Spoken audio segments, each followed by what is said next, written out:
What is going on, everybody? I go by Philly Mike, host of the Philly Talk podcast, but we are here with a little different flavor. It's Battlebird podcast. Well, that's all that's here.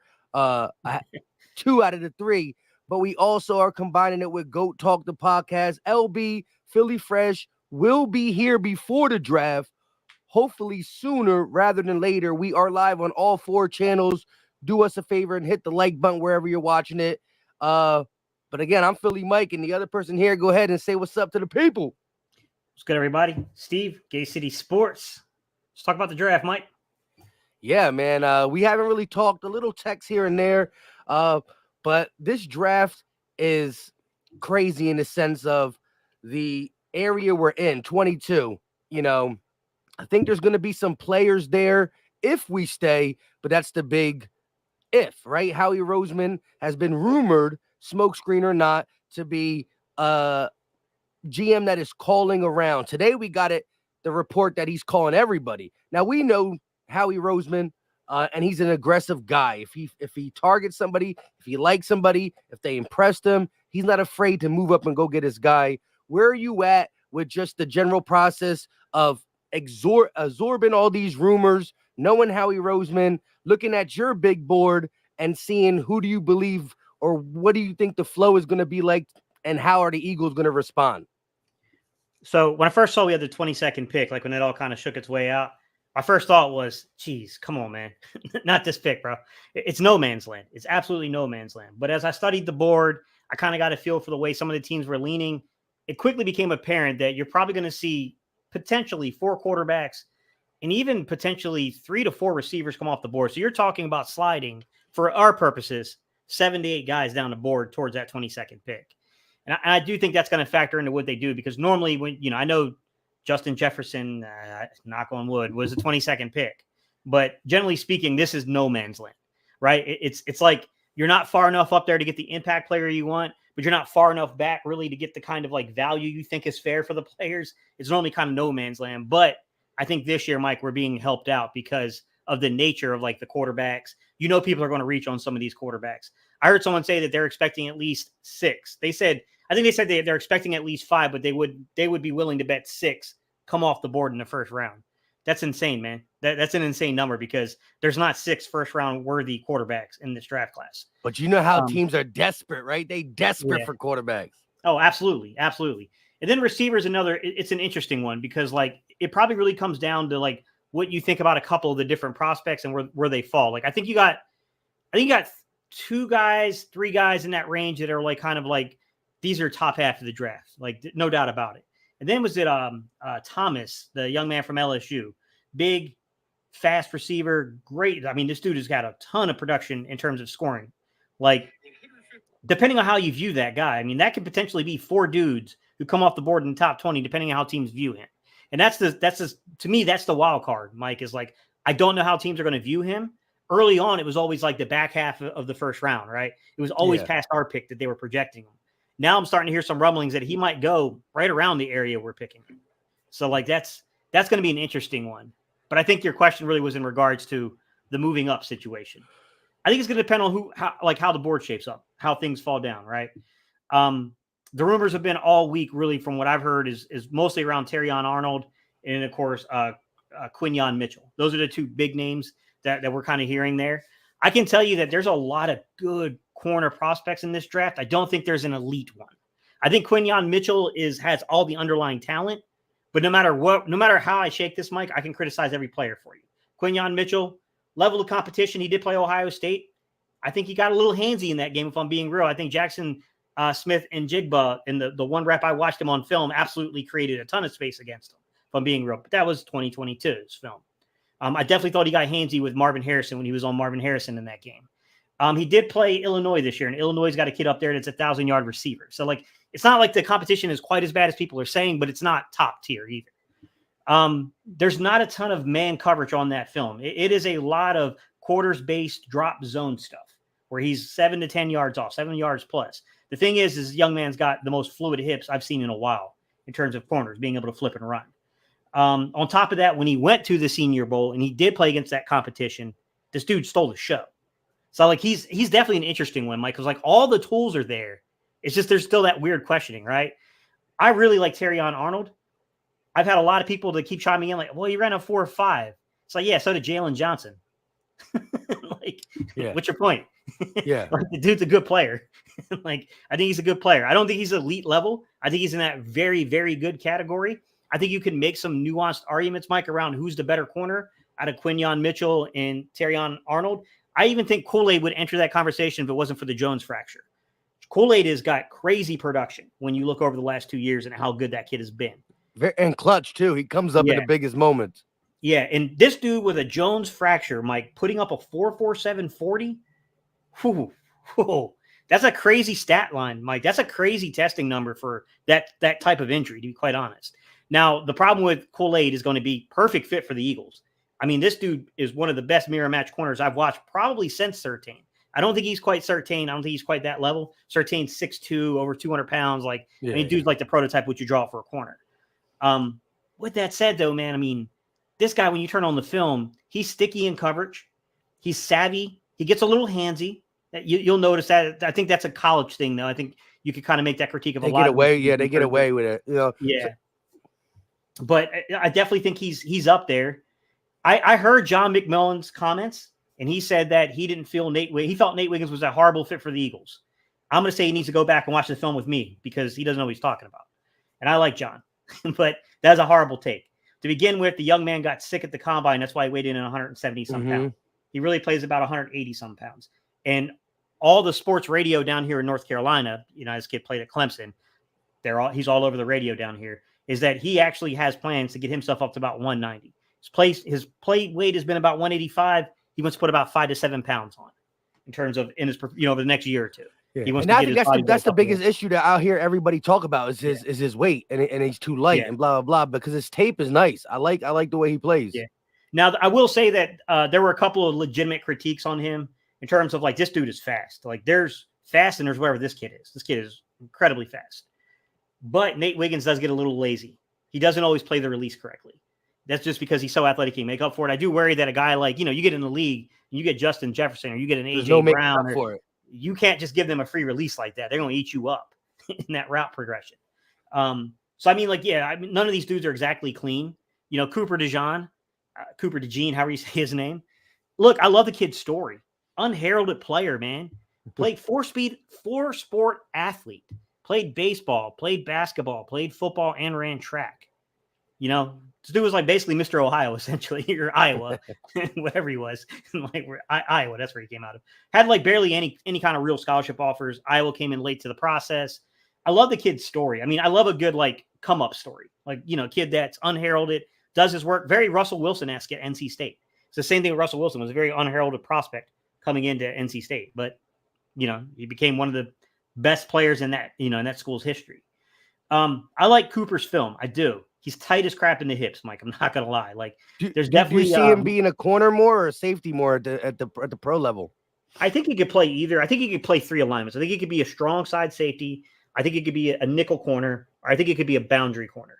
He played a lot of freaking field corner. He was basically a left cornerback at Iowa, and I don't think that's what he is in the league. I don't think you want him playing in space unless there's maybe something. Sometimes it's not physical, Mike, with the hips. Sometimes it's footwork related.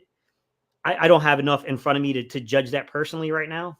So, I mean, they have to make that determination. Is this an issue with footwork or is this an issue with just this dude just does not have the hips to play in space like that? Now, if you put him on the boundary, you can make a lot of the claims I'm saying right now. You can say the same thing about James Bradbury. And James Bradbury, it was, once upon a time he was an all-pro. Just a couple of years ago, this dude was an all-pro. So, I mean, like James Bradbury, I tend to not want to remember what we saw last year because that was one of the worst performances. I mean, that dude was worse than Steven Nelson in 21. It was bad. So, I mean, he's definitely had his ups and downs, but a lot of the things you say about Cooper DeJean, you can say about, the same kind of the same thing. He's a little glitchy in the hips. I do think that, I think Bradbury's really good in terms of pass breakups, playing the ball, can use that size and that length he has.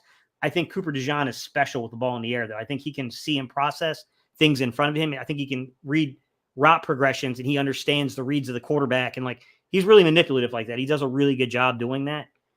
All these dudes, though, you saw him, Mike. I picked all 5 of them. I could sit here and just pick them all out and just be like, this is not 100% a clean. It's not. These are not Horn, who's been injured. So you could say like, well, Steve Horn wasn't, dude's been pretty injured in the league. But it's not Horn, right? It's not Sauce Gardner. It's not. I wouldn't put it on the the range of Patrick Surtain, Derek Stingley Jr. I don't think they're those guys. I really do think that the media said that the last couple of days. I hate to agree with them because it doesn't do us any good, Mike. We don't get clicks if we agree all the time with them. But they're right about that. Like those guys they're not quite to that level yet. But I do think that if you're banking on potential, Quinyon Mitchell's the guy that could potentially have that kind of ceiling to where he could potentially make his way into that. He's just not as clean a prospect right now as they were coming out. And be honest with you, Derek Stingley had some confusing tape. If you remember, Stingley had like that really good, was like a sophomore year, then like it fell in his face. Yeah, because he was a consensus one for a minute, and then it kind of fell down a little bit. But do you think the broken fibula will come into play for teams? Do you think maybe a Cooper DeJean, however you say his name, slides down because of that fibula? Only really going to visit 4 teams, Eagles being one. You think that comes into play? I think the biggest thing with him is it could, Mike. I mean, it depends on like the nature of where he is in terms of the recovery. But I think the biggest thing is that if you got him graded as a safety or you have him graded as a tall nickel, that's not a first round valuation more than likely. You know what I mean? I think that's the bigger hurdle for him. If you have him as a field corner, maybe I'm wrong and maybe you're right. I don't see it personally, Mike. I just think his hips right now are just entirely too tight to play in space like that. I agree with you. But I do think that if you got him as a boundary, you know what I mean? You're going to lock him up at the right cornerback spot. You're going to let him get physical. You're going to let him play mostly in that zone. I think the only thing you have to worry about is can he turn and run? So like eventually he's got to play man on deep. He's got to play man everywhere he goes, Mod and Meg, right? He's got to be able to play cover 1 from time to time. And what happens when we go cover 0, when we go all out and we got to hold up in the back end on coverage? Like that's the questions with Cooper. It's got to live up there. I love the young man's story. I think that young man, in terms of like processing, he processes very well. I think he's an elite level guy in terms of that. There's even one, I'll give you Quinyon Mitchell's another one I think processes well, Mike, even though he played lower level. There was a play on his film to where I paid attention to because I thought it was going to be a man coverage snatch. Like, oh crap, here we go. I got a man coverage stuff I can break down. They send a receiver into motion. Quinyon follows this young man, right? And this young man that, they hike the ball and they're sneaking the tight end free. And Quinyon sees this man got about 7 yards depth, immediately peels off, gets back and gets an interception on the ball. I mean, the level of processing from like Quinyon Mitchell and like Cooper DeJean, I think those guys are really high. I think Kool-Aid's pretty good too at that, but I don't know if he's quite to that same level, but it's very high. And that there doesn't matter where you're playing because plays are plays. The players run the plays, but the play call is different. Like I said, I'm with you with just guys being elite at processing. Not saying Terry and Arnold ain't, but this, he's more of his physical attributes show up on his film more than that. And I like his man-to-man as well. But Fangio's going to play a lot of zone. We're going to play a lot of 7-8 yards off as well. I know Eagle fans don't want to hear that. I think he will adjust and change things up when needed more than some of the previous DCs, but we'll see for sure. 40 minutes into the draft. I'm going to hit up Fresh and LB in a little bit, but real quick, Green Wingman with a $5 super chat. What is the possibility the Eagles will trade their first round pick for an established player? The only person that I think that, has any indication that can move, like I said, the Patrick Surtain thing is getting old, and I'll stop talking about it as soon as the draft's over. But that's a guy who, like, you've seen the Broncos, they exercise his 5th-year option. Yes, that don't say they're in or out, but they're definitely not all the way in. That's their best player. Whatever little bit of future they got, they could have invested in him or at least tried. So they're in a hole due to what they did with, Russell Wilson. I think they wanted to keep Justin Simmons, but just cap casualties all around that team. $85 million in dead money. So, if Surtain is available, I think Howie would call. There's not a person who's partially available or there's signs he's available that Howie's not calling about. But other than that, I think there's no one else on my mind that the Eagles would go for via trade with the number 1 pick. How about you, Steve? I would even add this in, Mike. I kind of posed this on Twitter late last night. I said I would hate this for Slay. I like Darius Slay, and I wouldn't want his stay to end so unceremoniously. But if Denver is going to trade backwards with the Eagles, right, and they're going to get their guy at quarterback in the 20s, or they're going to, package it, whatever they're going to do to go get their guy early 2nd round, late, the 20s, whatever, right? So they're going to make a deal. Everyone keeps forgetting you can add players to a deal. So if the Eagles want to keep that second round pick, they could give them 22.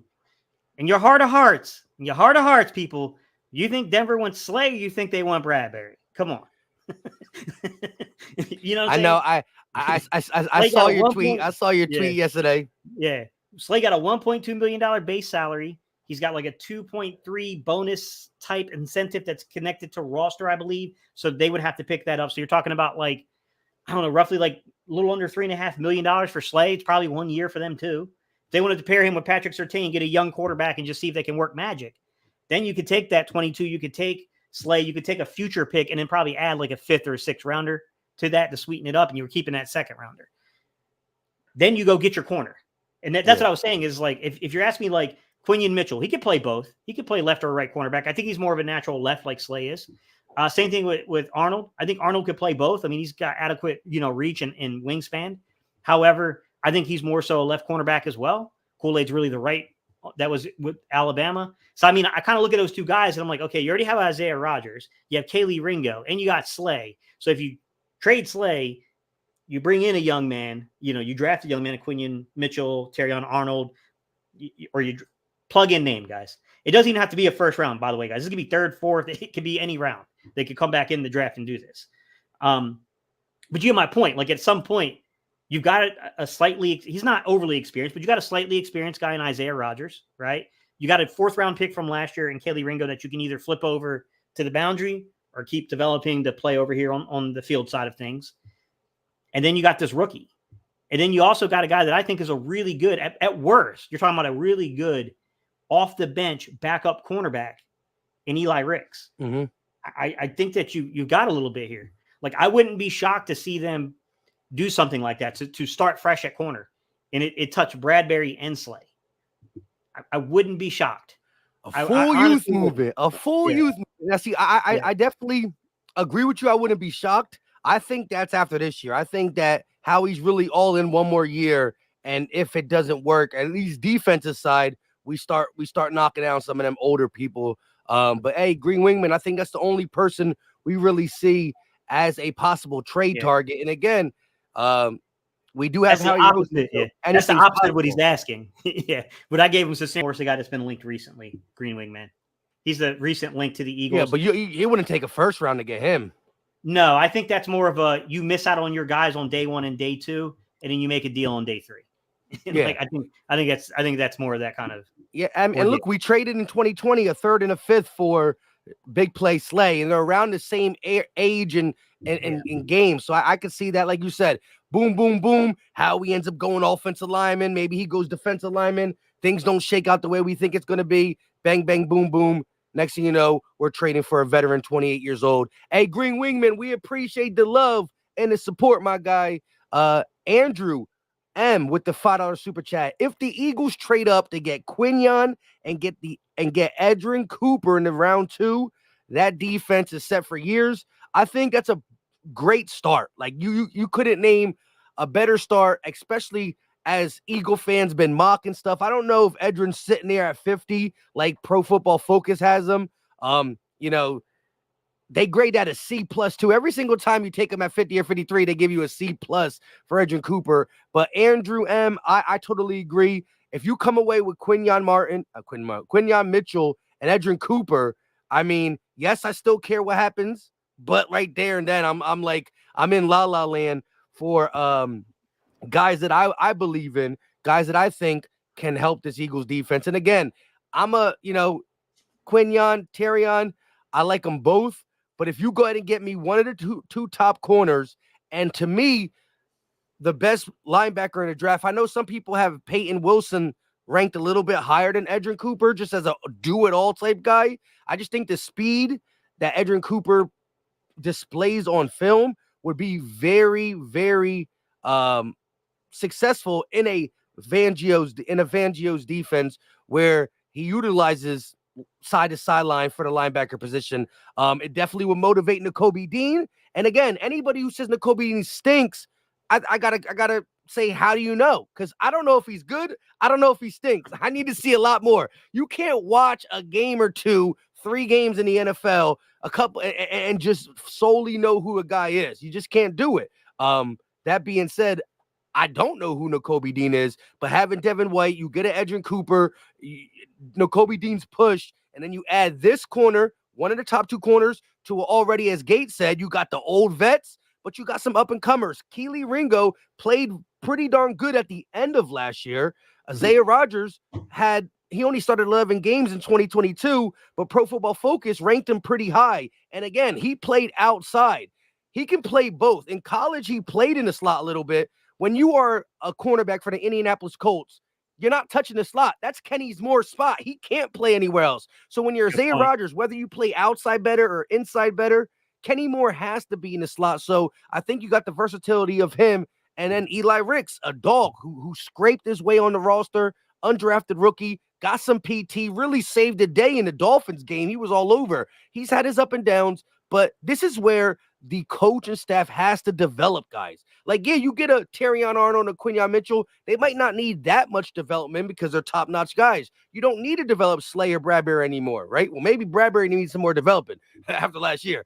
All that being said, I want to see the growth of a Keely Ringo who had high potential before some injuries and whatnot. And then just the guys who are on the roster now. Zach McPherson's coming back. I'm not big on him, but still, I want to see some of these young guys develop, and I like it. Quinyon, Edrin Cooper, we still got 53 after that. Maybe not 53 because we might have traded that up for Quinyon, but I like them too. I'll be okay. If the first 2 days of the draft we got them too, and we had to trade our second, I'll be okay. What about you, Steve? And I want also after that, do you think Edrin is the best, or do you got Peyton Wilson over him? And where do you rank the linebacker? I said Willis.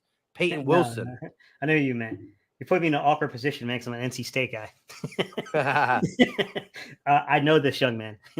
I don't, we're not friends or anything, but I've met him. I know him personally. I've watched his game. Like, he's a very talented young man. I will say that my concern, please don't take this the wrong way, Peyton. My guy, you have under 31-inch arm reach and you're trying to play linebacker at the NFL stacked. It's a little concerning. Dude, super fast, super reactive to everything. Crap, bro. I know Allie doesn't agree with me on this one. I know I've had a conversation with Allie on Twitter about this. She likes Peyton Wilson a lot more than she likes Edrin Cooper. I just think there's something about Cooper's game, especially in the pursuit. There's some Devin White to him, to be quite real. Can pass early rush. Devin White, not last year's Devin White. Yeah, he can pass rush. The dude really has, he may not be the most nuanced in terms of not over pursuing things. I do think there's some development he's having, just like Devin White kind of got that knock. But if you watch the film on this dude and watch this dude's pursuit and what he can do coming backside, that dude's a perfect will. Him as a will would be insane. I mean, I don't know that he's the coverage guy that Peyton Wilson is, but he's not terrible at it. Super athletic and can play up on the line of scrimmage. Dude's really good in terms of the pursuit from the backside, back angle. Turns it into the backside. from the back angle. You get what I'm saying? I definitely think that there's something there when it comes to him.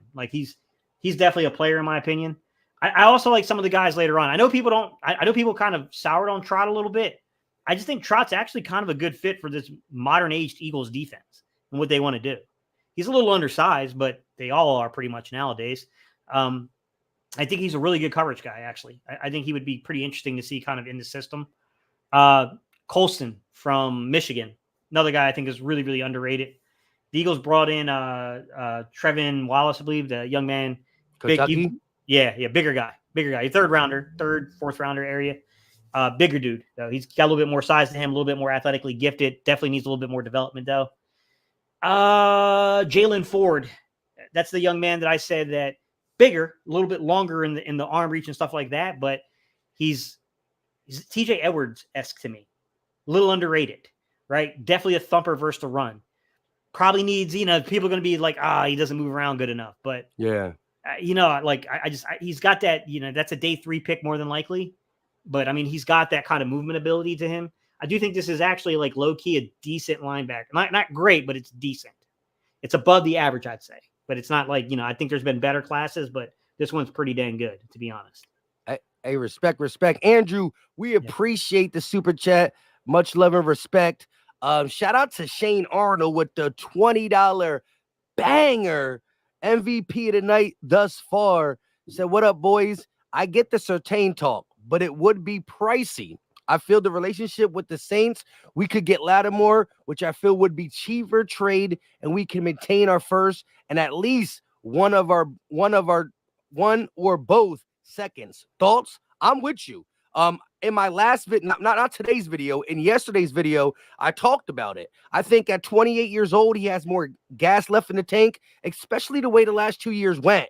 He had some injuries. He was dealing with some off-field issues as well. I don't know if it kept him off the field or not, because I didn't really pay attention to that. But I know he was dealing with some charges or whatever. At the end of the day, Marshawn Lattimore, I wanted the Eagles to draft him in that draft. I think he has more left. He's 28 years old. We see again. Look at Slay and Bradbury. Well, don't look at Bradbury last year, but look at Slay. Like, they're in the 33, 31, 32, and they're playing. So you're talking about a trade, maybe an extension for 3 years. You get him 28, 29, 30, or to 31, and then he's done. I think that's a tremendous deal. And just like we got Slay in 2020, a third and a fifth. You know, you tell me a third round pick. We don't got a third round pick this year. But if you're telling me we give up, you know, a third next year and maybe a fifth this year or something like that, I'm for it, because then you can still draft a corner. You got Lattimore in case Bradbury's a June 1st cut. Slay, I had Slay on the channel, and there's a possibility that Slay after this year can't work out a deal. Look, a couple years ago, he was already he almost went to Baltimore before he came back with the Eagles, right? Or he almost went elsewhere. So I think after this year, with no guarantee money on his contract, cap hit going to be high. If we don't extend him, Slay could be walking. So Lattimore is right up the Eagles' alley. Like, look, we all want to draft a corner, and I think that maybe Howie's understanding how important it is. But it's been 22 years this organization has done it. Lito Shepherd, and Howie's never, I repeat, never done it.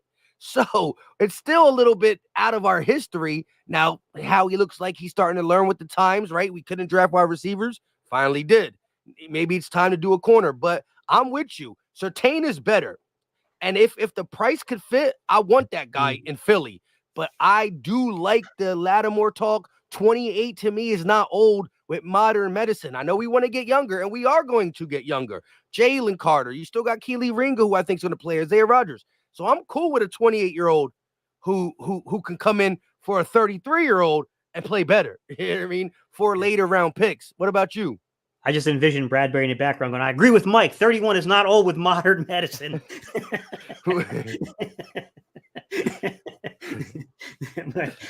I like the Marshawn Lattimore pick just because of what we know he has been in the past.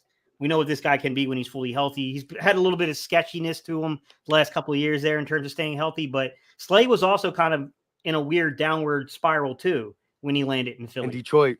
Yeah. And you remember even 2020, he got injured in Philly. We ended up having to play like a bunch of nobodies at the end of the year. Like it was definitely bad. But then, we had to rebound with him in 21. And of course, 22 was, magical with that pairing. I don't think it's a bad idea, man. If you can't get I think you should try to go youth first, but the board has to line up. Like, that's the thing. Like, the board has to line up. We can talk all day about Mike.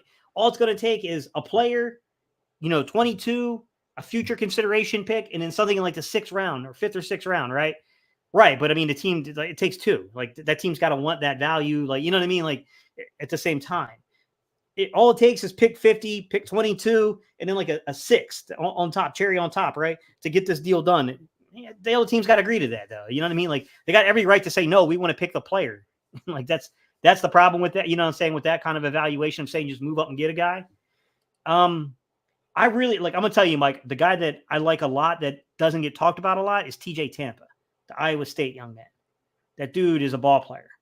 When you talk about, like, if you come into this guy's zone, you better buckle that chin strap up. TJ Tampa will light you up. He's a PA guy too, right? I just heard about him. He will light you up. That dude out of Iowa, right? Yeah, and look, he's not the same coverage guy as like Quinion Mitchell. He's not fluid in the hips like that, right? He's definitely not like Nate Wiggins. Nate Wiggins is very fluid in the hips, very good coverage guy. He's not that type of dude, right? Like, there's a couple of guys in this draft class that I think are really clean in terms of coverage ability. He's not that. Like he's going to be a little bit more sticky in the hips and stuff like that. But just the physicality, man, what this dude would do to a running back coming down the hill would be really fun to watch. He's a guy that like I like a lot. I like his film a lot. My problem is I don't know how the Eagles get in range to draft him because he's probably back end of the first, beginning part of the second. He's like a top 40 guy, top 40, top 45-ish. So I don't know if we're going to be in that range to get someone like that. Now, if we're sitting there at 50, 53, we didn't take a corner and that guy comes rolling down the board, I would love that type of play, that type of player. But it's going to be hard. I think that they're going to definitely – I get the gut feeling, Mike, they're trying to identify someone between day one and day two at the corner position. But I'll ask you this, Mike. In terms of day three, you get into the 4th, 5th, 6th round, right? We got a lot of picks on day three. How comfortable are you that any one of those dudes on day three that we bring in are going to beat out Eli Ricks better than Isaiah Rodgers? You know what I'm saying? Like, I don't know, man. Josh Jobe. Like, I know people are down on Josh Jobe, but he's a really good special teams player. Like, it's like, I don't know, man. Like, I don't nobody know on day three that jumps off the board over Isaiah Rodgers, even over Keely Ringo with what he showed me last year. Exactly. I forgot Keely, and even Eli Ricks. I'm not saying it's impossible because we've seen guys. They look at Puka Nacua at wide receiver, where he drafted, and then boom, he shot up. But I'm with you, so I don't really see it at all. So I agree. I like Shane Arnold's thought process. I would still always inquire about that boy Patrick Surtain because I think him and Sauce are top 2 in the NFL. But I like your thinking with Lattimore. So the one guy that I thought would be there on day three, and I don't see that happening anymore. I'm hoping it is DeCam Richardson. He's a guy that is a little bit raw in the film, but has all the upside in the world. He's a guy that the Eagles did bring in for a top 30 visit. Top 30. I don't know the nature of that visit, though. And I don't know if there was, I didn't have a chance to see if there's some kind of injury concern there, anything like that. But I mean, he's a guy that definitely catches my attention here. Jerryon Jones, another really good player, probably day 3 prospect, but he's also a nickel. He'd be a good player, though. I mean, he's a really good player. Andrew Phillips, the young man from Kentucky, another really, really, really good athlete. Not a ton of ball production, though. That's going to be the problem with him. Probably going to be a day 2 guy now, though. I think that these corners are going to really come off the board at some point. So I think some of these guys are going to go in day 2. They brought in Kalen Carson as well. He played for Wake Forest. Mike, I could be way off on this. There might be some bias to this, but, I coached in Winston-Salem. I'm an NC State guy. I've been to that freaking piece of crap stadium that they got over there 1,000 times when they're giving out tickets because they can't get students or anyone in the community to go. I've been there. I'm not really excited about Carson. They brought him on a top 30 visit. I think there are a lot better prospects than him, to be quite honest. That one wouldn't really excite me, but I'm biased. Charity. Yeah. But man, shout out to Shane Arnold. So far, the MVP with a $20 banger. We appreciate the love and support. All the views, hit that like button wherever you're watching. Again, we are live on 4 channels. We got over 500 people watching from different places. We're live on the Philly Talk Podcast, Laura Brunson, Philly Fresh, and Gate City Sports Channel. Thanks again, Shane Arnold. Shout out to Joe C for joining the channel membership. We appreciate you as well. We got Green Wingman one more time with another $5 super chat. Which position do you want the Eagles to draft the least in the first round? So not player, position. What position are you least wanting in the first round? And that's easy for me. Wide receiver.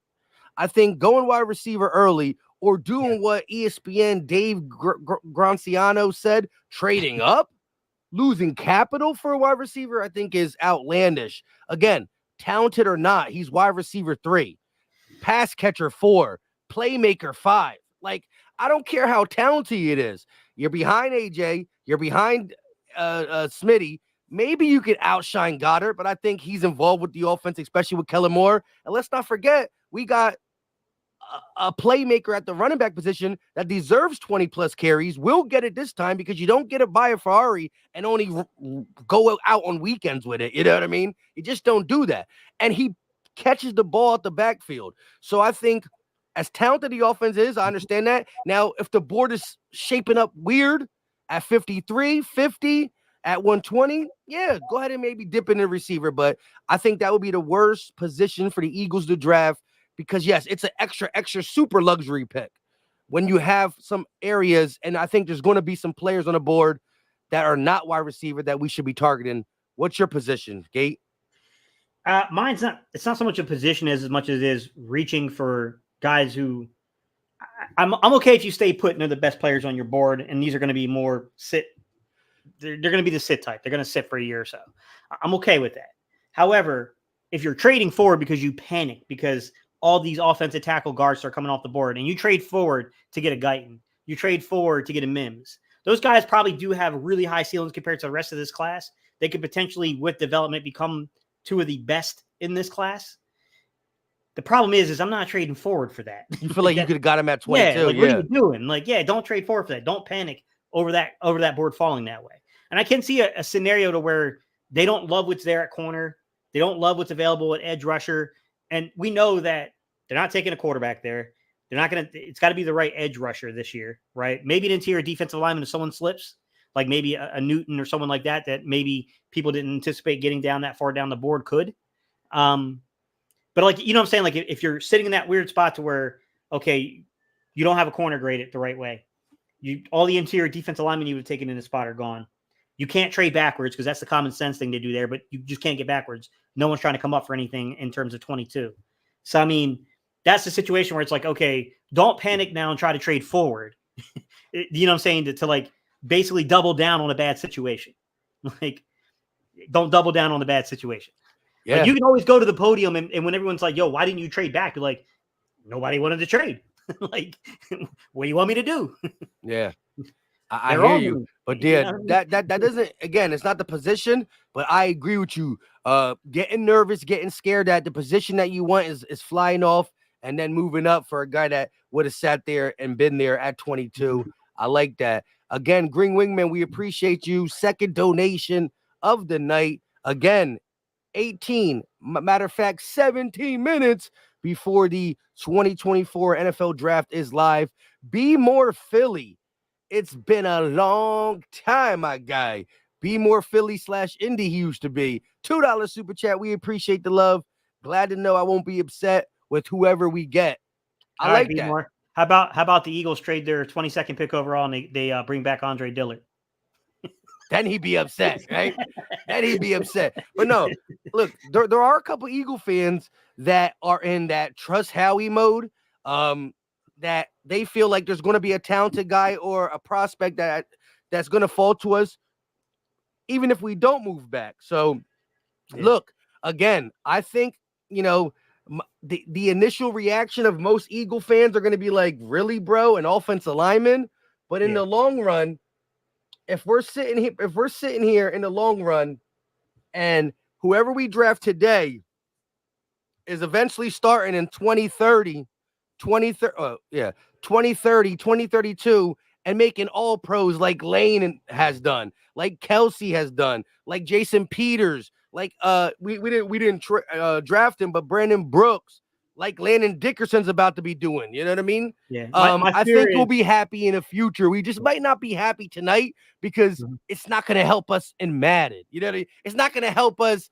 Feel good. It's not the sexy pick, but you can never go wrong. The best teams in the NFL have A to B plus offensive lines because we've seen, teams with skill players just not be able to get it done without the protection. I'm with you though. Could that be for next year's draft? What scares me, Mike, is if they reach and do something stupid like Marcus Smith, Danny Watkins. Yeah. Don't make that mistake. Do not reach for need. Don't do that. Like, just relax. Like, worst case scenario, what is it? Tyler Steen's got to start at right guard, and he's not prepared. He's not ready. He's more of a tackle than a guard. And you know what I'm saying? Like, we got to bring in the kid we brought in at center to kind of play some guard for us. Like, it is what. And when I say the kid we brought in at center to play guard, guys, I'm not talking about Juergens. I'm talking about the young man from Atlanta. But that to me, it's like, don't panic here. Like, okay, don't risk it all for just this year to ensure that position. Like, if the right guy, like if JC Latham comes rolling down the board, that's different to me. That's a quality player. Yeah. But like, let's not reach for somebody that's not going to really have an end. Like, that's my fear. Like, don't get too scared off by like, oh, we don't have enough depth along the old line. It's just like, to me, like, dude, just chill. We'll get somebody on day 2 and day 3. Like, if it don't line up, don't force it there. Let it line up in day 2 or day 3. Yeah, I'm 100% with you. Be more Philly. We appreciate the love and support. with the $2 banger. And yeah, again, because we were talking corner, because and again, you get an offensive lineman here, right? You might be mad tonight, but what if you do get your Edgerrin Cooper tomorrow? What if we stayed at 22 and got our offensive lineman? And then what if we do get an Edgerrin Cooper? What if we do get a Max Melton? Now we're looking at it differently. Yeah, the offensive line took away Terry Arnold, Quinyon Mitchell, but you get a promising corner out of Rutgers. You get your linebacker, plus you get your, maybe, depending on if Statler was involved, Lane Johnson's replacement, who maybe can slide into guard and compete with Steen. I don't know, depending on what their skill sets are. So some people like B more, who says whoever we get, more power to them. I'm gonna be like, look, I'm gonna be like like this. Like if they say offensive lineman, I'm not shocked, but I took myself into shock mode with all the cornerback talk. So my heart's initially gonna be like this. Ugh. I knew it, and then I'll start to like the pick most likely. You know what I mean? Stephen B with the $5 super chat. Howie being a Florida guy, I think we'll do anything to get Ricky Pearsall to play wide receiver 3. Your thoughts? What's your thoughts on Ricky P for wide receiver 3? I definitely had the spectacular catch element to him. You know what I mean? Like, I'd have to go in a little bit deeper into the film, to be honest, Stephen Bagley, to kind of judge his ability to run routes, what he's doing at the top of his route stem, how he's creating the separation, all that kind of stuff. I don't think you're that far off. I think that they are looking for someone with some slot ability. I do think that they do want to come away from this draft class with, ideally with something like that. I think they feel decent, though. I think Nick in particular really likes the young man from the Colts that the Eagles tried to draft a couple of years ago, Mike. You know what I'm talking about? I think they really like that dude. He's a slot guy. They brought him over from the Colts. I can't even think of his name anymore right now. Pascal? No, not Pascal. I would take Pascal back in a heartbeat. At least he's got a role. Not going to do much for your receiving. I would just take him because he was on our roster when we went to the Super Bowl, and I'm trying to get back. Pascal, yeah. No, not Zach Pascal. Paris Campbell. Yeah.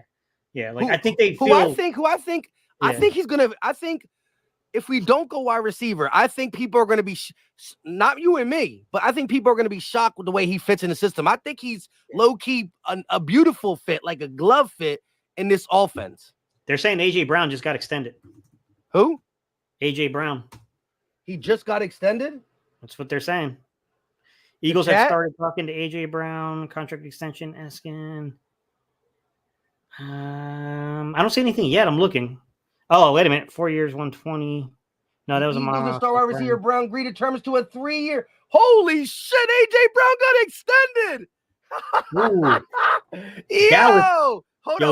We gotta finish these super chats out, but hey, Stephen B, I'm with you in the fact that the Eagles are looking for a wide receiver 3 who can play the slot. I just think that people are sleeping on Paris Campbell. We appreciate the love and support. Hold up, look, you got the exact thing to pull up, or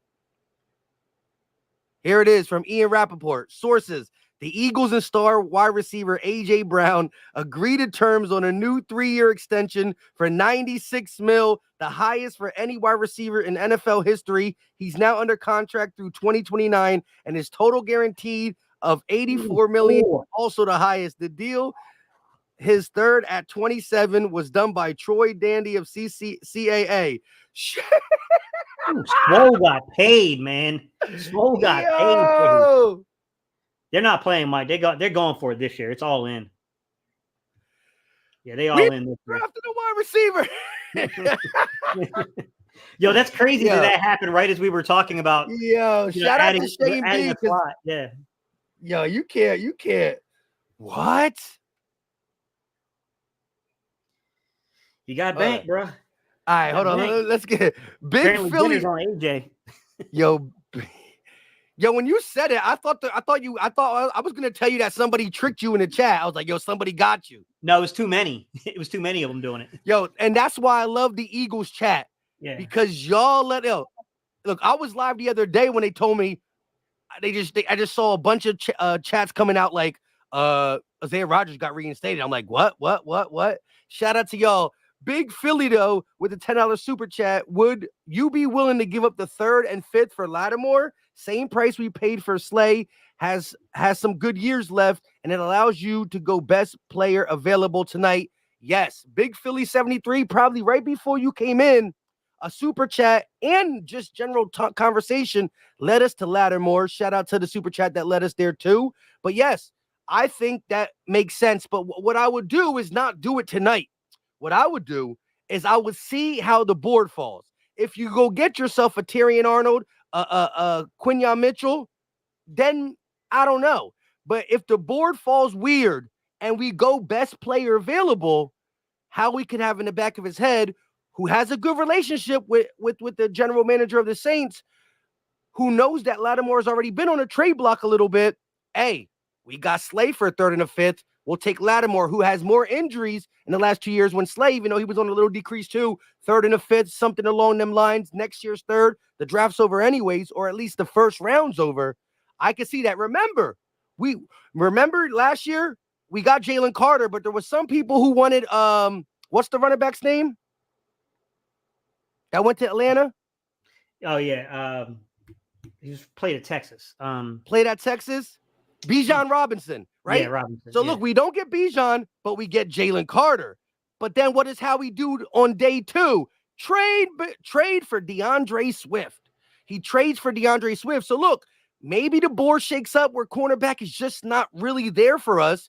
Maybe we go defensive lineman. Maybe we go offensive lineman. And then maybe we hear on day 2, cornerback Marshawn Lattimore to the Eagles for a 2025 third-round pick and something else. You know what I mean? I ain't mad at that. So what's Dan Silio's what's his speech going to be on Monday or tomorrow? Yeah, all that AJ What's Brown. Tomorrow? What's it going to be tomorrow? What's it going to be tomorrow? Yo, what happens when Devontae's unhappy now? Yeah, now Devontae's mad. Yeah. Hey, yo, this is crazy. Hold on, I gotta just put this on. I gotta say something on Twitter about it. And Mike's like, give me a minute. I gotta tweet this. I gotta tweet something. Not that, but something along just Eagle stuff. So go ahead and you got anything you want to say about being interested in the Lattimore deal? Yeah, I mean, look, I think we kind of covered it a little bit. I would say it's like this. You're extending AJ, you extended Devontae. You're clearly in a win now mode. You know your offense is going to have to be somewhat of the pivotal point to everything this year. You know, you went after, you made the big deal for Saquon Barkley. Like, if you can't land that corner on day 1 or day 2, we already talked about it. We said, I don't know that a day 3 guy, like, I mean, maybe someone falls that we're not expecting, and that becomes a little bit more intriguing, but more than likely, there's no one coming in day 3 that we feel like is going to be head and shoulders above Eli Ricks, head and shoulders above Isaiah Rodgers, head and shoulders above Kaylee Ringo. Like, to me, like, I would kind of look at it as, in that situation, if you're really in win now mode, you really don't feel comfortable with your cornerback position. That's where I think the Marshawn Lattimore thing to me makes more sense. Like, that's where you could try to figure out a way of maybe bringing in a guy like that. It's tough, man. We're still kicking the can down the road, though. That's my bigger concern here, guys, is like we keep continuously kicking this can down the road in terms of like what we're doing here at the cornerback position. And we did this, remember, we did this for a long time at wide receiver too. I think we got really, really lucky when Alshon and, Nick Foles and these dudes caught, Zach Ertz caught fire that year in 2017 for us. And then we, collapsed and fell on our faces in 20, put us in a great position to go get, in 21 to go get Devontae. And then we compounded it in 22 by getting, a young guy, finding that opportunity. I think we need that same kind of mojo in terms of like the cornerback position. We need a young guy that we can build around, and then maybe you pair it with another younger veteran kind of guy that's still a young guy, maybe come up on a second contract. I know everyone's going to say that's Surtain. That's Surtain. But I mean, I think Surtain's going to be really expensive. Yeah. I am a big Philly. If you're in here, shout out to you. Shout out to Warv with the $5 super chat. Man, I don't know why I just feel like Howie's going to do something we don't see coming. And that's the thing. I think we see it coming. We know who Howie is. So by us thinking he's going to do something that we don't see coming, low key, we saw it coming. You know what I mean? Because Howie is that dude where you're like, he thinks outside of the box, and sometimes he got hit wrongly for it. But thus far, Landon Dickerson was only in the second round because of his injury history. When we drafted Landon Dickerson, and wasn't that the draft with Asante Samuel still on the board, right? We were upset, right? Asante Samuel Jr. And listen, he's still a player. Asante Samuel is a good player. So, like, we wanted Asante. It's not like he sucks and Landon's great, but Landon is the best left guard in the game. We were all saying, go get Zach JOK. McPherson. Huh? Yeah. That was the Zach McPherson draft. It was? Yeah, remember we got Zach McPherson in like the 4th round. that draft. That was one where you and we all kept anticipating they were going to take a corner on day 1, day 2, and it was like, damn, they didn't take nobody. And then they drafted Zach McPherson in the 4th. Hey, but we are literally 4 minutes away, 3 minutes and 42 seconds, because I got it on cable TV to my left. We will be breaking down even the 31 other teams. We'll be talking about their picks and how it affects us and everything. But Warv, I'm with you. With Howie, you just never really know what's coming. Via trade, via draft, you just don't know. Shout out to Piz with the $5 super chat. We just extended AJ Brown 3 years, $96 million, $84 guaranteed. And right after Piz spent the $5 to let us know, shout out to Piz, and shout out to my guy Warv. Listen, shout out to all you guys who's dropping them supers. You don't have to, but it's much love. Big Philly 73, Stephen B, Warv, and now Piz. I gotta stop saying that though, because it's fun, but it's weird. AJ Brown extended while Howie steals the draft before the draft starts. It's just what he does. He loves to be in the limelight. Yeah. He's like, you know what? I'm gonna look. Eagle content creators would have loved to title this NFL draft and AJ Brown extended, but he waits till everybody's live. He waits till everybody gets their popcorn and their snacks and they're ready for the draft. And he's like, da-na-na. Oh, we're going to trade AJ. All that trade talk, all that he's not happy talk. The dude, what he said at the end of the WIP, Philly, don't listen to them. I love y'all. And now he loves us for 3 more years. 2029, baby. Here's one for you, Mike. That interesting question for a division foe. You're the Giants. What do you do? Do you try to get forward? Do you see if someone will move out on one of these quarterbacks and let you get up there to get the Giants? The Giants are in a shitty spot. Do you get May? Do you keep going forward with Daniel Jones and you try to draft a receiver and try to give him a playmaker? Like, yo, but the big dogs are going to be off. There's no Saquon there. There's no. But yo, I don't think they're even have a. How would they get May without trading up? That's what I'm saying. Do you leverage your way for the quarterback of the future and go after like May or somebody? See if you can get one of these other teams to move off that quarterback, like New England, or do you try to work this out with Daniel Jones since you gave him the extension, $40 million? Yeah, and then try to get him like, you know what I'm saying, like try to get him a playmaker. Because think about it. Remember all the crap they were talking last year, Mike? They had Saquon. They had what's his name, Darren Waller. You remember all that? Remember they had that dude that came in, the undrafted kid that was kind of cooking that year before, and they thought he was like, oh yeah, he's gonna be a playmaker. Like they was talking, they were talking a lot about Daniel Jones, and then like, I don't know, man. They're in a precarious situation right now, man. I don't know what you do there if you're them. I don't know if you give up on Daniel Jones or do you finally try to do right by him and actually put playmakers there. I hope they don't give up on Daniel Jones because I'm an Eagle fan and I want him to stay there. But if I was a Giants fan, I'd be ready to give up on him for sure. Once again, though, shout out to Howie Roseman before the draft starts. Woo, Terrion Arnold got a $10,000 suit on. He about to get paid. Real quick though, shout out to shout out to M with the $20 super chat. Big time super chat.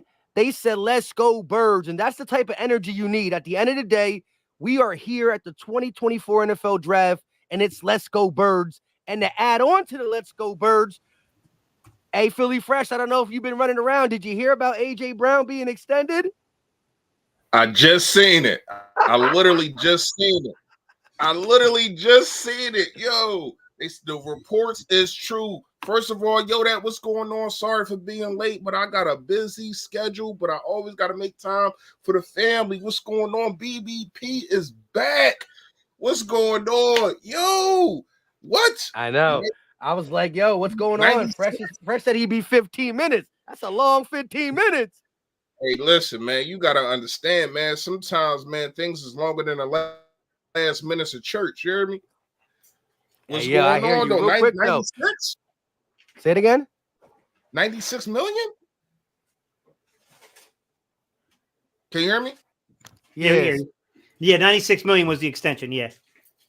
That's wild. 3 years, 84 96. guaranteed. Highest paid player in the league now, and he got the highest guaranteed money in the league at 84 million. That's dope. That's dope. Hey, let's go. Hey, but shout out to M with the $20 banger representing the Birds good. You can always say let's go Birds anytime, any day, but especially at the draft, and especially when Harry Roseman extends the so-called guy that they wanted to trade, all that nonsense that was being spilled. Real quick, though, Philly Maxey with another $20 banger. Appreciate M with the $20 super chat. Appreciate Philly Maxey with a $20 banger. What do you think Dallas will do? I feel like they like the domino effect in the division. Just asking, go Birds. What do you think Dallas will do? I feel like they are the domino effect. I look, whoever they draft needs to help them out because we all know Dallas did not do anything in free agency. They lost like 9 players. They signed one dude. Oh, yeah, my bad. They signed Royce Freeman. They got a running back. I think Dallas is counting on this draft, but whatever they do, they're going to try to counter what Philly's doing because they know that the Eagles and the Cowboys are the top 2 dogs in that division. And they saw the offseason we had. They saw how we lock our players up. Smitty, Dickerson, Mulata, now AJ, Reed, Elliott, while they don't got CD, don't got Dak, don't got Micah, well, 5th-year option. So I think they're going to try to, probably go defend. I don't know what they're going to do, but it might change depending on what we do because we pick so close. Well, we think we're picking so close, but if Howie moves up, we'll be picking further up. So it should be interesting. What do y'all think about the whole domino effect in Dallas? You can go, Reese. Go ahead, Gates. You sure? All right. I think they're. I'll go. Go ahead, go, man. Yeah, you just came in. Go. Oh, yeah, hey, man, you already know it's the Dallas Cowboys. Shout out to Stephen A. Whatever can go wrong will go wrong. I ain't gonna lie to you. I mean, when you look at the off season and what they have done and not done, is literally nothing. And it's not even throwing no shade. It's not even, it's not coming at them. It's just being truthful. Listen, man, a broken clock is right 2 times a day, but if that clock is off, it ain't never right at all. So here's my perspective. When you got a situation, I don't know what they'll do in the draft.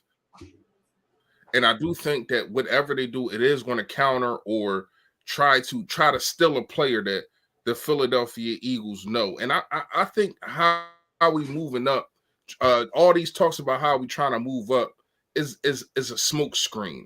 It's a lot of players that I like. Well, it's 3 in particular. I get to that in a minute, but I don't know what they're gonna do. Didn't they lose Stephon Gilmore? Yo, real quick. You know what Darius Slay just tweeted, or Big Play Slay just tweeted?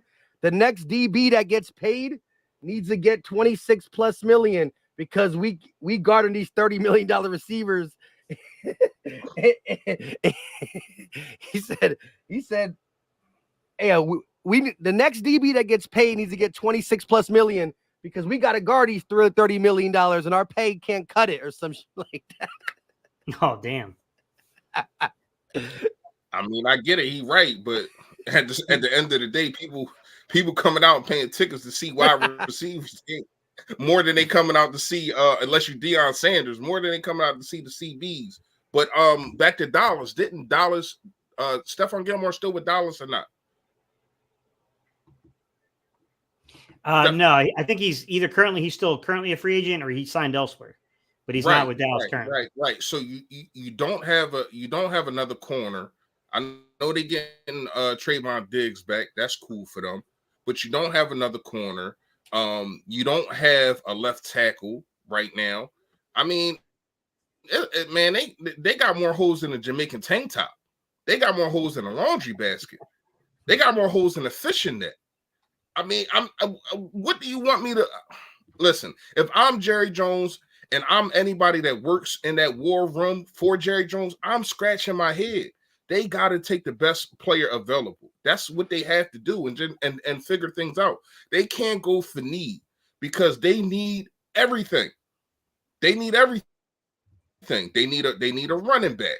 They don't need, or they do need a number 2 wide receiver.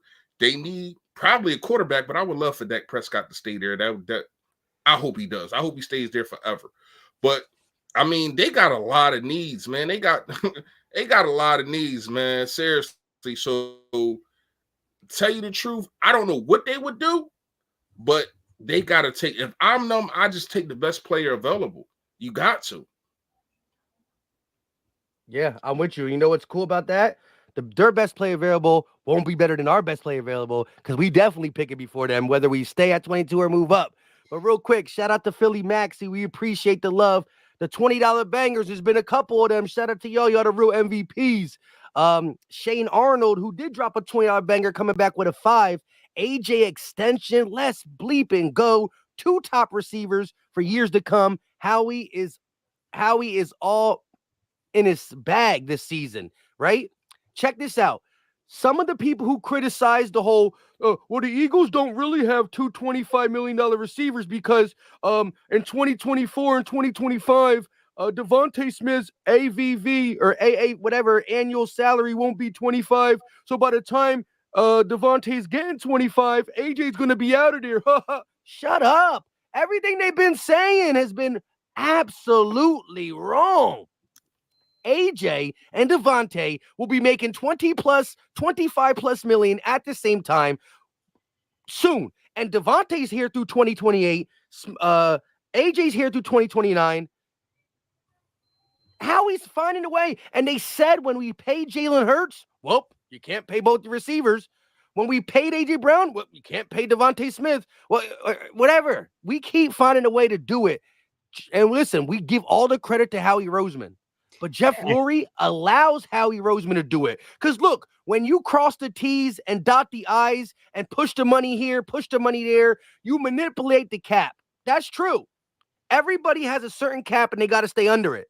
You can manipulate it. But that's still, if you manipulate it, that's still coming out of Lurie's pockets. And people like Jones and other GMs, they're too greedy. And they might not know how to manipulate or they don't want to because that's extra bread coming out of their pocket. Lurie wants to win. He wants another Lombardi. And he's willing to have an aggressive accountant in Howie Roseman, who's much more than an accountant, manipulate it to the fullest. Shout out to Shane Arnold. Shout out to AJ. Shout out to BBP back. And LB just texted me, said it'll be in 15. So his 15 is later than Fresh's 15. So you ain't the last one, Fresh. You know what I mean? You just can't wait to throw a shot at me. Yeah, I got you. And we ain't gonna lie together like 6 months, man. That's how you treat your boy. Come on, man. We started from the rooted. It's like, no, I got one for y'all though, Mike. I got one for you. That's a difficult question. Chat too. You guys chime in. AJ got paid, right?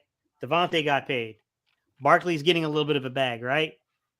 What's the chances that they go tight end? Not first round. I'm talking about first round. What's the chances they go tight end? High. I mean, low key, that I think that is something that is shown in history. Look at LA, look at from Brent Selleck to Zach Ertz to Dallas Goedert. Look at the age and the round. Both Zach and Goddard were in round 2. Yeah. Both their previous tight end still started a year or two, but never got another contract really, except for Zach, because Zach. But look, here's the question now. After that, which tight ends do you like in the second round? See, that's where it gets a little bit more difficult, right? Because like the guy that I like is not a second round type talent. With that said, though, I mean, I've heard about Jatavion Saunders. There's a few people that they've definitely kind of elevated up there to talk about in that role. It's just difficult because like the thing we're talking about is coming back around on the, you know what I'm saying, and kind of what we did to Ertz, kind of doing to Goddard, and it's kind of getting pushed out the way probably. Now, obviously, that's not going to be an immediate thing. Goddard's still going to be around for a little while, but that is the one thing I would fear is like, you know what I'm saying? Like if someone's not going to get paid, if Goddard comes up and it's top 3 tight end money that he's seeking, that He's might be out. a little difficult. That might be a little difficult there. So that's the one I'm looking for. Is like you have to replace not only his receiving capabilities, you got to replace what he can do in the run game too. And I think that could be kind of tough, to be quite honest. But I know Allie hates this person personally. I had these conversations with her on Twitter. I like Sinat a lot. Sinat, whatever his name is, the kid from Kansas State. That's my guy. That's my guy. Yeah, I like him a lot. Like he's not a traditional dude. He doesn't run a lot of traditional routes, but the creative way that they were using him at Kansas State, the way that man was coming out of the backfield, stack sets and everything, and like just the raw athleticism of that dude, he could be pretty interesting to watch, especially if you got a guy like Kellen Moore, who's going to be a little different. You know, we don't know the extent to the offense exactly, but Kellen Moore is different in the fact that he will run stack sets. He will create free releases. So like you get a guy like Sinet in this offense with AJ and, you know, then you got Devontae, like that could be really freaking interesting to see what happens there. That's my guy. What about you, Fresh? Yeah. I agree with you. I like him too. What's the kid out of Penn State? That's my school too. The kid out of Penn State, I like him too, man. I can't remember his name, but I think he's subjected to go in the later rounds. Y'all know what I'm talking about? Hold on, I'm trying to look up his name now. I just talked about him in a video. I have a little graphic. Let me see where it is. Where'd that graphic go?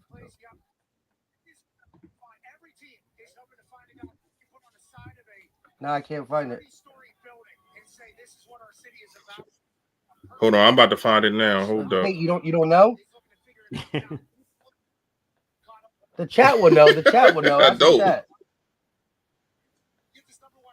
Yeah, he's subjected to go he's subjected to go in the second round. But I'm gonna say this: I don't think Howie probably goes in the goes up in the first round, but he definitely not gonna sit there at 50 and 53.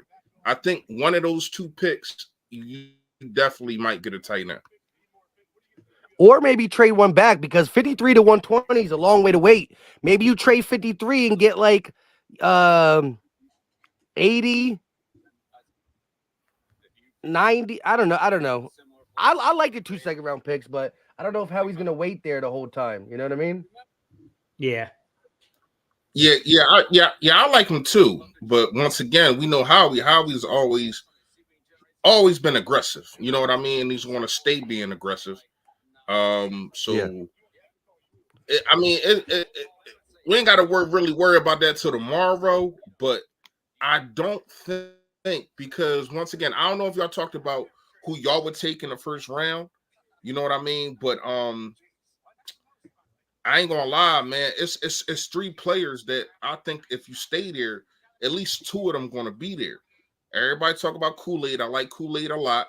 You talk about Cooper Regine, like him, and it's an edge rusher. Damn, man, I'm a napkin to put him. Hang on, I got a towel. Edge rusher from Late Tulatu? Oh no, not edge rusher. It's an edge rusher. Damn, I had my notes, but I was rushing so bad that I actually left them upstairs. I had all my notes, man, because I've been it's been a busy. It's been grinding, Like how you've been working? You've been working nonstop. Yeah, I ain't really. But real quick, primetime Stephen Joy's been a member for 42 months. Yeah. He said, "What's up, fellas? What's going on, primetime?" Tyler F with the $5 super chat. If Jalen doesn't perform well this year, what we gonna do? He has weapons on every level. What y'all take on that? If Jalen doesn't perform well this year, I think you can't take away the turnovers because that was what he did. But the turnovers were what made last year not so well. I think play calling factor into some of his decision making and whatnot. Blah blah blah. They weren't on the same page.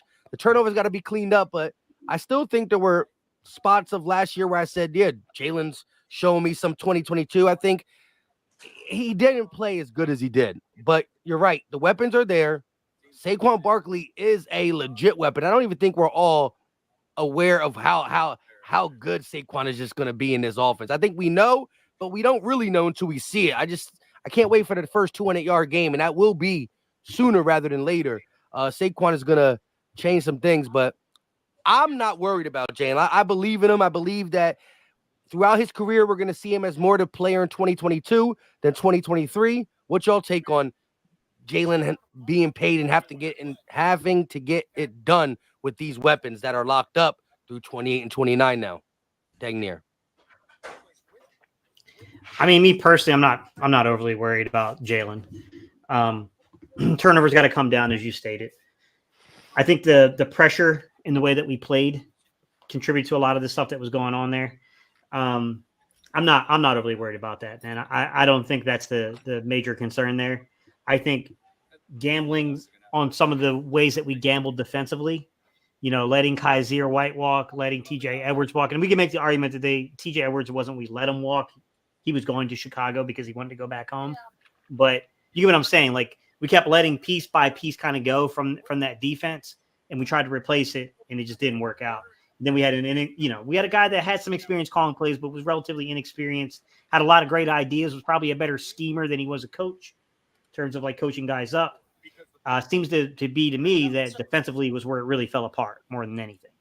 We got in some situations where he pressed offensively, and Jalen, they took advantage of Jalen. They had tape on him. I think it was more schematic than it was player-based. I think that the league had time to catch up to us. They had time to really review the film, see what we were doing, and then we didn't make enough alterations to the offense. I still think Nick wanted to keep things kind of copacetic. I don't think he let Brian Johnson expand the offense enough, and I think that was part of the larger issue at hand, to be quite honest. With Kellen Moore, I'm not saying that we won't have that same problem. I mean, Nick's still the guy that's he's got to realize, like, hey, man, like, I've got to let this offense expand a little bit more. We got to be a little bit more unpredictable than we were last year. There was too many teams that were queuing in defensively early on what we were doing, and they knew exactly how to manipulate the box on us. The way we went out in Tampa Bay, I don't know if you guys heard it about Tampa Bay, Mike, and what they said, but someone from the front office, apparently they were pretty animated at the end of that game, and they were pretty ticked off about that. So I trust they're going to get this together, man. I'm not concerned about it, man. I'm more concerned defensively. Can we get enough stops to win games? That's my concern. Like, I'm not looking at being a top 5 defense or any of that. I just need to get stops when they matter. That's it. Just go get the stops when it matters so we can win these games. Yeah. Fresh. Gates, I love you, man. I love you. You're being really, really, really nice. You are. And I appreciate it. And I'm not saying nice to Jalen Hurts. You're absolutely right on the Jalen Hurts situation. But I'm going to say this. The offense was abysmal. When you look at, and I know for a fact, all three of us had put up the route trees of a guy like Devontae Smith and A.J. Brown. Everything was on our outside. Nothing was in the middle. And for the love of me, Mike, I done tapped into your play-by-play lives. We all screaming at the TV, use the middle of the field. And then when they finally do, it's Devontae Smith for a touchdown. When they finally do, it's A.J. Brown for a touchdown or a nice game.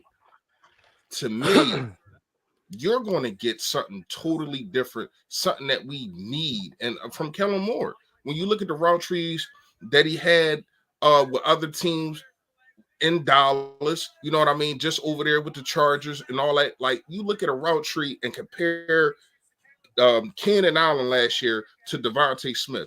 It's laughable. And there Devontae it is. Smith can real quick. Huh? Caleb Williams is the first one. We all knew that, but the pick was in, and he's walking out. That ain't breaking news. Can y'all see? Can y'all see that pretty good on the screen where y'all watching it? You can see the draft board is big enough. It just says on the clock. I actually got that same draft board up right now. So yeah, but on my other screen. I got it on NFL Network. Yeah, I see it. The chat was asking if we could put it up, so I'm asking if they can see it on the screen as well as us. We can all see it pretty good. But hey, shout out to Tycoon Fortune for the super chat, and I think most of us, especially Mr. Hurt Season himself, who snuck in, birthday boy LB. I think we all what up? How you What's feeling? going on, fellas? I can't complain, man. My bad, I'm late. You know that ain't like me. I thought I was at least gonna beat Fresh. Yo, what's Fresh got me. like that? Fresh got me today. Hey, listen. Hey, listen. At least I'm fashionably late. I look good. Yeah, that's all. You That, do, that's you all do, that you matters. do. That's all that matters. That's all that matters. What's You going do. on? You definitely look good. What's going on, I player? can't complain. I just saw my boy got the bag. Oh yeah. I know y'all already touched on it, man. That's Yeah. crazy, man. Everybody talking about he was getting traded. You know the Right, best right. part about that is LB is that we just completely screwed over Minnesota, Dallas, and Cincinnati. I agree. Twice. I agree. For him to take those numbers after what St. Brown got just speaks to the volumes of the culture that we built. Basically, you're just saying, you know, hey, I want to be here. I want to play with Smitty. I want to play with Jalen. Man, this is a good day to be a Philadelphia Eagle. The smoke screens all week were astronomical. We thought people was talking about us taking a wide receiver. I don't see that happening at all in today's draft. I'm with you. I'm with you. I don't get that. Real quick, Rufus Wallace, channel member for a month, said I see a corner coming and one more big move. I bet that won't hurt the cap a bit. Well, I think the big move, well, maybe you can have another move after the AJ Brown stuff. And we do have Justin Simmons still sitting on the shelf. We'll talk about that after the draft. But Bald Eagle Guy podcast with a $20 banger. Appreciate you. Listen, go check out his podcast. He started doing YouTube videos talking Eagle stuff. Go check him out. We appreciate it. He Yes, said, I poured sir. Howie a shot of Henny before the draft. We good. Hashtag anything goes. My guy, Bald Eagle Podcast. And I think maybe LB was indulging in some of that stuff for his birthday. That's why you're a little late. What, man? Listen, I'm hurting, but I'm here. I wasn't gonna miss this one, man, with the gang. I feel like we do this like every year. Somehow, somewhere, we end up on a draft stream. And man, I think how we about to, man, we always here for a reason. I say that, and I think it's gonna be a good one. Yeah. Yeah. This is gonna be. Hey, I can't wait to hear Dan Silio tomorrow. What's his narrative going to be? Devontae's going to go into Howie's office and go, "Why I only got 51 million guaranteed?" That's a good point, because he was the main guy, one of the top catalysts, saying that AJ Brown was upset, with Devontae Smith's contract. But man, I don't know how we keep pulling this stuff off, man. Y'all gotta stop feeding into that dude. It's all clickbait. That's what he do. It's still funny though. It's still funny. Yeah. But this the thing though. Give him the energy that he want. We all he believes, but he believes what he's saying though. Fresh, he believes what he's saying. He believes it. That's what makes it funny for me. He's like Skip Bayless. I get you. I understand that. But I don't know, man. Like at the end of the day, like it's crazy. Like 1 year he'll be on the Philadelphia Eagles, and then like when we at the beginning of the season, I'm watching some of his videos and the Eagles this, the Eagles that, the Eagles this. Oh, they all good. And then when things started turning around, it was like, oh man, it's this and that. And like you in a locker room, like you don't like. This is the crazy part that kills me. It's like people act like they in this locker room and they know what's going on. They know what AJ Brown is saying and yada yada yada. Yo, AJ Brown took a lot of criticism, man. A lot of criticism.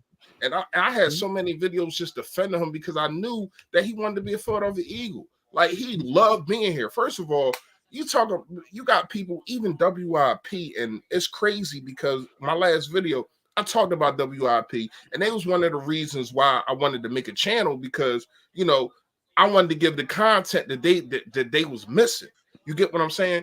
But then you come on here and you say that you got guys saying that, oh, he feuding with Jalen Hurts and yada, yada, yada. Man, this man is the godfather to his kid. Like, right. Like, what are you talking about? You know what I mean? And it's all to get people to watch, and people love controversy. Controversy sells, sex sells. We all know that. But come on, man, you can't go out there and just be blasphemy and just saying anything because it's bullcrap, and we all know it's bullcrap now. So I hope people just stop with it. AJ Brown is here for another 5 years? Another through 5 years. 2029. Another 5 years. Got the bag. He happy. Everybody at the Philadelphia Eagles locker room is happy. But guess what? Guess what? The first time he's on the sideline a little frustrated. Oh, he about to get traded. Oh, the pick is in. The pick is in. Pick is in. Nah. Yeah. They got a big decision, man. I really want to know what quarterback they're going to take. Yeah, the pick is in. The pick is in. The Patriot on the clock. If I'm them, I'm taking Jaden Daniels. I'm me. I would take him. Who would y'all take? In chat, let us know too. Who would you take if you're the Washington Commanders? Would you take I Drake don't want May? them to take him. I ain't taking no Carolina. If I'm the Commanders, I would have took Cousins back.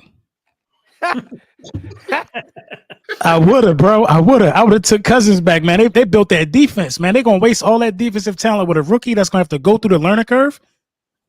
You know what I mean? If you think you're gonna come out here and do what Houston did, that only come around once every 30 years.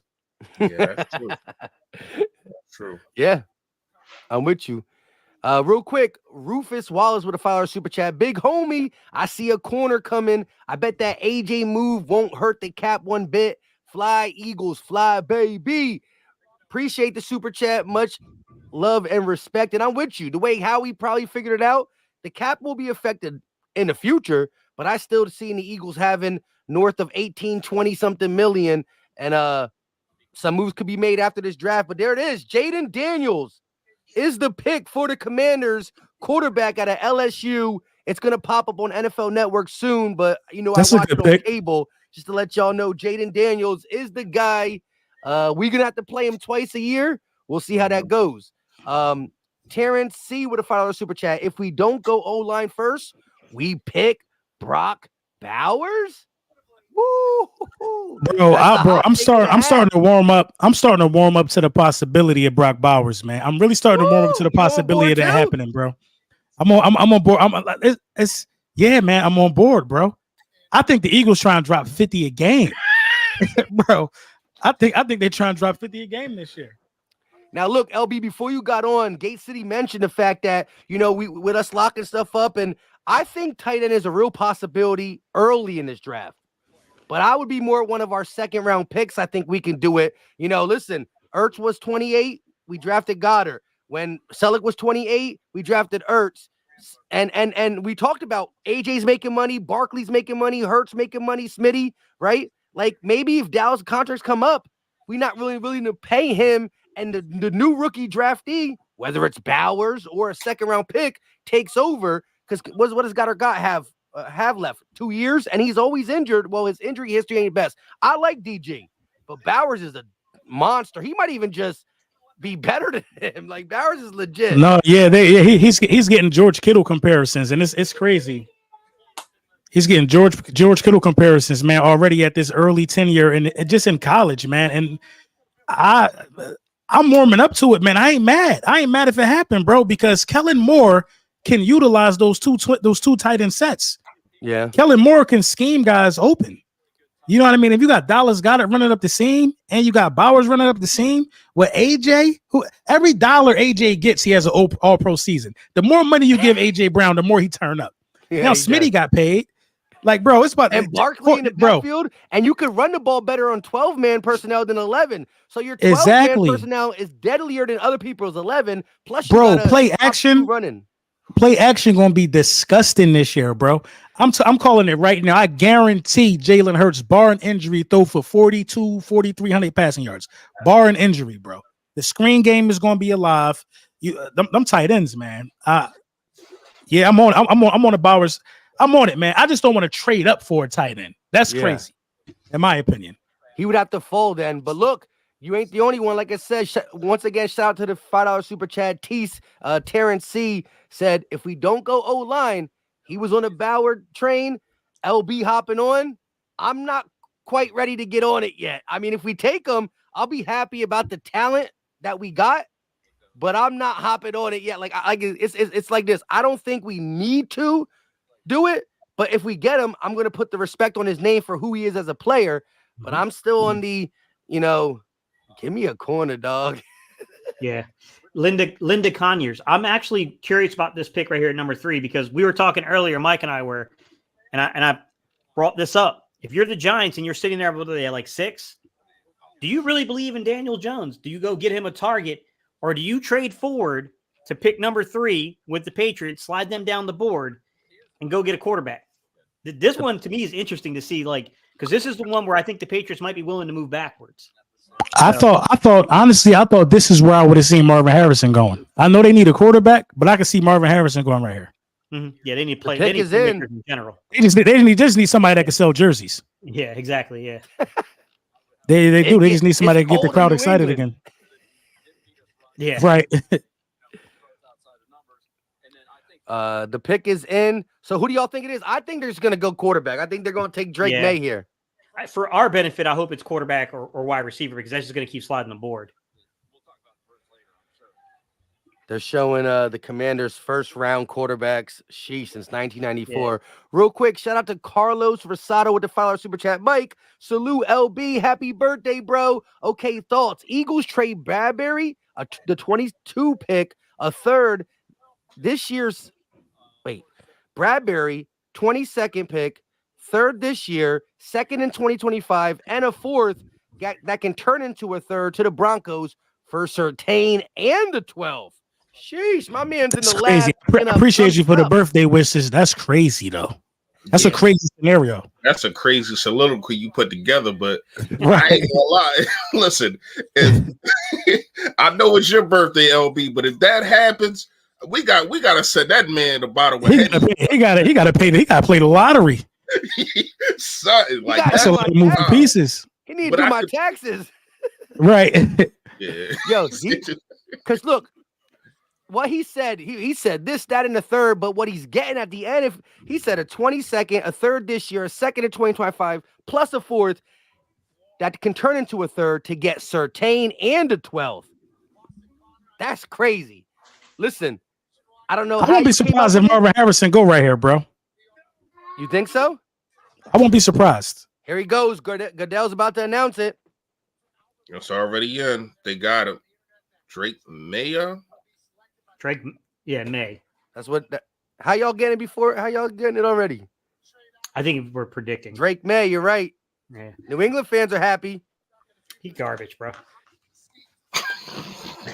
Jeez. But yeah, real quick though, that's a crazy scenario that Carlos Rosado put. But if it ends up getting us that'd be ridiculously crazy. Once again, shout out to my guy for dropping the $5 super chat.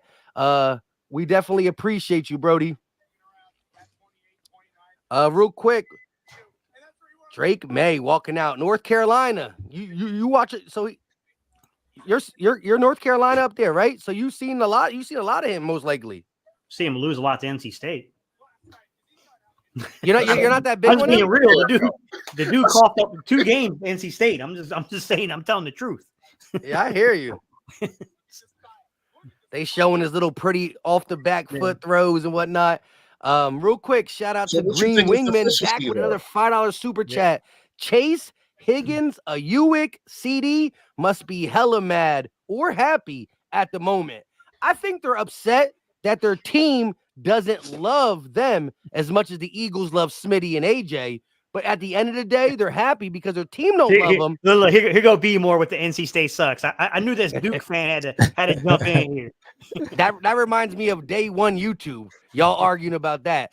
But yo, real quick. Oh my God, be more. Yo, that.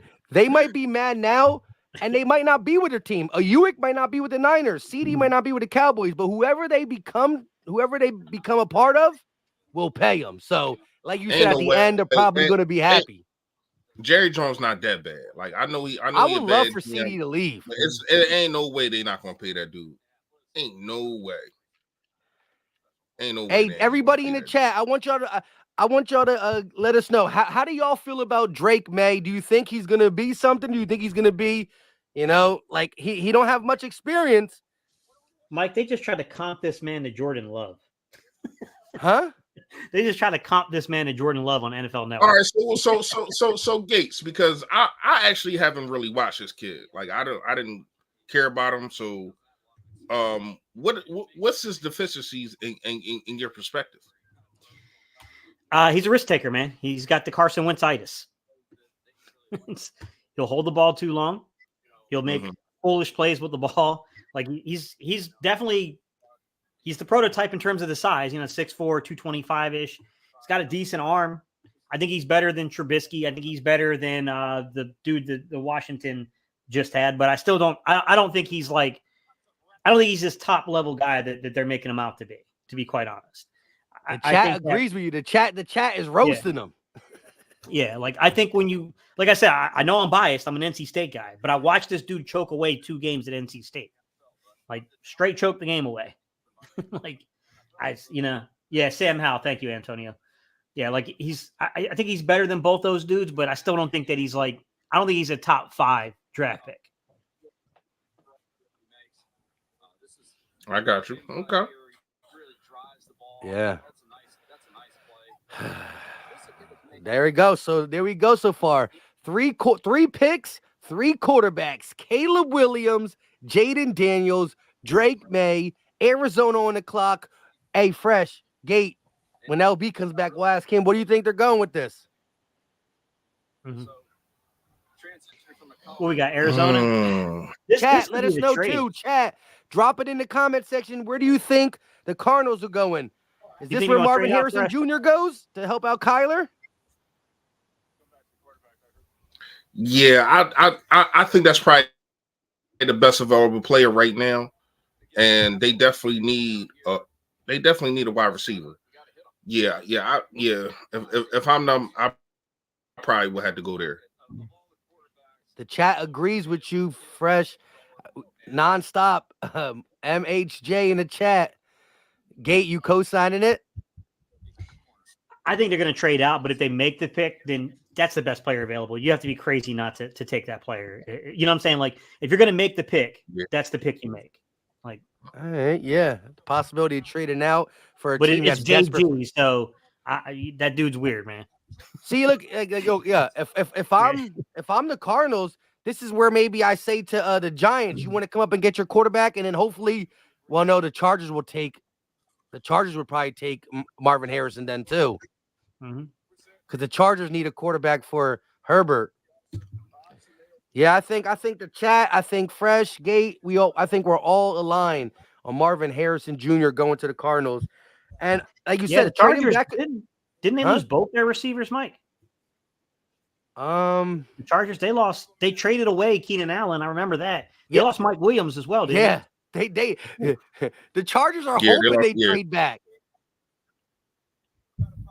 The Chargers are hoping they trade back because that would be a perfect scenario. Herbert needs some help. Here we go.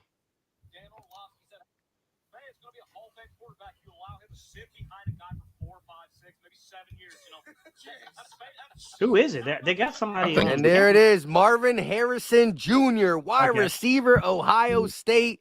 Fresh, chat, Gate. We were all on now it. You got that one before me. I didn't get that one. That's crazy. How you get that one before me?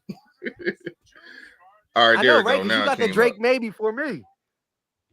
Yeah, that's crazy. There we go. Which one you watch? What you watching? You watching ESPN or you watching Yeah, I'm watching ESPN. I got NFL Network. I'm watching the Pat McAfee one. Oh, LB. Okay. So Marvin Harrison Jr., first non-quarterback off. We already knew that. Kyler Murray gets a weapon. He does. Well, that's a good weapon. You know, I'm not gonna lie, man. I might sound crazy, and y'all know I was gonna say something crazy. I'm just not that sold on him like that. I don't know what it is, man.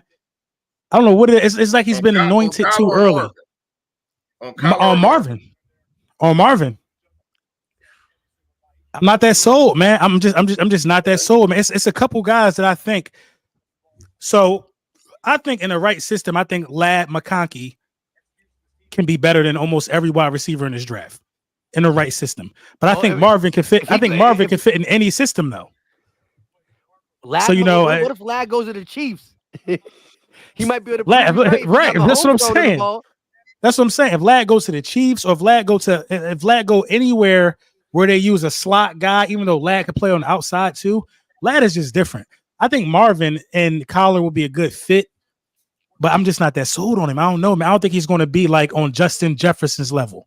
That's the hot take right there. You know, hey, leave it to LB. I just don't think he's going to be on that level. Leave it to LB to come in here and just I don't. He didn't fully poo-poo on him, but say, you know, he's the best receiver in the draft, but I just don't quite see the Yeah, I don't see like the Justin Jefferson. Nobody didn't think Justin Jefferson would be Justin Jefferson. That should let you know how this can go. But they're anointing this guy like, man, they talking about he better than his dad. I'm like, they're showing his dad right now. What are we doing here? But they always showing gonna, highlights they of his always dad gonna and do then that. showing And highlights of him I making the it's same unfair. type of catch. Mm-hmm. Yeah, I like Malik yeah. Neighbors. I think it's unfair to always do that, like the kids and all that. Like, compared to their fathers, right? I think Malik Neighbors got a big chip on his shoulder. For some reason, Malik Neighbors just already seems angry. Yeah, that's the dude I would bank on. Yeah, especially with his brick brick tackle ability. I ain't gonna lie. Mhm. I ain't gonna lie. I think the next two picks are gonna be wide receivers. They need one. I think he's gonna go next. Who next? Hold on, who next? You think Neighbors gonna get past the Chargers? Either offensive line or receiver. Yeah. I think Neighbors gonna go, and then what's the kid from Washington? Rome. I can't ever say his name, man. Yeah, Neighbors got to go here, man. They lost both their weapons. Yeah, both the outside guys. Yeah, it's a no-brainer. They got to get them. They got to Herbert get them. they could use offensive line help too, but I'm with you. They lost both wide receivers, one to trade, one to free agency. They need to do something.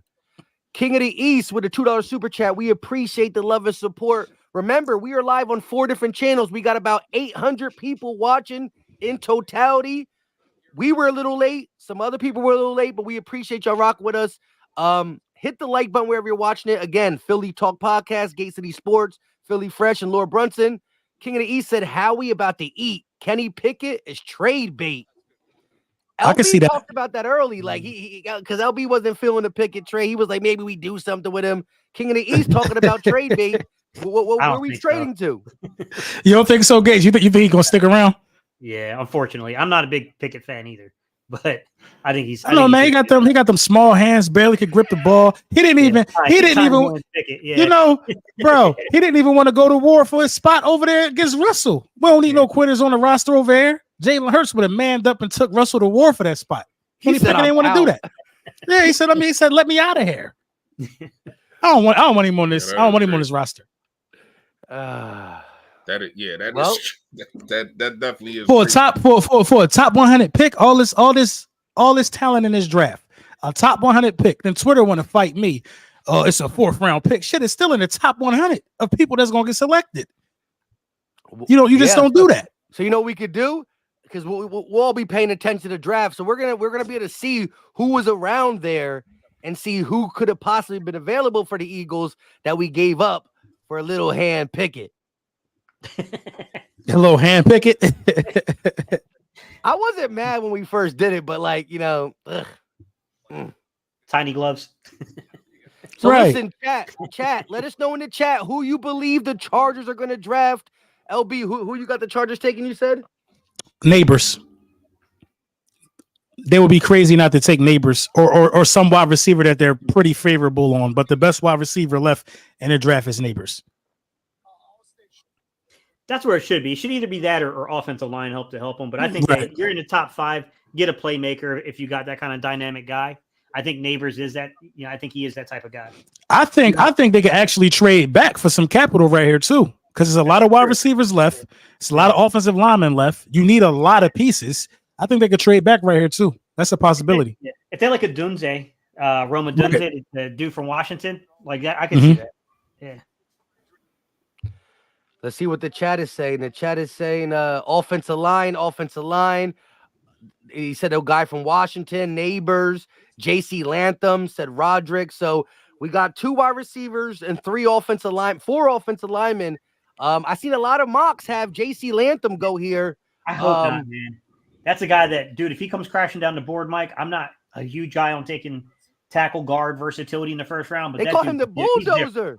He's different. That dude, I would gladly draft. You would take him at 22, dude, in a heartbeat if he got there. JC Latham in a heartbeat. Yeah, he's not staying. He's not staying at 22. Ain't no way. He's not gonna You're right. You're right, Fresh. It's not gonna happen. But if they need so much old line that he might make the most sense right here. Yeah, bro. Him and what's it? The dude. Oh, you know what? Who could go here? Bowers could go here. That's a playmaker. Hey, he could block too. I don't know if they go tight end. I think they need a wide receiver more than a tight end. Hey, real I think they quick, need a wide shout receiver out to more than a Trap tight end, though. God B with the $2. They taking super long chat. as hell to even put the pick in. They might be trading this. They shopping this pick. Yeah, they definitely calling and saying, yo, who wants to trade? Let me get back to like 10, 11, 12. But, Still yo, get a Mike, good wide receiver, get some capital. Hear me out though. Can you imagine beef jerky with Landon on one side and JC Latham on the other? Jesus. What this team would do to people in the trenches? They call him the bulldozer. That's all The I pick is know. definitely in. What this team would do to people in the trenches would be unbelievable. Yeah, it would be unfair for sure. And then Yeah. not only, and listen, we've been having 1,300-yard rushers, and I'm not trying to poo-poo Swift and Miles. I like them, but they not Sanders. You know what I mean? Dude, I they're not Saquon. I mean, they're not Saquon. Yeah, that's what I meant to say. They not. I like them a lot, but they not. And so you just add to that. That'd be crazy. Real quick though, Trap said, long as Brad Toast Burntberry leaves, we're all happy. He says, whatever goes on in the draft, as long as used to be all pro, now all buns is off the team. I know a lot of people just he gotta be the top, he gotta be the most wanted out on the team right now. I don't know, man. Slay and give everybody a warm and fuzzy last year either. I know, but not like Brad. Yo, Yeah, but it was more of Slay's podcast that got people mad. It was Bradbury's play. Yeah, Brad was bad. Brad was bad for sure. Yeah, but I got faith in Brad. I'm not super mad. I'm not super mad if he's still on the team. Yeah. I'm not super mad. Because here's what I'm gonna say. You know we getting burnt toast. You know he barbecue chicken, and you just keep putting them on the island out there. Yeah, we didn't do him no favors. Yeah, that we was go the to pick problem is with the in. defensive. Goodell's announcing it. My TV's on mute, so I gotta wait till it comes up so I can read it. Same thing. Yeah. Joe Notre Dame offensive tackle Joe Alt. Joe Alt. They took got- him. And they passed on Latham. They passed on the bulldozer. Went Joe Alt. That's interesting because they just went offensive line a couple of years ago with Slater.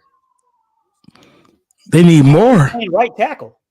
They got to protect. They got to protect that investment. Yeah, I mean, someone got to play right tackle though. So I'm wondering, out of Slater, he wasn't even the best guy at that position. Yeah, I mean, top 5. Yeah, I mean, people like Joe Alt, but he's safe. All That's right. a safe pick. It's not the. That's super safe. Yeah. Nah, bro. Chargers choking. Nah. Yo, they still feeling those extras losing their 2 playmakers. They don't know what's going on. They wasn't ready. They wasn't ready for the draft. They didn't do their work. That's not a good pick. Crazy. Yeah, I'm over here. I don't like that pick. That's not a good pick at all. Okay. They overthought it. They took that long to do that. You didn't go wide receiver. You didn't go wide receiver. All right, cool. But you at least got to get the best lineman. You didn't even get the best lineman. And you had pick 5. Come on. Let's see what our division rival. Let's see what our division foe do here. Yes, now we got an NFC East foe in here. Who wants to start with what we think the Giants at number 6? Will they go playmaker? Will they give up on $40 million Daniel Jones? What's going on in the NFC East? They going Penix. They going Penix. Oh, that would be funny, man. I think they're going to go Penix. I want LDs to be right just because I want to see the Giants fans melt down and have to come to terms with it. For real, they need to go offensive line. If they don't, this is the thing. If they still want to give Daniel Jones another year, they deserve everything they get. They deserve everything they get. They got to go get a quarterback, man. I know neighbors make sense, but Daniel Jones, I don't think Daniel Jones could throw to Jerry Rice when the pressure on. Daniel Jones is buns. That's why I think that they might go offensive line because they probably like, well, we got to protect this guy. We really haven't protected this guy his whole career. So maybe they're looking at it like that. They probably, I'm gonna say they go offensive line because of the money invested in Jones. I could see them getting a wide receiver here and trying to help him out. Hey, I'm still stuck on. Hey, for some yeah, of y'all, but if he can't put a ball to nobody, it chat? don't matter who he got. Like you're LB right. just said, it don't matter if you got Jerry Rice. If you can't protect him, he can't throw the damn ball. Yeah. Hey, you guys that are, is anyone in the West Coast in the chat that followed, that gets the media coverage for the Chargers? Like, are they going to move Slater to left guard? What is the plan there? Because you got 2 left tackles. and you've drafted 2 of them out of the last 3 drafts. Now, somebody with inside knowledge, let me know if you know something about that. I don't know. Maybe a trade come up. Yeah, that's interesting. The Giants pick is in. Let's see what the Man, that was NFC fast. East foe is going That to was do. fast. LB got disconnected. He'll be back in. That definitely was fast. Okay. Yeah, it looked like they knew what they were doing. They left like 6 minutes on the board. They like we No, it they might be think they know what they neighbors. doing. You think it's a Dunze? Mike, you think it's a Dunze? Say it again. You think it's a Dunze, the Washington receiver? Oh, that's how you say his name? I think. Don't trust me on pronunciations. Yeah. Yeah. That was the guy I was talking about, the other wide receiver. I don't know how to say his name, but no, Neighbors is better than him, though. I like him. I do think he the third best wide receiver, but Neighbors definitely better than him. I mean, but how do you pay Remember, somebody $40 million? Remember, and then Fresh, just I draft a once thought quarterback? McLeod was McLeod. That is true. Yeah. That is true. For years, too. Yeah, exactly. That is true. I don't know, man. I really. They took Neighbors. How did you get that before me? I don't know, Mike. We going back and forth with this. We flipping man. back and forth, but I never changed the channel. Me neither. He just got to the podium. Malik. So they took Neighbors? Yeah, they took Neighbors. Man, Malik Neighbors, LSU wide receiver. They gonna give Daniel Jones one more chance. They took the second best wide receiver on the board. Giant fans are happy. They must be related to Daniel Jones.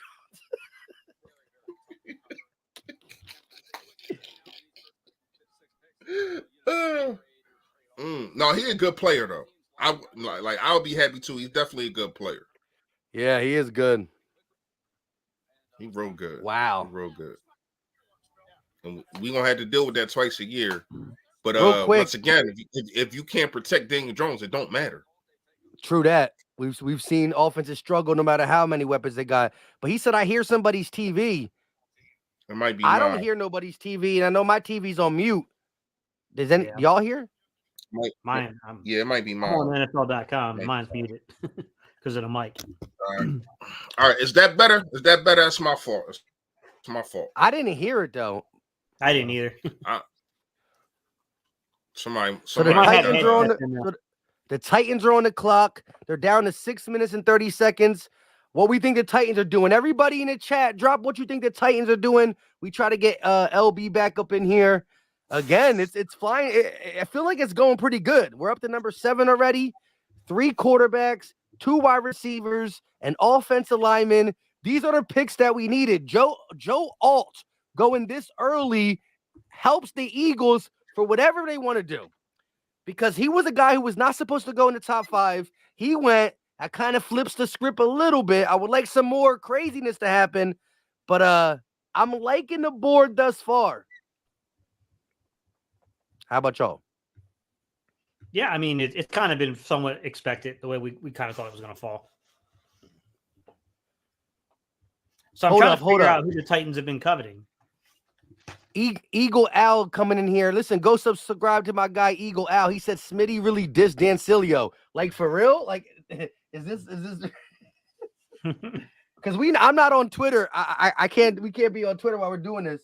But did Smitty say something? Yo, Eagle Al, you gotta let us know what he said. You gotta let us know. Yeah, let's see who did they bring in? He got me looking at Twitter. God damn, they don't even got theirs listed like we do. What's Smitty say? Y'all can still hear me? Yeah. Yeah, I can hear you. Here we go. They brought in Terrion Arnold. So the chat is saying, Linda said offensive line for the Titans. Lorenzo said go O-line. 2020 Vision said outside chance. Fashanu goes here. T-Rex said wide out. Yeah, Yeah, no, they already went pretty heavy there. So I'm going to say they need offensive line, bro. They had Andre Diller starting last year. Yeah. If Andre Diller's on your line and then he leaves your line, so first of all, it was a hole when he was on there, and now it's a legit hole that he's off there. You definitely need to draft offensive linemen. Uh-huh. This is where I could see J.C. Latham going. Probably right. Yeah, I can see that. I can definitely see that. Or the kid from Oregon State. I don't Fergal. I don't know how to say none of these kids' names, man. Talisi or whatever. What's his name? Talisi. He a tackle. So LB, of course, you saw Malik Neighbors going to the Giants, right? Yeah. I saw Malik Neighbors. Is this mic working good? Yeah. Yeah, we hear you. Okay, cool. A lot of people in the chat are saying Titans are going to take Fuaga, the offensive tackle out of Oregon. That everybody's saying we should take. Yeah. That's the guy that I'm talking about. Come up to 12 no, his name Fuaga. Eagle Al just sent it to me. Hold on. Let me see this message. Yeah. Yo, I'm going to pull it up on Twitter just for GP. It's just a great, Smitty, you gotta love Smitty. I'm about to say, you gotta send it to me. I want to laugh. Hey, shout out to Eagle Al for putting me on this. I got to show y'all real quick. Let me go to Smitty's page. Devontae Smith. Hold on one second. Y'all talk to y'all do y'all thing as I pull this up. Yo, shout out to Eagle Al, but look at this. Let's switch this stuff. Let's switch it. It's something light, but you gotta love it. You gotta respect it. He knows what time it is for that media man. Look, so it's just Devontae Smith and AJ Brown laughing it up, and he said at Dancilio with the Smitty added chilling with the panda chilling. Smitty added Cilio. So yeah, he put this picture of him and AJ chilling, laughing, pretty much celebrating their bags, and said at Dancilio. Sometimes the pictures it speaks more than the words. You know what I mean? Just take that. Smitty, I love it. And he's the silent assassin. Normally he don't be beefing on Twitter. So for Smitty to come out here saying, he said, leave my dog alone, bro. It's never been no messed up situation here. Yeah, and that's what I'm saying. Whenever Devontae Smith get a touchdown, AJ Brown's the first one to go congratulate him, and vice versa. Like you see these guys, they happy, man. They happy. But then when you look at the numbers though, like nobody has a reason to be mad. They both eating.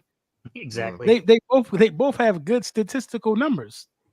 You know what I mean? And it's crazy that like it's hard to have two number one wide receivers. Like if you didn't think Devontae Smith was the number one wide receiver, look at him in the playoff game. I know the playoff game was a horrible game, but he got his numbers. Like he was balling. Devontae Smith was balling, and to have these two, man, and to have them for 5 more years, man. Shout out to Howie, man. Seriously, man. But it also shout for Howie, man. Seriously. It also comes down to them wanting to be here. You know what I mean? They want to be here because 25 is on the low end of what they should be getting. Let's keep that in mind. But what the market sets, they have to want to take those discounts to stay together. They enjoy it. They enjoy the culture. So you know what I mean? That's a big word going around right now. Football culture. A lot of people are saying that we're underpaying our guys. They're saying anything right now. Oh, Eagles underpay their players. Tennessee did select Latham. Oh, they did? Damn. Yeah. So now it's 2 in a row you got before. You knew he wasn't going to be there, Gates. Cut it out. Come on, man. Let me dream, bro. Let me dream. Yo, no, he a beast though. He definitely. To me, he the best lineman in the draft this year, man, and probably last year too. Like he a beast. That was That's a my good- it's pick a to good them. pick You for heard it right when we were talking about. I said I think they go JC Latham here, and so Mhm. you know, Yeah, it's a good pick for him. Yeah, it is. It is a good pick. You know, the one And thing they that doesn't get discussed, guys, about the contracts with AJ and Devontae. Everyone focuses on those totals numbers, but no one really talks about the structure. It's the structure, man. It's the structure of the contracts is why he can do what he does. Like, it's so interesting to me. Like, they were saying, like, you can't pay two guys $25 million a year. And it's like, dude, that's an illusion. That's just an illusion that you're buying into. Like, because Howie said, you're right, I can't do that. I'll pay 125 and the other 32. Yeah. Like, it's funny to me. Like, but I don't know what Howie went to college for. It had to be accounting or something, but he know how to work the numbers, man. yeah. Well, here's the He- thing, yo, and LB, AJ didn't take no discount. He's the highest paid player in the league. He's 32 mil. But the thing is, Damn, really? yeah. Yeah. So his extension is the highest ever, and his guaranteed money is the highest ever. So the dude got paid. Here's the thing: 32 for Smith, 32 At the for wide receiver AJ, position, 20. right? Huh? You mean at the Yeah, wide receiver position? yeah, Yeah, wide receiver, yeah. Yeah, Right. quarterbacks are different. 32 for AJ, 25 for Smitty is incredible. But it's the way, like Gates says, the way he structured the contracts, crossing the T's, dotting the I's, voided years, which manipulates the cap. You just But- hit it on the head, Mike. The voided years. He is betting that league revenue keeps pace. Correct. But here's It the will. thing. If will. I the mean, we're going to Mexico this year. yeah, First game. we getting It's- paid. The TV, Going to look, Brazil. Peacock, Amazon, we getting money. You know what I mean? All that being said, here's the thing. If your GM is stingy, I don't give a, it doesn't matter how he can cross the T's and dot the I's. If Lurie don't want to come out his pockets, because that's the thing. When you cross the T's and dot the I's, you manipulate the cap. But guess what? Somebody still got to pay the bill. If the bill's not on the cap, but it's still somewhere else, whether it's incentives or bonuses or this, somebody got to pay that.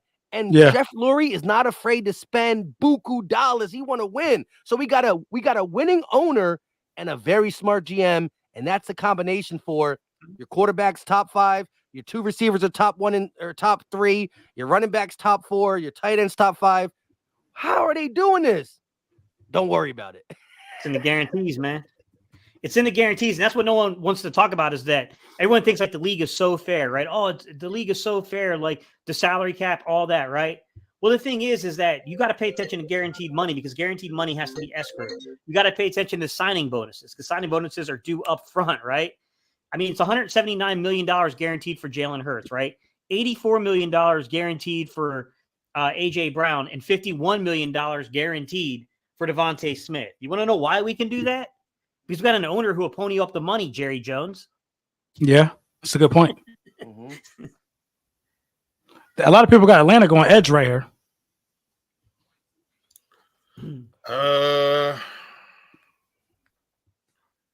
I mean, Hey, don't sleep on Bowers, man. But they still got Kyle Pitts. I think they're going to give Kyle Pitts a good swing at it with a guy like Kirk Cousins. They got Kyle Pitts. I mean, he definitely ain't generational like we thought. Yeah, they were saying Verse or the dude from Alabama, the lighter guy. What's his name? Dallas, something like that. Yeah, it should be in here. I think I know what you're talking about. Damn, I ain't gonna lie, bro. They Dallas definitely Turner, put they definitely put respect. They put respect on AJ name, the franchise. They put respect on his name with that. He got 2 bags before CD got 1. Mm-hmm. Yeah. They put respect on his name, bro. With that one, bro. Like he got 2 more years left on his deal, bro. Oh, Dallas Turner. Yes, Dallas Turner to the Falcons. You talking about Dallas Turner, right, Gates? Edge rusher was right. Yeah. Bro, the Eagles, they got 2 years. They got 2 years to win the Super Bowl. Hold up. They got Smith and AJ through 2029. 28 and 29. Got to run. We got to run in this left, guys. The AJ extension and the Devontae Smith extension, that just extended his window to like 4 or 5 years. Mm-hmm. This window is extended. Yo, but you know what's even worse? LB, you talk about AJ got 2 bags before CD got a bag. How does CD feel when Smitty came in the league a year after him? Damn, and got a bag. Yeah. Smitty ain't even sniff his 5th-year option. Hey, think about it. Hey, real fast, everybody, think about it. Because I've been thinking about this for the last couple minutes. Is anybody on the offense not paid? Is there any starter that's not paid? Except for what's my man? Cam and Steen. Contract. That's it. Who the hell is that? The two people under. They're not even up. They don't start though. Yeah, they're not even up for deals. Yeah. Well, Cam, yeah. And Cam might be unless we draft the offensive lineman here who's a tackle who probably, I think there's certain tackles that can probably play some guard too. So it depends. No, everybody pays. Every position. Oh, they're saying Michael Penix is going to the Falcons. You know what? Kirk Cousins might not be ready day one. I wonder if that's true. Kirk Cousins might not be ready. Oh, y'all were guessing? Yeah, we were. No, it's on Twitter right now. They're saying Michael Penix. Of course, let me consider the source. It's freaking Jeff McLean. But I don't know if I can trust that. But Goodell's walking to the podium right now, unless Fresh can beat me to it. If Michael Penix goes right here, the Eagles need to stay put. I agree with you, LB. The Eagles need to stay put at 22. That's 5. That's 5 quarterbacks. Michael Penix Jr., quarterback out of Washington, is to the Atlanta Falcons. Lord, that don't really make sense though. Kirk Cousins got to be the luckiest quarterback. He just get paid. Kirk just get paid. Kirk just get a bag everywhere you go. You just gave him a bag. That pick don't make sense. If it's Michael Penix, it don't make sense for me. Yeah, exactly. Yeah, that's a fake smile. My man's fake smiling. He's like, Kirk Cousins ain't Kirk Cousins not losing that job. A healthy Kirk Cousins ain't losing that job to Michael Penix. This chat tripping. Y'all be sleeping on Kirk. Yeah, he's not. And not same only as that. They gave him 4 years, right? He Dak. Dak Cousins. I give him Matt Ryan. I give him Matt Ryan. I think Kirk Cousins, Matt Ryan. They all the same. Dak, Matt Ryan, Kirk, they the same. They can get you 4,000 passing yards a season easy. Hey, Matt Ryan went to the Super Bowl at least. With some respect. That's a fact. Matt Ryan won MVP, so you're right. Yeah, that's true. Don't disrespect Matty Ice like that. Yeah. See, Matt Ryan, but back in the day when he was Matty Ice, as LB said, he was somebody. Yeah, don't disrespect Matty Ice now, but Kirk. But that was 1 year. That was 1 year. He had 1 year. Matt Ryan. Matty Ice is going to the Hall of Fame. Matty Ice, he probably not gonna be first ballot. He got Hall of Fame numbers with an MVP. With an MVP, like 10 straight years of 4,000 yard passing. Damn. Yeah, he did. Matty Ice was like that, bro. Yeah, he did do that. Yeah, that's messed up. He definitely not gonna be first ballot, but it's gonna be hard to get him in there. I think he get in there when he like. I don't think it's gonna be hard. I don't think he should go in there before Phillip Rivers. And they saying Phillip Rivers is a shoo-in. No, Phillip Rivers definitely going to get in there before him. Why? How? Phillip Rivers never been to a championship game. More of a household name. You know how it's politics. It's politics. But I agree with you though. I agree with you. His numbers is better. Like and he went to the Super Bowl. The Bears trifling. They about to pick again. Yo, the pick. All this talent still on the board. Yo, let me just say this though. The fact that Bowers ain't going past New Jersey. They should get an edge rusher. They need someone who can create pressure. The Bears? Yeah. I don't know, man. Sweat was pretty solid. Yeah, they did trade for him from Washington, right? Yeah, Sweat was pretty solid last year, but one is better than two is better than one. Bowers is going to the Jets. Yo, that's OD. Because don't forget the Ohio receiver. What's his name? Garrett Wilson. Yo, he's a dog. Like people don't sleep on him. He's legit. And he's legit for sure. But we don't see it because he had a burger thrown to him. No, he liked that. And he still got like 1,100. Yeah, with a burger thrown to him. When Rodgers come back, he's going to have 1,500 yards. Yo, they beefed up the offensive line. their defense has been good. They added Reddick. They beefed up the offensive line. You go get Brock Bowers. You get listen, it's like they drafted a quarterback. They didn't have Aaron Rodgers last year. So the Jets about to be, this shit about to be Eagles, Jets in the bowl, right? My brother's a Jet fan. He's hyped. This is about to be Eagles, Jets in the bowl. Hassan Reddick gonna be licking his chops, bro. That's not what I'm trying to see. Hassan Reddick in the Super Bowl on the other side. As long as it's slippery. Right. I get that. We the wettest cleats because that sure stopped him. That's so dirty. I hate that field. I don't even want to talk about. I mean, you still got the best offensive line in the game, though, man. But if it's anybody that know their weaknesses, it would be Hassan Reddick who practices. This might be your boy Reese. This might be Talisi or whatever his name is, the dude from Oregon State. Here we go. The pick is in. For the Bears. For the Bears. Yeah. With the ninth pick in the NFL draft, but no one Chicago Bears take Rome Adu. No, they went wide receiver. Did they really? They went wide receiver, Rome wide receiver out of Washington. I don't know how to say his last name. Bro, because they really believe in Caleb. Yeah, they really believe in Caleb. They should have went offensive line. They got talent at receiver. They should have went offensive line. Mm-hmm. Yeah, unless who's the receivers? They got the dude that had the 4-touchdown game against the Redskins, I think. What was his name? Yeah, the ex-Carolina Panther dude. Moore, DJ Moore. DJ Moore, Keenan Allen. And they traded for Keenan Allen. Yeah. Right. DJ Moore could be on the move. I understand that. Bro, they don't plan on running the ball, bro. They must think Caleb Williams is the best thing since sliced bread, bro. They have to, bro. They putting the arsenal around him. They're trying to duplicate They think a lot of people the chat. better than Stroud. Did the Jets trade back? No, the Jets are at 11. Vikings are on the clock at 10. I think this is JJ McCarthy, or was it JJ McCarthy in his name? I hope so. Listen, if JJ McCarthy goes here, then the board is falling tight beautifully for the Eagles, bro. Yeah. I'm still not opposed to coming up. Y'all said stay still. I'm still not opposed to coming up to the 16 right here.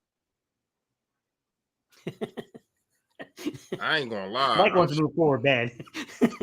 Because listen, I want to see. I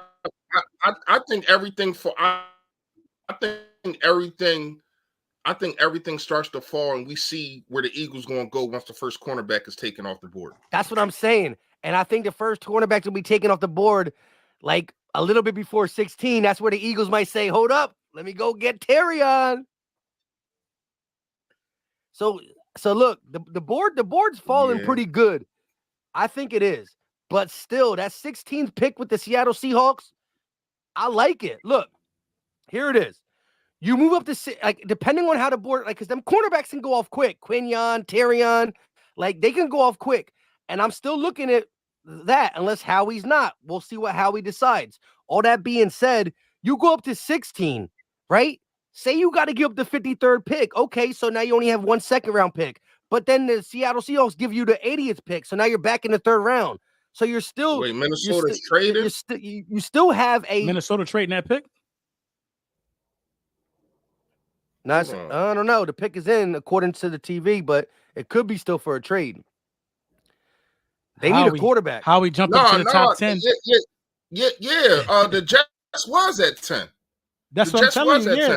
I thought the Jets went back. Yeah, the Jets traded with Minnesota.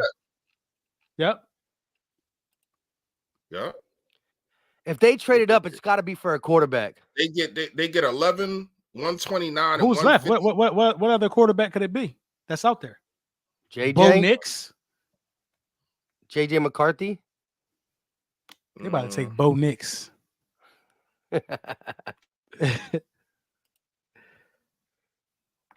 Somebody wants Bowers bad. The Jets. Yeah. I feel like the Jets let Minnesota go because they want a quarterback. They got some picks, and they're still gonna get Bowers. You know what I mean? Yeah, that'd be crazy. I think it's JJ McCarthy. Yeah, that'd be crazy. Who they running back over there? Minnesota. No, don't know. the Jets. I'm looking at the offense. Jets running back. Who Oh, running they back? got that. They got the dude who They got hurt. Yeah, he got hurt and came back. Cook and Carter, right? Well, no, Cook. No, I think the dude from Pennsylvania or something like that, right? Gay, who's the running back for the Jets? Chat, let us know. what's Cook? Brees Hall. Brees Hall. Yeah, Brees Hall's a Hall, dog. Yeah, Brees Hall, yeah.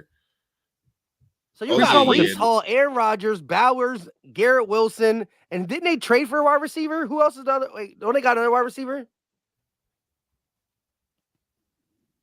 Gates, we can't hear you. Huh? Didn't they trade away A-Rod's boy? The Jets? Oh, the tight end? We got the tight end. Receiver. The receiver. I'm trying to pull it up, guys. Hang on. I just typed in the wrong thing. I like how man? LB said we got their tight end like he a dog. Right. Let me see. He said we got the tight end. Hey, that's what Twitter keep trying to tell me. We don't need no tight. Listen, I am an advocate of getting a tight end 2 before wide receiver 3. Because I know what Kellen, I know what Kellen Moore is about. Hey, they took JJ McCarty. Oh, they did? Okay. They need a quarterback though. This board looking real good. It's looking. You gotta stay put. I'm like, hold up. You gotta stay put if you Howie. Hold up. Nah, bro, that's 16 and looking real. Because I think the Saints need a quarterback too. Yeah, but all of them gone. They might trade back. No, they still got Allen Lazard and Mike. My bad. They didn't trade him. Yeah, so they got Allen Lazard. Listen, they drafted Bowers. Who? Yeah, everybody drop in the chat who you think the Jets are drafting. I'm on Team Bowers here. Like, I think they do it. They got Mike Williams. Who? Oh, the Jets picked up Mike Williams? Yep. Yeah, Mike Williams, Garrett Wilson, that was the trade. Bowers, trade, man. A rejuvenated offensive line, Brees Hall and Aaron Rodgers. Lord, if they gonna know, I think they're going to the AFC Championship. As long as injuries don't, it's football. And listen, it don't matter who's on the Chiefs roster. They got Andy Reid and Patrick Mahomes. That's gonna be a dirty combination for as long as they're together. LB, I hope they go to the AFC Championship. I hope Reddick Cook's there, and I hope they fall on their face in 25 when Rodgers retires, so we get that good pick in 26. Oh yeah, that good 2026 pick, possibly a second. True. Yeah. But yo, think about that. Aaron Rodgers throwing to Mike Williams, Garrett Wilson, Bowers, Brees Hall at the backfield, rejuvenated offensive line for a 2-time or 3-time MVP or whatever. Oh my! So I don't want. I gotta think about this. Is this the best offense that Aaron Rodgers has had? It's pretty good. Yeah, it's the best. Aaron Rodgers never had He never had a first-round wide receiver. Yeah, they got Garrett Wilson over there. That is true. Mike Williams. But he had some studs though. They wasn't Yeah, first round. He had some studs that like nobody they developed. They never went out and said, "Let me get a wide receiver for Aaron," because Aaron been always he always been able to make people good. That is true. Yeah, who was his boy that went to the Raiders? Devontae Adams. Adams. Yeah, he was a first round pick. LB's point, but he was probably the most talented guy I think that he played with. Yeah, but there's talent all across the and don't forget. We're talking about all their offense. That defense is dirty. Yeah, it is. You're right, Mike. Yeah, Sauce in them. Mm-hmm. Sauce in them. You just added another dog in the sign. Yeah, you just added Reddick. They was the reason why they won a lot of games. They was the reason why. Bro, I'm telling you, I'm telling y'all, man. If homeboy don't show up with at least 10 sacks that we got from the Jets, if homeboy don't show up with at least 10 sacks, hey man, how we messed it up. How we messed it up. If homeboy gets me a corner right here. No, I'm just kidding. homeboy got to eat. Nah, he does. We gonna have a microscope on him. I'll give him 9. I'll give him 9, and he got to be top 3 in pressures. I could settle for that. But homeboy got to come in and do his job. I just need the Eagles to be in top 5 sacks. Like we need that defensive line to be. You know what I mean? It might not be 70 sacks, number 1, like it was in 2022, but we need to be in the top 5 this year. You know who I ain't mad at? I ain't mad at the Eagles going D-line with one of the first 3 picks. Defensive interior. Damn, Mike, this board is shaping up pretty damn good. It is. Yo, this board, if as an Eagle fan, you couldn't ask for a better board if they go JJ McCarthy. You said they picked them. They're still picking. You know, earlier on, Mike, it was just you and me. I said that I heard a guy say that he said at minimum there'd be 5 quarterbacks, and he thinks there'd be 6. Dude might have hit it on the head, bro. Yeah, I thought that was gonna be too much. Yeah, it's like JJ McCarthy will be the 6th or the 5th. Yeah, I think he the 5th. Yeah, but ain't nobody. One, ain't two, nobody three, see that Atlanta pick though. Ain't nobody see 4. that. Yeah, he'll be the 5th. It's just a matter of somebody wants 99-year-old Bo Nix in the first round. The Atlanta pick is crazy. Yeah, I'm still scared. I think that's the worst pick for right now. I don't think that's the worst pick. I think that offensive lineman that went to Alton. I think Alton was the worst pick so far. Joe, but you can use an offense. All right. Here's my thing. You can use an offensive lineman, and he will play day one, in my opinion. But he wasn't the best offensive lineman. They spent a top 8 pick on a backup. That's what Fresh is saying. That's a good point. Yeah, like come on. I was he even a first round talent for? All right, so and then you put yourself in a crazy dilemma. So you get this kid, say the kid start cooking, and Kirk Cousins isn't healthy yet, right? He come back week 4, week 5, he gonna win his job. You paid him, but the kid already cooking. Come on, man. You just put yourself in a whole dilemma. Stupid. Yeah, McCarthy, they just updated it. Yeah. JJ McCarthy, quarterback of 5 Michigan. Quarterbacks in the top 10. Right? That's what I'm saying. Stay put. In my video I put out today, stay put. There's no need to trade for a higher pick. There's no need to trade. What happens if 13, 14, 15 are on some This Bowers and the Denver going cornerback. Denver is going corner. They just picked up the 5th-year option on Patrick Surtain. They want to add a dog. They was quick. Jets on the pick is in. Bowers. They was quick. Damn the Jets. That timer went off 3 spots and he pick was in. Because they already had it. Once they traded, they knew exactly who they wanted. Yeah, so I think they just had to make that call. But this is the thing, though. Why would you trade with the Jets if you're right behind the Jets? The Jets don't need a quarterback. That shit made no sense. No, but here's the thing. I think they wanted to jump Denver, wasn't it? Is that who they were trying to jump? No, but they were right behind the Jets. Yeah, but listen, it is no spots.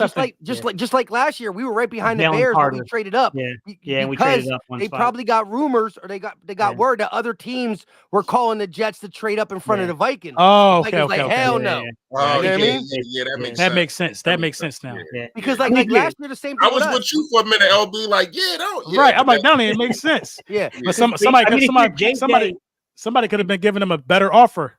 Yeah, they're like no. Dude, if you're JJ McCarthy, you just landed in the perfect spot, though.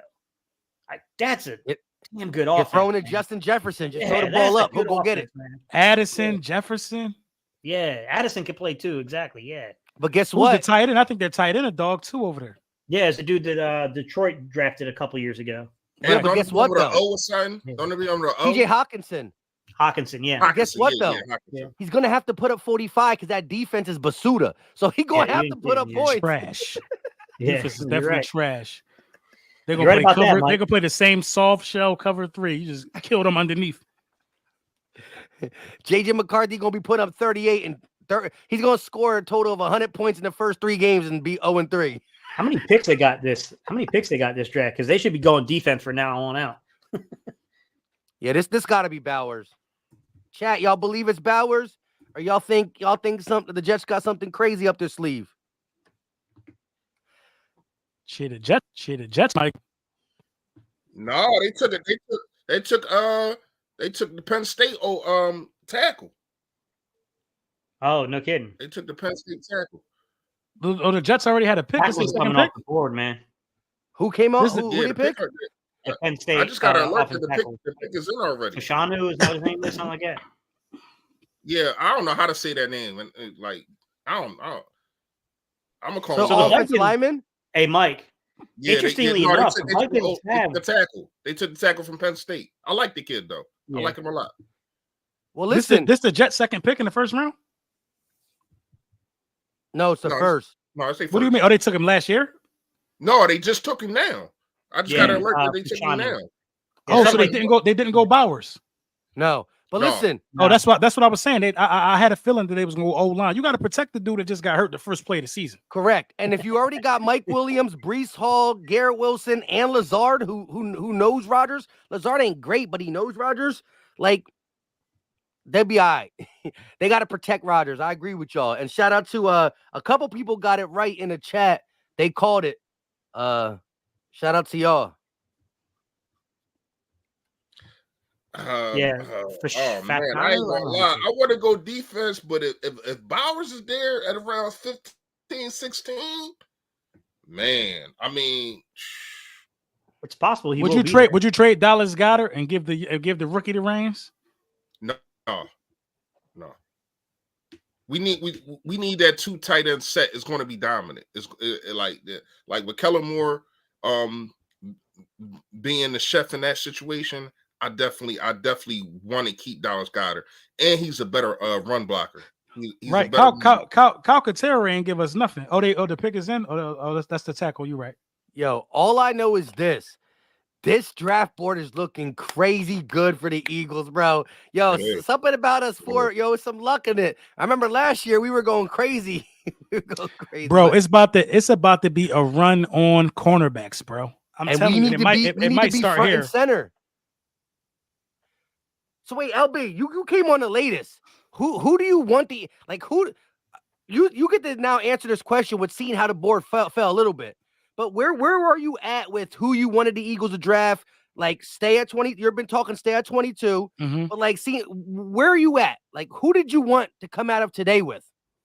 I wanted to come out of today with either Kool-Aid or the dude from Toledo. Quinyon Not Mitchell. Terrion. No, I didn't want to come out with Terrion. I wanted to do from Toledo or I wanted Kool-Aid.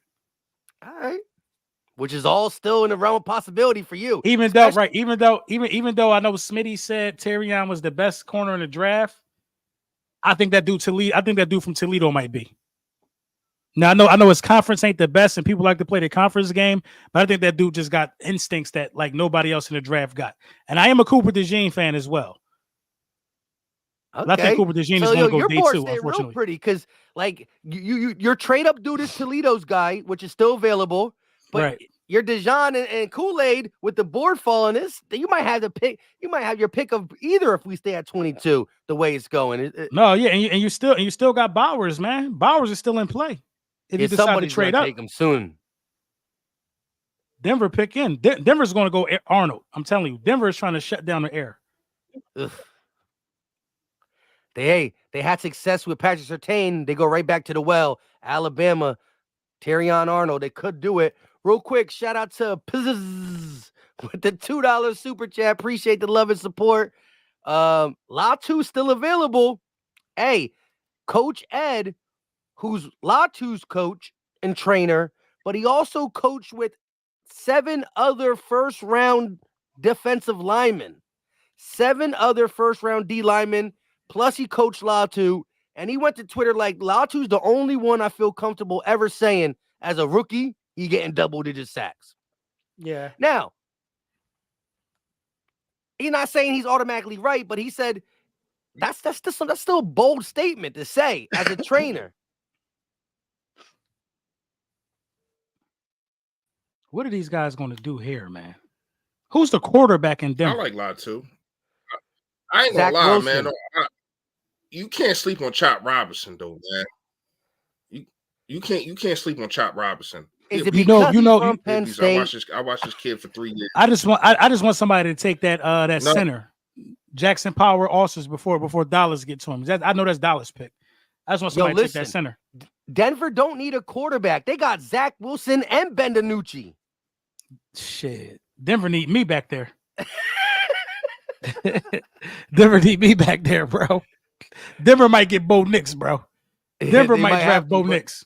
Once again, shout out to P with the $2 super chat. We appreciate the love and support. But yeah, Latu's a guy I thought that I didn't know really where he was gonna go because of the injury history. But he's a talented pass rusher. I like Chop Robinson too. He got more of my attention after he ran that 40. I like that. And then watch some of his tape. I don't know. I think Latu's a little better than Chop. I know it's your guy from Penn State. Bro, they got they gotta get a quarterback, bro. the Denver Broncos gotta get a quarterback, bro. You know. Hey, yo, LB, they choking for the next You year's on mute, quarterback draft. you on mute, Gates. If they go Bo Nix at 12, this is insane. It is. This would be absolutely insane. Bro, they got to though, yo. Like Zach Wilson is ass. Ben DiNucci, Bo Nix better than both of them right now. Ben DiNucci, they trash, Gates. They trash. I don't disagree with you, but I'm not too sure Bo Nix is the 12th overall pick in this draft. I feel you. That's a reach. I feel you. But LB, they can always look. They can always be on the listen. They only picked up Surtain's 5th-year option. What if they run with these bum quarterbacks, trade Surtain, and next thing you know, they're the worst team in the league, and they get the number 1 overall pick next year, and they go get that quarterback from Colorado. You know what though? I could have seen the Eagles putting the package together for that dude we got from Pittsburgh right here. Kenny Pickett. Yeah, I mean, if they're going to go Bo Nix, they might as well spend a first on Kenny Pickett. Right. Kenny Pickett. Real quick, shout out to Zero J, been a channel member for 26 months. He said, let's go. Cheers, everyone. Fly, Eagles, fly. Appreciate the love. Appreciate the support. What is the chat saying? The chat saying they need a quarterback. Bo Nix, a millennial in the 2024 draft.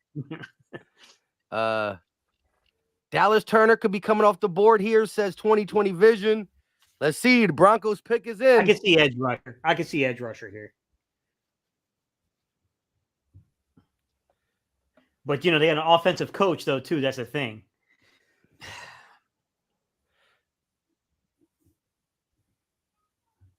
Yeah, here we go. The Broncos pick is in. We're going to find out what their season's all about right here. Still ain't in? Nah, they taking forever, bro. It's Bo. Bo Jackson. Bo Jackson. King of the East at LB. You see what I'm saying now? What you talking about? The Pickett thing, maybe. Oh, the Pickett thing? Yeah. Everybody's sleeping on Dallas Turner. Bro, people need Kenny Pickett.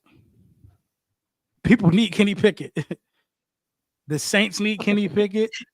LB out here trying to advertise him. Yeah, he trying to get him out of here. People need him, bro. Sure. If you give Kenny Pickett some stickum to use on the ball, he could grip it. Small ass hands, bro. I don't care if he was an Eagles fan. Get him out of here. Package him up. We got a quarterback. Package him out. Hey, shout out. Oh, Bo Nix. Bo Nix. Is Bo? Are you serious? I knew it was going to be Bo. This is fall perfectly for the Eagles. It's falling. Crazy. Yo, it's so much quarterback out of Oregon. Right now you can stay still and can't miss. That's what I'm saying, bro.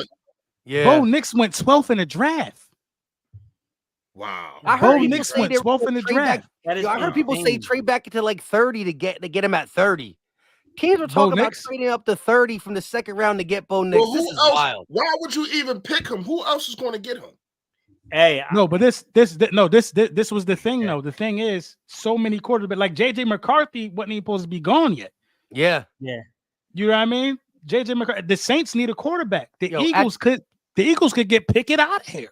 At the end of the here we go again. At the end of the day, get him out of here. Yo, half the league is desperate for quarterbacks. There's always 10 to 12 teams desperate for quarterbacks, and it's ridiculous the way they judge them. But CB dropping a $20 banger. Shout out to CB, MVP, rocking with the $20 club.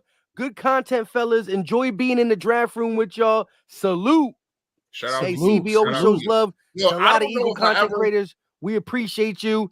Shout out to y'all though in the chat. And LB started the Bo Nix. He really went 12. Yeah, bro. Kenny Pickett value just skyrocketed. Mike, that dude. I don't think I ever seen a draft that at pick 12, half of them was quarterbacks. Yeah, 6 quarterbacks at pick 12. Yo, the crazy thing is fresh. I was saying earlier, I told Mike that someone told me that they wouldn't be shocked if 6 quarterbacks came off the board in the first round. And I was like, yo, like, really? I'm like, I don't see Bo Nix going like crazy. But once again, and that's what I said, nobody's seen the Atlanta thing though. Like nobody's seen Atlanta taking that quarterback. Like that's wow. Yo, that was wild. That's what blew it. Because I thought the Cowboys was a wild card to take a quarterback. Bro, 50% of the picks have been quarterbacks.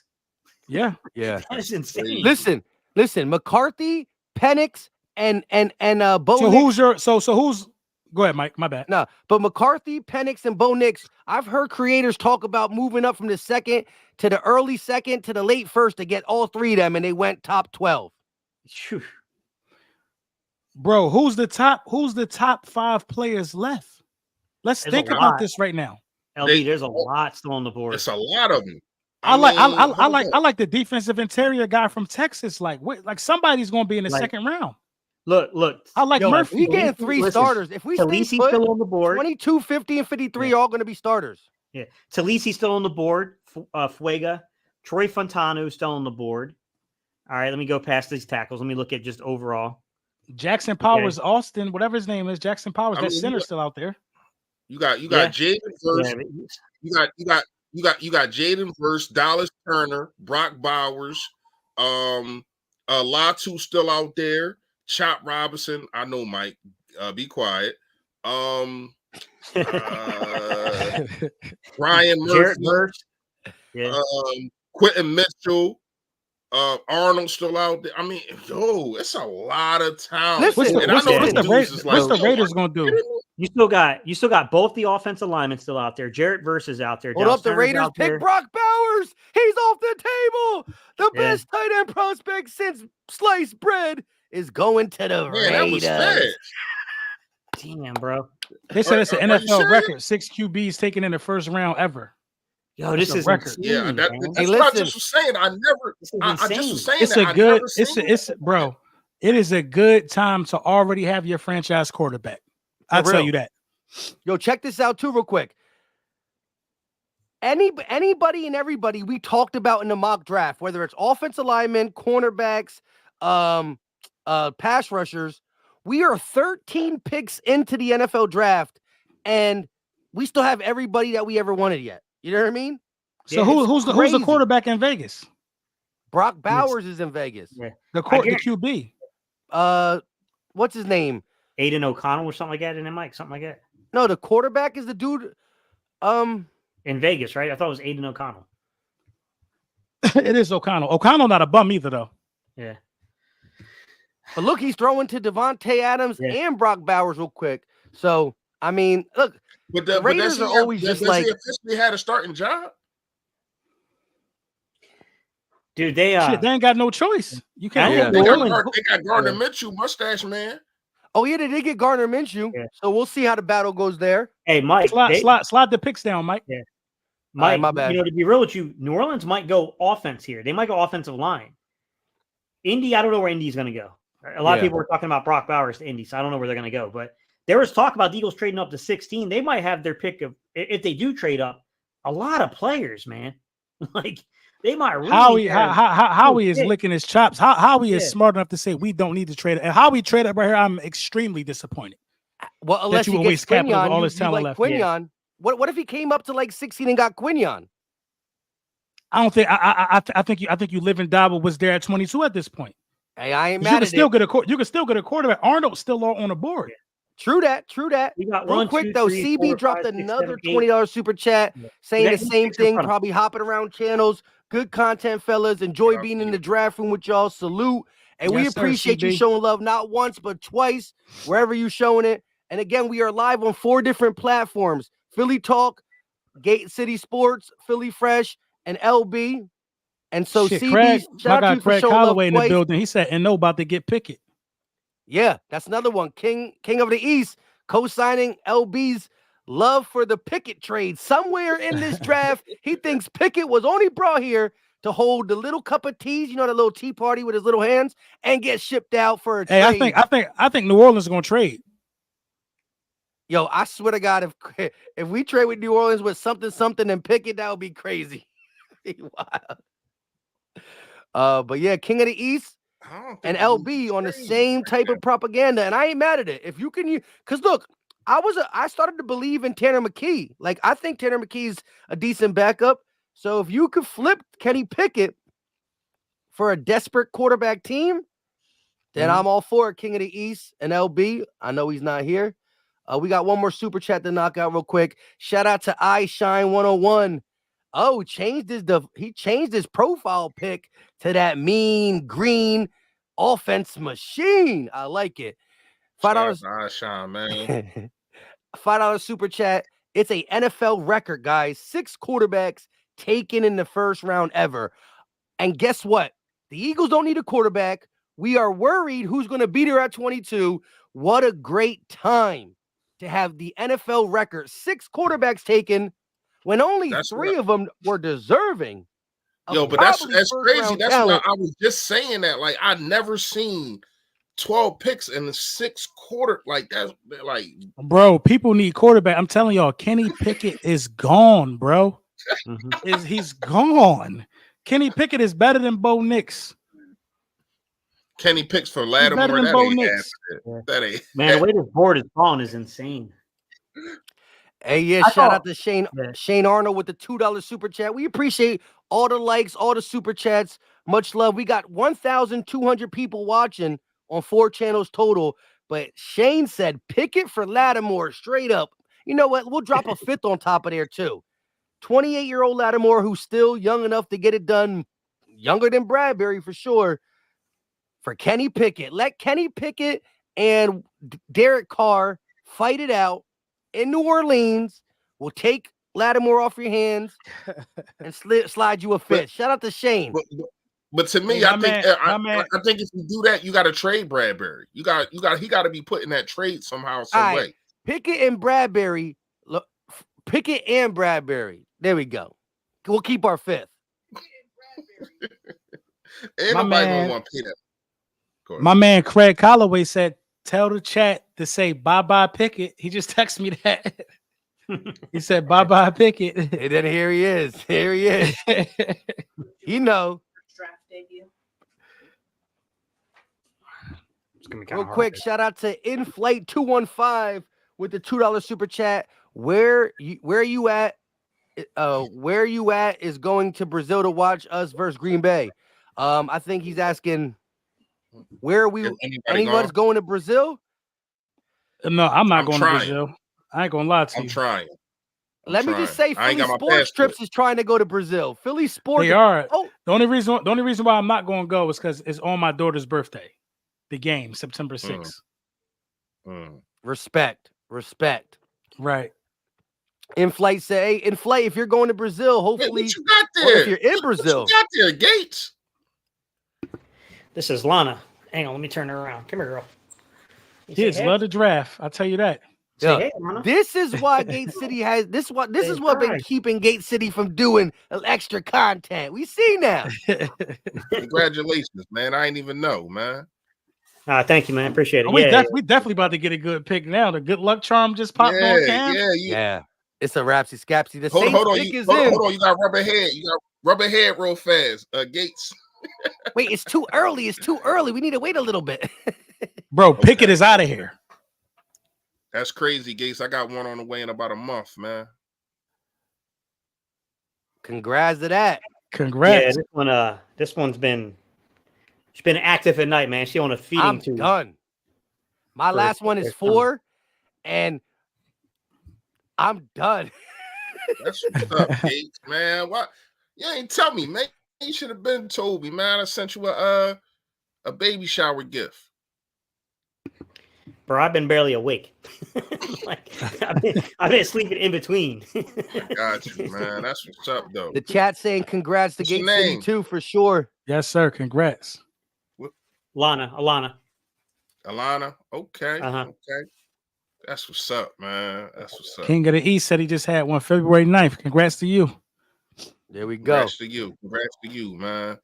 That's what it's about. That's what it's about, kids. Yeah, listen. I love him, but I'm still done. Donnell Shipley with the $5 super chat. This is the perfect time to get a top tier corner. Howie, pull the trigger. I mean, listen, the top 2 corners are still on the board. Pick 14 is in, 15 is on the clock. LB, Fresh, I think that Fresh, you're kind of wanting to stay too now with how the board is falling, right? Stay at 22. The Saints might reach for Cooper DeJean right here.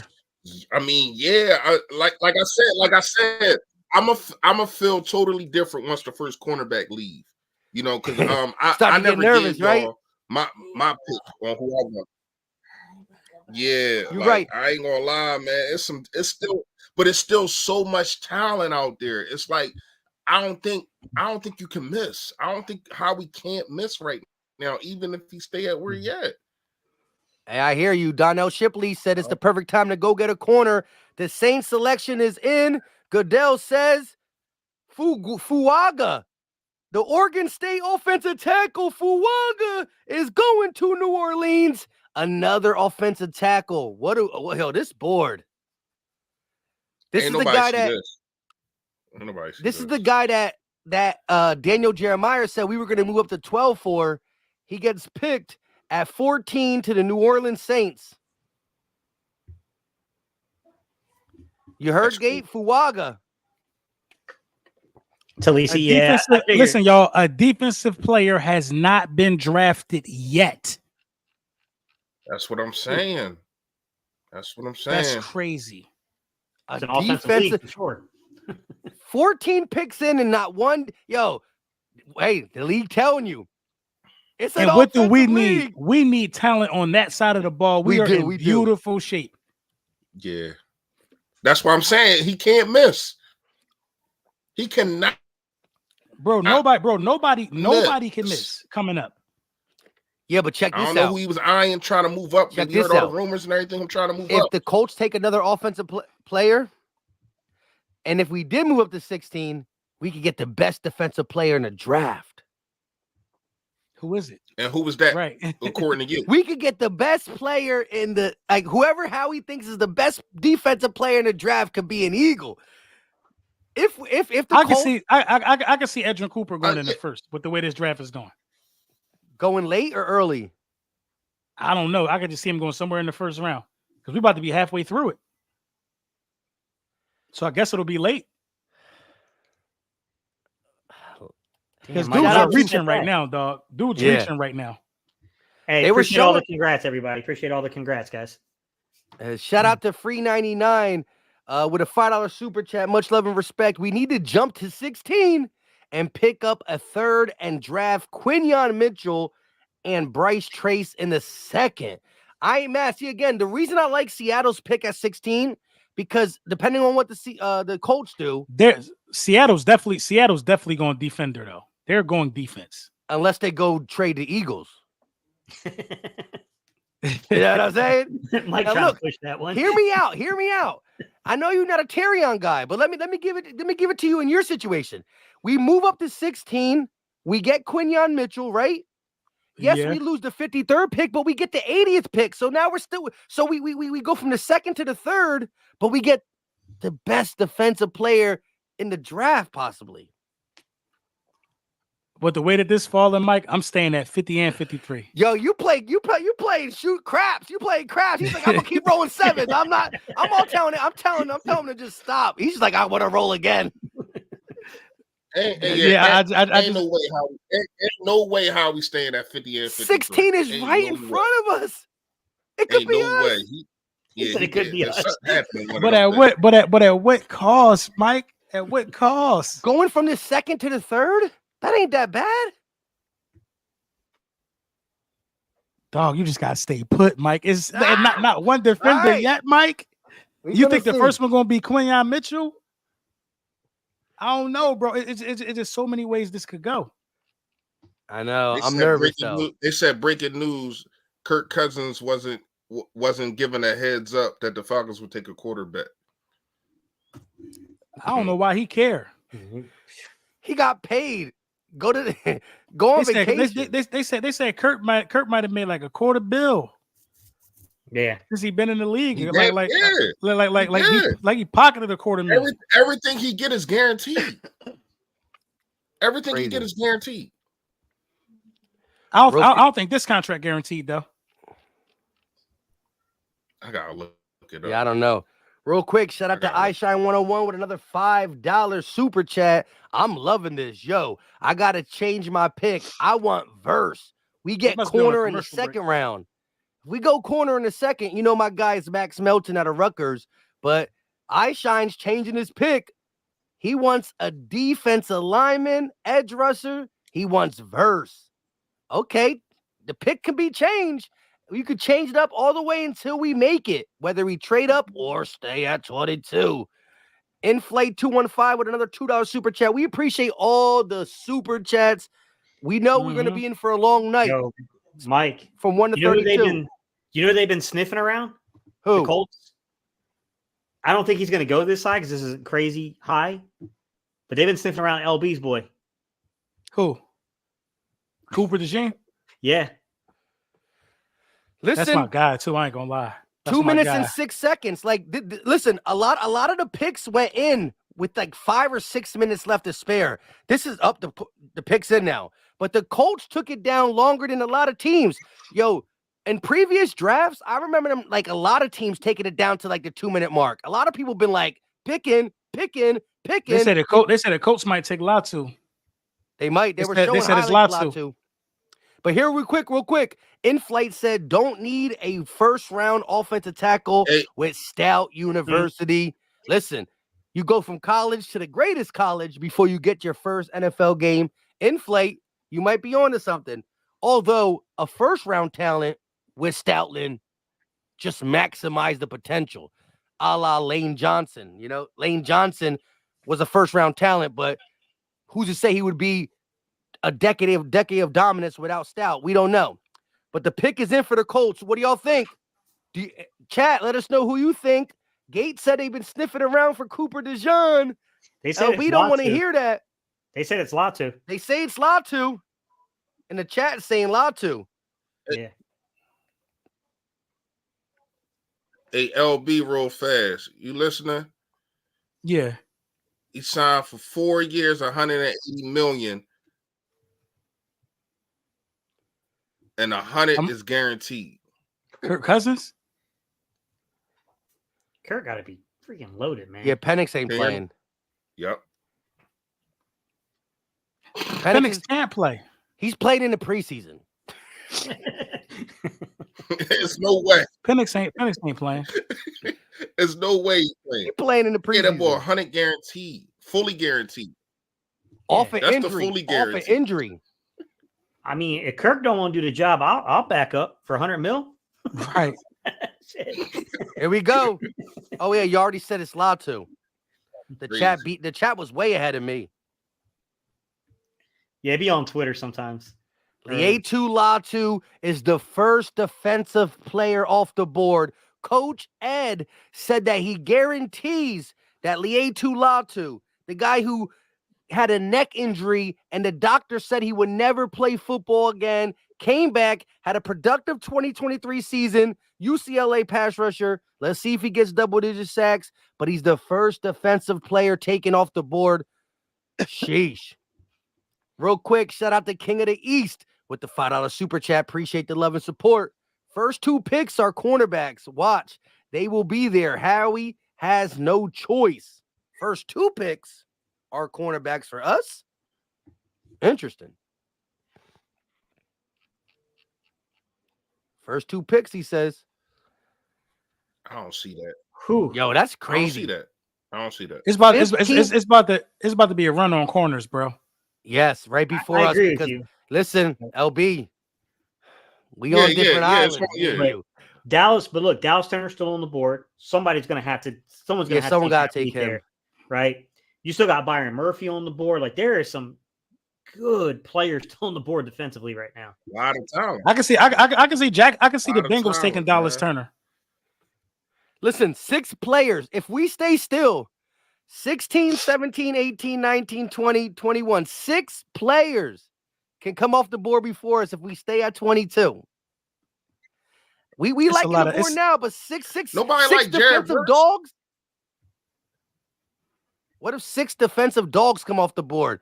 LB's gonna be like, well, we still got. It's just a lot left, Mike. I know it is. Well, you know, I'm riding. Mike, I'm riding. I hate out. to say it. I hate to say it, but if the board falls the way that it's looking like it's falling, right, and it does, it's 6 in a row, I guarantee the Eagles are going to go Troy Fontano. Oh my! Guarantee that's where they'll go. If Can it goes he all play defense. right tackle though? Because he played left at. Probably projects as a right guard. Could play right tackle in a pinch. Probably a right guard in the league. A lot of people say that he's very good at everything. Like you heard, Greg Cosell, speed to power is his issue because he gets a little off balance. Yeah, but he's nasty in the run game. Like he'd be a factor down there. I did in my video when I still think there's going to be someone defensively on the board though, Mike. I really do. I mean, at least with him, he'll be your future right tackle, but he will be an immediate impact because he's going to fight with. He might beat out Tyler Steen, ASAP Rocky for the right guard position, and so it's still beefing your offensive lineup for 2024. You're still getting an impact player for 2024 who will eventually kick out to be your future right tackle. That maybe Steen takes over. We'll see what happens. But look, all I know is this: definitely going best defender. The Jaguars, if the Seahawks don't give it to us, and we stay like LB says, I think the Seahawks and the Jags are going to go back-to-back defensive players. I know the Jags were liking Quinyon Mitchell. That's why we felt like we had to get above the Jags. Dude, there are some killers still on the board. I'm telling you, Mike. Like, I think that they're just patient. And this one, if you have a guy, if Howie's got a guy, then I agree. He does. Quinyon. If that's the guy you're saying, look, this is going to be not only Pro Bowl, this is going to be an all-pro player. We're going up. We're going to go get the guy. I'm cool with that. But I'm also like, I kind of get where LB's going. Like somebody that's a straight killer is going to be on that board. Like if you just look at who's still available, Verse is still available. Dallas is still available. Byron Murphy is still available. Yep. And what if all 6 of them players go eeny, meeny, miny, mo, catch Fontano. A player by the toe? And if it's 6 straight defensive players, I would take Fontano at right guard and feel good about it. I didn't have to move. I didn't do crap. He felt right to me. I'm riding with y'all. Yeah. I'm riding with y'all 22 drafters. Kool-Aid is going to be there at 22. Yeah, absolutely. He will. Yeah, absolutely. LB, I agree with you on that one. He will. Shout out to Wyatt Jones with the final super chat. Is because he's damn near the perfect fit for the scheme. Kool-Aid is, but the issue with Kool-Aid is they got to figure out that Jones fracture, and I don't know what the medical grade was when they brought him in because I'm pretty sure that's why they brought him in was to look at the medicals on him. That's a tough one to like hash out because the dude had a Jones fracture and ran a 4.47. That's incredible. Like, what does that dude run when he's fully healthy? That's insane. He's an athlete. Yeah, he's a dog, and he was the more clutch corner when you watch some of the tape. I just think that overall Arnold was the better, but he was more clutch for sure, and he's a competitor. So I ain't mad at it. But why Jones with the $5 super chat? We appreciate the love and support. He said, with how the draft is going, would you trade your second pick to move back into the first if you get the guy you want with the 22nd pick? So he's saying, as LB, Fresh, and Gate have tried, is telling me, talking me into staying at 22. Not only is he saying stay at 22, but could you move up with one of your seconds to get back in close to the first round? If the board is just still flowing with guys, how do y'all feel about moving one of them seconds up if we stay at 22? Who's the guy? Yeah, it would have to be for a specific person. Yeah, that was like, oh, he's still there. You know, I know what everyone's gonna say in the chat. It's gonna be that situation with Mike a couple years ago with Nakobe Dean. Gate. Who's still available? Who's the best available? I remember that entire third round. Yeah, but like, what if Cooper Dijon falls because of the injury / how people grade safeties? Again, if they think he's a corner, he gets graded higher, but safeties don't just. You mean like they're naturally going to be graded to go lower? So like imagine if you do get a dog at 22 and come up and get Cooper or something. That'd be crazy. So you mean like moving from 50 to 40? Man, what the hell is Seattle? Like what's the jump? You know what I'm saying, Mike? Are we going from like 50 to like 45 or 40? Are we going from like 50 to like 34? Yeah. How far are we coming up? Yeah. Depends on the capital we got to give. But hey, shout out to Y Jones for the super chat and being aggressive. That's what Eagle fans do. We learned it from Howie Roseman. We always aggressive.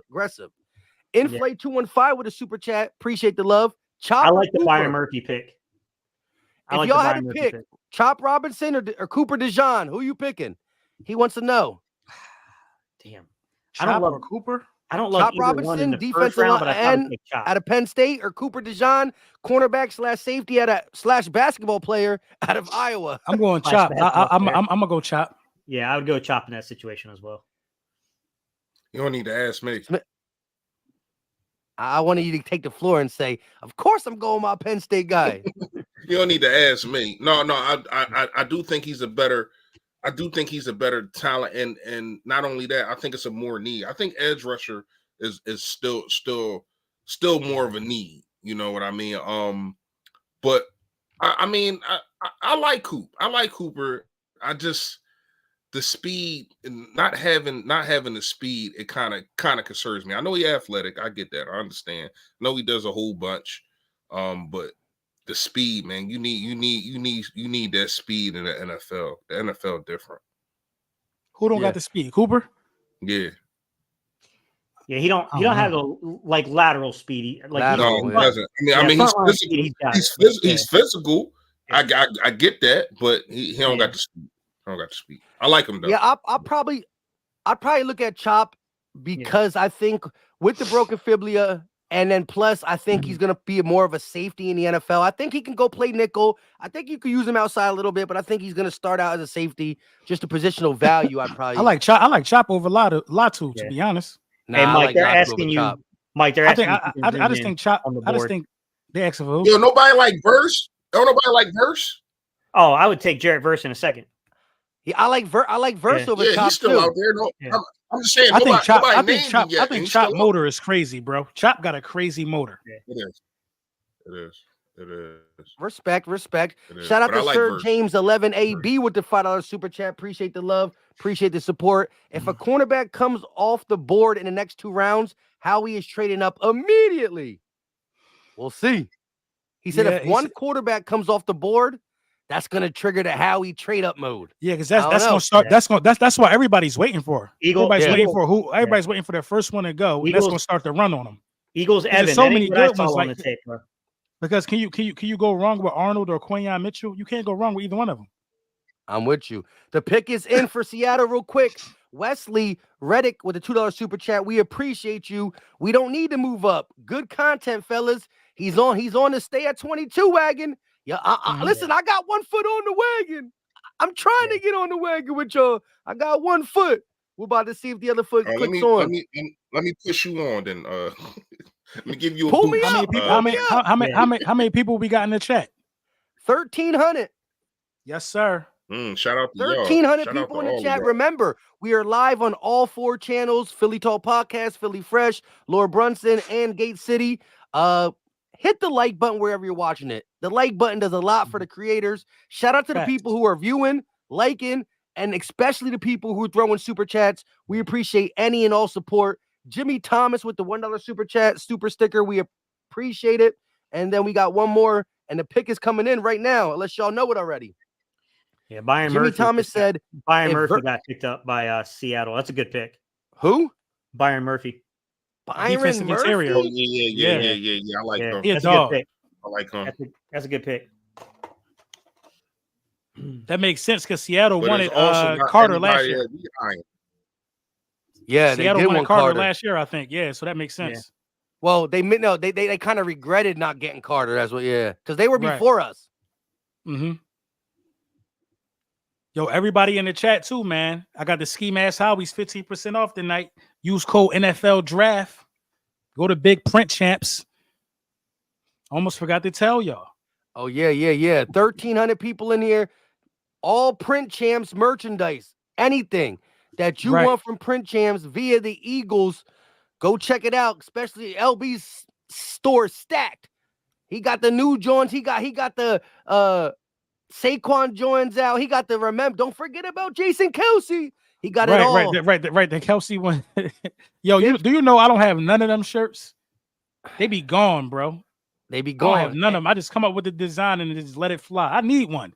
If you're listening, Print Champs, let me get some. LB, use code NFL Draft. Facts, right? You know, I'm gonna use code NFL Draft and just put me in the order. For real. But all right, Byron Murphy goes, and so the Eagles didn't trade up. Jacksonville's on the clock. We heard rumors time and time again that the Jacksonville Jaguars will go corner. This might be where the first corner comes off due to like Quinyon Mitchell. I think they're going Arnold. Huh? I think they're going Arnold because they were eyeing Mitchell at 17. Oh, they traded up. Minnesota traded back up. What? Yeah, Minnesota just traded up. Minnesota been trading like what? That's their second trade. Who did they? Oh, they took McCarthy. Damn, who they pick? They pick is in. Damn it! They get in a corner. They need a corner Their back. defense is trash. Yeah. They were playing Patrick Peterson a couple, I think maybe last year. Yeah. I told you, LB, you did it to me. They take a Cooper DeJean. Minnesota is taking Cooper DeJean.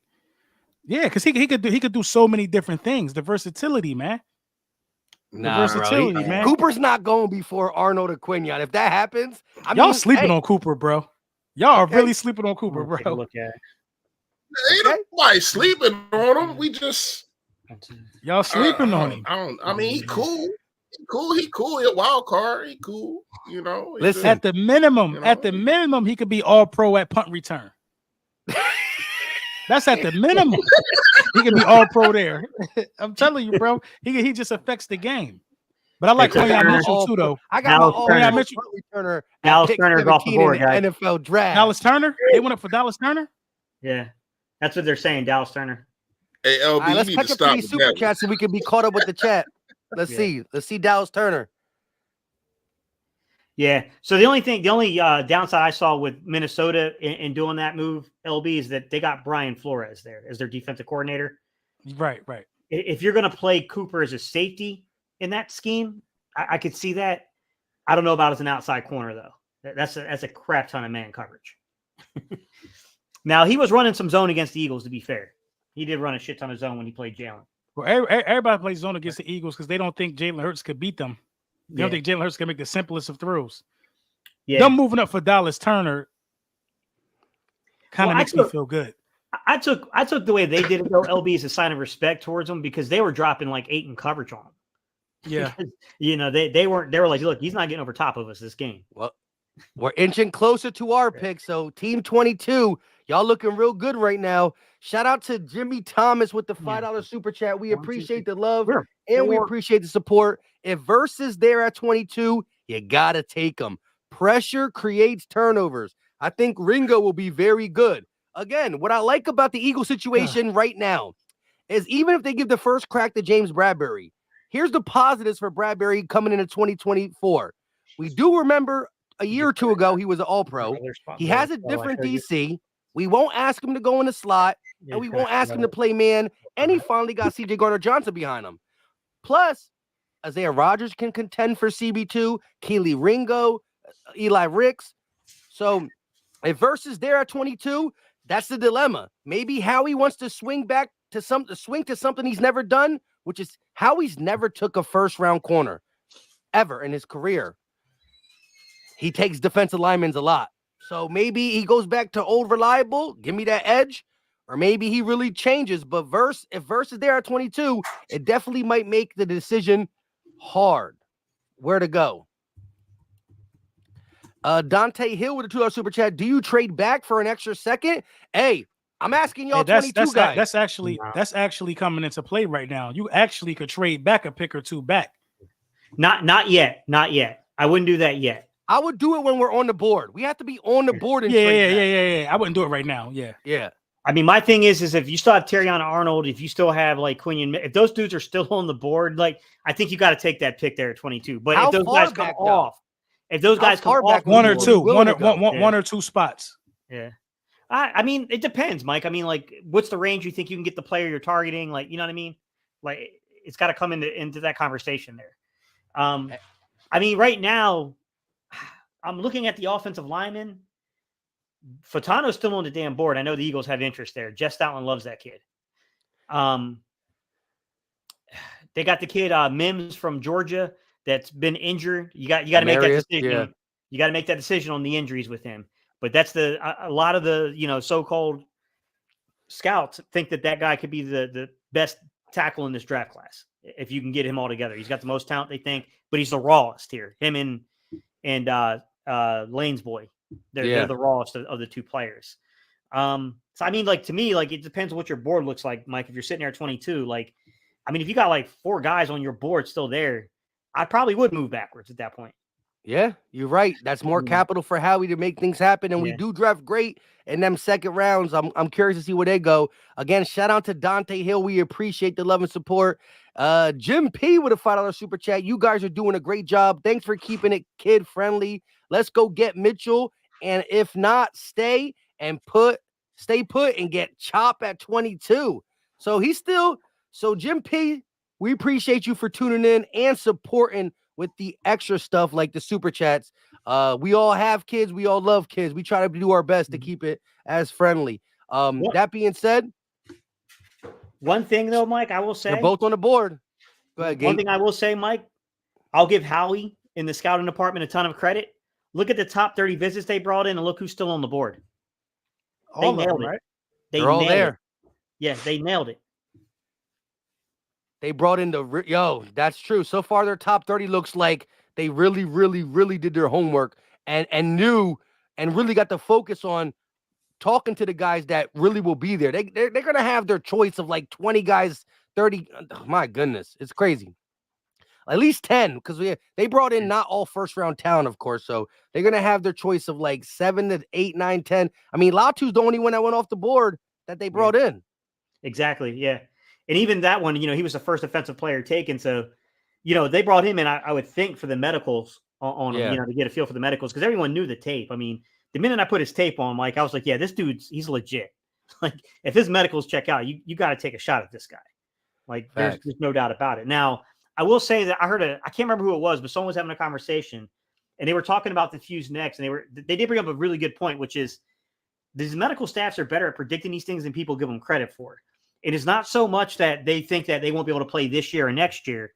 It's that second contract. That's the evaluation they're making, is can they make it 6 years? And a lot of people are like, depending on that neck, depending on exactly like how the medicals come back. Damn. And B get them boys 48 tonight. What's the score? Damn. It's a wrap. It's 123 to 113. It's a rapsy scapsy. Yeah, 55 seconds. We live to fight another day. Damn, and Beat almost put a 50 burger on them boys in the playoffs. Gotta love it. Hey, we should have won game 2. That was ridiculous. Shane Arnold with the $5 super chat, been showing love all night long. Howie must have paid off the other GMs for this board to fall like this. LOL. This is insane. Howie is like playing mind games. All the smoke screens we were doing, I don't know what shook the board like this, but I'm glad the board has turned out the way it's turned out. This is wild to me. I'm with you, Shane. Appreciate the love and support. 6 quarterbacks. The first defensive player didn't come off until 15. No cornerbacks have come off the board all the way up to 17. Knock on fake wood, because 18, you never know. But Cincinnati's on the clock. Who we think Cincinnati's taking? Shit, I don't know. They need to protect Joe Burrow, bro. Yeah, I feel like Cincinnati needed the O-line, bro. They've been needing the O-line for the longest. Yeah, they're getting that man killed out there. Yeah, he be getting sacked left and right for sure. Jimmy Thomas with the $2 super chat. Verse at 22. I'm not sold on Huff and Sweat. So I ain't mad at that. He's not fully sold on Bryce Huff, who had 10 sacks and 47% of the snaps last year. Sweat, who came on strong early in the season, kind of fell off. In 22, he had his double-digit sacks, but he definitely got to show us a little something. Verse just adds another explosive edge rusher to Huff, Sweat, Nolan Smith, who, again, is Nolan Smith great? Is he bad? We don't know. He didn't get to play much. I'm still a huge Nolan Smith fan, and I'm going to believe in him until I see he can't do it. Not that he's not been given the opportunity, but, hey, we're unproven at the defensive line. So Howie Roseman, all this cornerback. Listen, we did our due diligence on this corner. If all these pass rushers are still available, or this pass rusher is still available, Verse and Chop Robinson, he might be saying, I want to do a cornerback so bad, but I can't say no to a defensive end. So it's going down. We got to have close to 2 stacks in the chat now. Almost 15. Okay, let's get it. Almost 15. Shout Let's out to get all it. of y'all. Shout out to all of y'all. Shout out to y'all, man. And I just shout don't out know to what the Sixers. Bengals going to do, man. The Bengals a wild card here. They are, because the Bengals been a wild card with everything. Their whole. You know what? They might take that center. Jackson Powers also. What's his name? JCP. I Yeah, always but it's get his name wrong. Wrong. It's not the first time that we projected them to go offensive line. They didn't do it though. Like That's the a Bengals fact. they really unpredictable. There's no doubt about that. Damn, the Jaguars. Oh, the Jaguars traded back far as hell, bro. Mims to the Bengals. I haven't seen anything official yet though. A shout out to Zero J, who gifted 1 LB membership for somebody in his chat. Appreciate Whoever got it, shout out to y'all. They could do that now. They could give us somebody a membership. They can gift a membership to somebody, which gives you the result of it's like they pay for someone's membership real quick for that month. That's fire. Oh yeah, hey, this is something I just saw in here. Hendrickson did request a trade from the Bengals, so they might go edge rusher too. No, they went Mims. It's in. It's in. Mims is in. Yep. So they did go offensive line. About time. Good for the Eagles. Yeah. This shit getting crazy, bro. Look. 1, 2, 3. It's 3 picks in front of us, bro. Arnold's still there. Quinyon Mitchell is still there. You know what I'm saying? Dare I say it? Cooper DeJean is still there. You know what I mean? It's Listen, like what's LB? I need you to know I'm not mad at the Cooper. I don't think you would be mad if Cooper DeJean went 22 right here. You would be mad. No, I wouldn't at all. I think he got major talent, major upside, and to tell you the truth, I think he fits in Vic Fangio's scheme probably better than everybody else because you can use him in multiple ways. Man, it's some dogs still on the board. It is, and shout out to the Sixers. They just won. Verse is still out there. Chop still out there.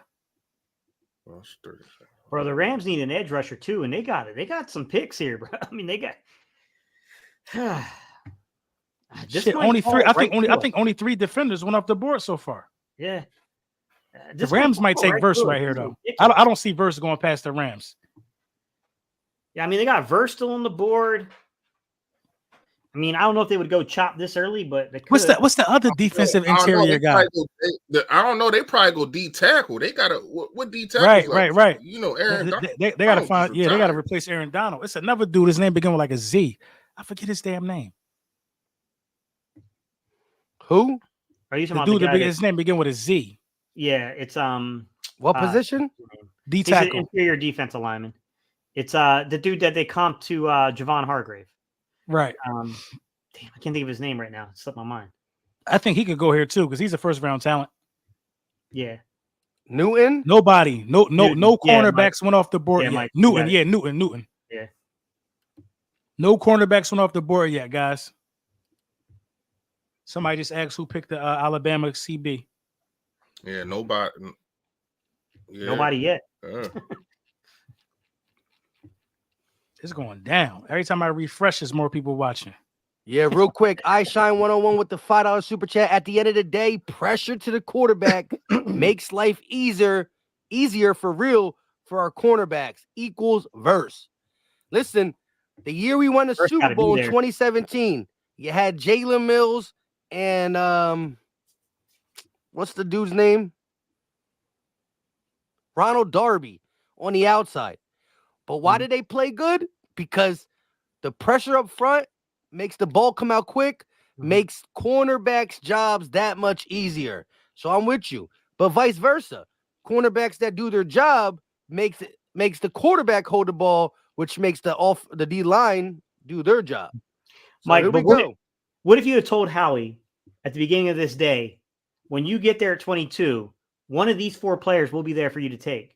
Fontanu, who you fell in love with, Stoutland did. Verse, who honestly I think is really underrated as a pass rusher. Okay. Terrion Arnold or Quinyon Mitchell. You They're can't saying take that the Rams you can't. Jared Verse. Verse is off the board supposedly. Even if he is, like you're down to those 3 guys. Like you're going to walk away with damn good player right now. I don't want Fontano. I don't know, man. If Stoutland's beating the table for somebody, the dude's got to be pretty damn good. Like, I don't want him, bro. You got to get one of them cornerbacks. JC Latham was my guy, but Fresh had to like talk him to the point where he went like top 5. So you got after Jared Verse, the chat is upset. We've seen a lot of super chats come through as of recent saying Verse. Team Verse started growing.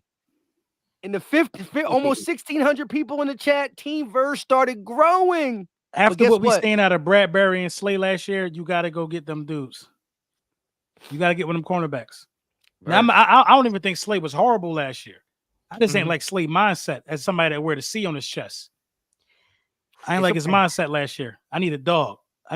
Slay talking about he trying to keep all his teeth and all of this. He ain't trying to tackle.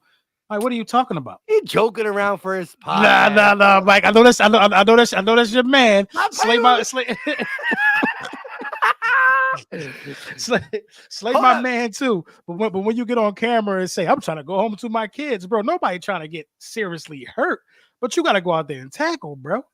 Yeah, like the whole team ain't want to tackle, bro. Not only that, the tape kind of proves it. He don't really they don't be one. They ain't want no physical contact. Yeah, Bradbury. I think Bradbury in the playoff game, then somebody just like run him over on the left sideline. That was like a 60-yard touchdown. Ran him over, bro. Like Bradbury just ran into like a bumper car. Out there trying to play 2-hand touch. You can't be out there trying to play 2-hand touch, man. We need dogs that's gonna go hit. We was soft on the defensive side of the ball. We had Sidney Brown come out and say, we practice harder in college. I think what he's talking about. Hargrave go to San Fran and say we was moist in practice. Yes, but check this out real quick. We were again in 22. We were practicing soft with Hargrave and we went to the Super Bowl. So in 23, we were practicing soft and didn't. So it worked. And 1 year it didn't work. I do believe we need to, when things are not going good, you need to buckle down. And I think with old school Vic Fangio, we're going to be practicing on the defensive side. I think the practice is going to be a little bit different this year. Again, Jared Verse off the board, Florida State edge rusher.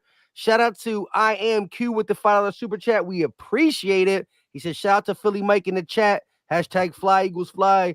Much love. Again, we are live on 4 different platforms. Philly Talk Podcast, Philly Freshes, Lord Brunson's, and Gate Cities. Wherever you're watching it, hit the like button. It's free. It's easy. It don't cost a thing. And before the night's over, check out the other content creators. If you haven't, we work together. We work solo, dropping content all through the year, good, bad, ugly, sad, off season, whatever. So show love, Eagle Nation. Here we go. Cooper DeJean is going to be the first cornerback off the board right here, Pittsburgh. He looked like a Steeler pick, though, for real. Yeah. He did. I think I put a tweet out saying that, Mike. Yeah, I think I did put a tweet out saying that. He's a perfect fit for Pittsburgh. Yeah, Cooper DeJean, they're going to find a way to put him on the field. They could go O-line, though, too, because I think they do need to figure out something along their O-line as well. Oh, man. Who the hell is They might try to go get a weapon for Russ. That's true. Let's ride. Shout out. So they got Guyton. But here's the thing with them. I don't think that they do that in the first round because they always find wide receivers in the later rounds. Like they one of them teams that always can get you talent at the offensive position. And like, Pickens. They good at wide receiver drafting wherever they pick them. Yeah. So they definitely not. Yeah. Fatano might be a possibility here. DeJean or another cornerback. I'd say Quinion Mitchell fits their scheme. I hate to say it. Cooper DeJean would fit their scheme. Hey, real quick, shout out to Marcus Craig with $2 super chat. He said we need a corner or a linebacker, y'all. I agree with you. I think we need both of them, but linebacker can wait to the second. Let me ask y'all right now. Are you mad if we reach for Edgerrin Cooper right now at 22? Right now, we just say if we just say, listen, we need that position to be better today. Let me reach for that now. Are you mad if that happened? Yes. I don't think I'm too mad about it. Mike said yes. I'm logging off. I don't think I'm too mad about it if you reach and go get it right now. I'm logging off.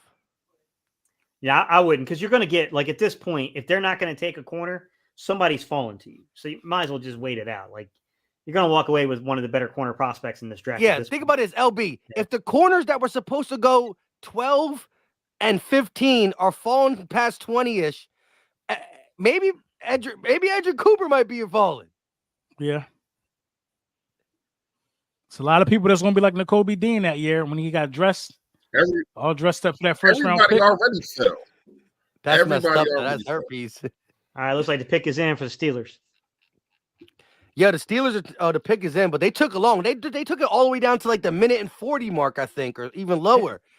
Because I think they're trying to choose between like the What about the Arnold? What do you think about the center? Powers, whatever his name is. Yo, Yeah. every That seems like time a LB Pittsburgh says his name, he says it a different way, different combination. Right, I'm like JCP, Jackson Powers, Austin, Powers, Jackson. Right. Hey, I like him, quick, man. Shout out to King of the East. You just calling Austin Powers? He pretty much did call. Somebody in the chat tell me his name. Jackson Powers. It's Jackson. Johnson, right? Oh, Jackson Powers Johnson. So Powers JPJ? Johnson, yeah. He's like, Austin sound good though. But shout out to King of the East with a $2 super chat. Cornerback at 22 and 50 is time. So look, he's saying, yo, King of the East is trying to get all the old guys out. He want to go back to back 22 and 50. He want one of these top guys and like a Max Melton or something, or the dude from Iowa that Gate was talking about. He want to go back to back corner. The Eagles are firm. The Eagles are firmly prepared to trade Bradbury or Slay or eat that cap. They're firmly prepared to do that next year. Yo, because listen, Slay after this year, Slay don't got no more guarantee money, and so it's either we extend him or he goes. And the way his cap looks, and the way he was already looking to move out, like last year. Remember when he was about to go to Baltimore, but then he came back with us. I really do think this is the last year of Slay. I do. I can see it. And Bradbury. Do you think the organization believes in Kelly Ringo and the rest of? We got some young. You got. I think by next year, because you're still going to have Slay and Bradbury. It's a possibility. You're still going to have Slay for sure. I think next year somebody got to be ready. But that's somebody got to be ready. But you do have. That's what I'm saying. You got Kelly Ringo. You got you got Ricks. Like, you don't think neither one of them guys will be ready? Even this year? I do. I think Arnold. Fontano. Oh, they went Fontano? Good. Yep. I think good. I think that Arnold was Gates' guy. Gates a little bit mad. I can see it in his eyes. I think Arnold is ready now, though. Yeah. You know what I'm saying? I don't have to ask that question about a guy like Arnold or Guy Mitchell. I think they're ready now. I honestly don't know if Eli Ricks or Kelly or Ringo is ready. Well, I don't know. This is the luxury we have if we do draft a corner. Mike, one of the corners is going to be available at this point. Yeah, right. No doubt about it. Yeah, one of them is going. And how yo, you know how mad Eagle Nation is going to be if one of them or both of them is on a board and he don't take them. Yeah. Listen, he takes Titan. Once again, we gotta know how the organization feels about these kids that we got. All I know is this: who's the best safety in this draft? Dejan. I like the kid from Georgia. I like Tyler Nubin. I like Nubin from Georgia.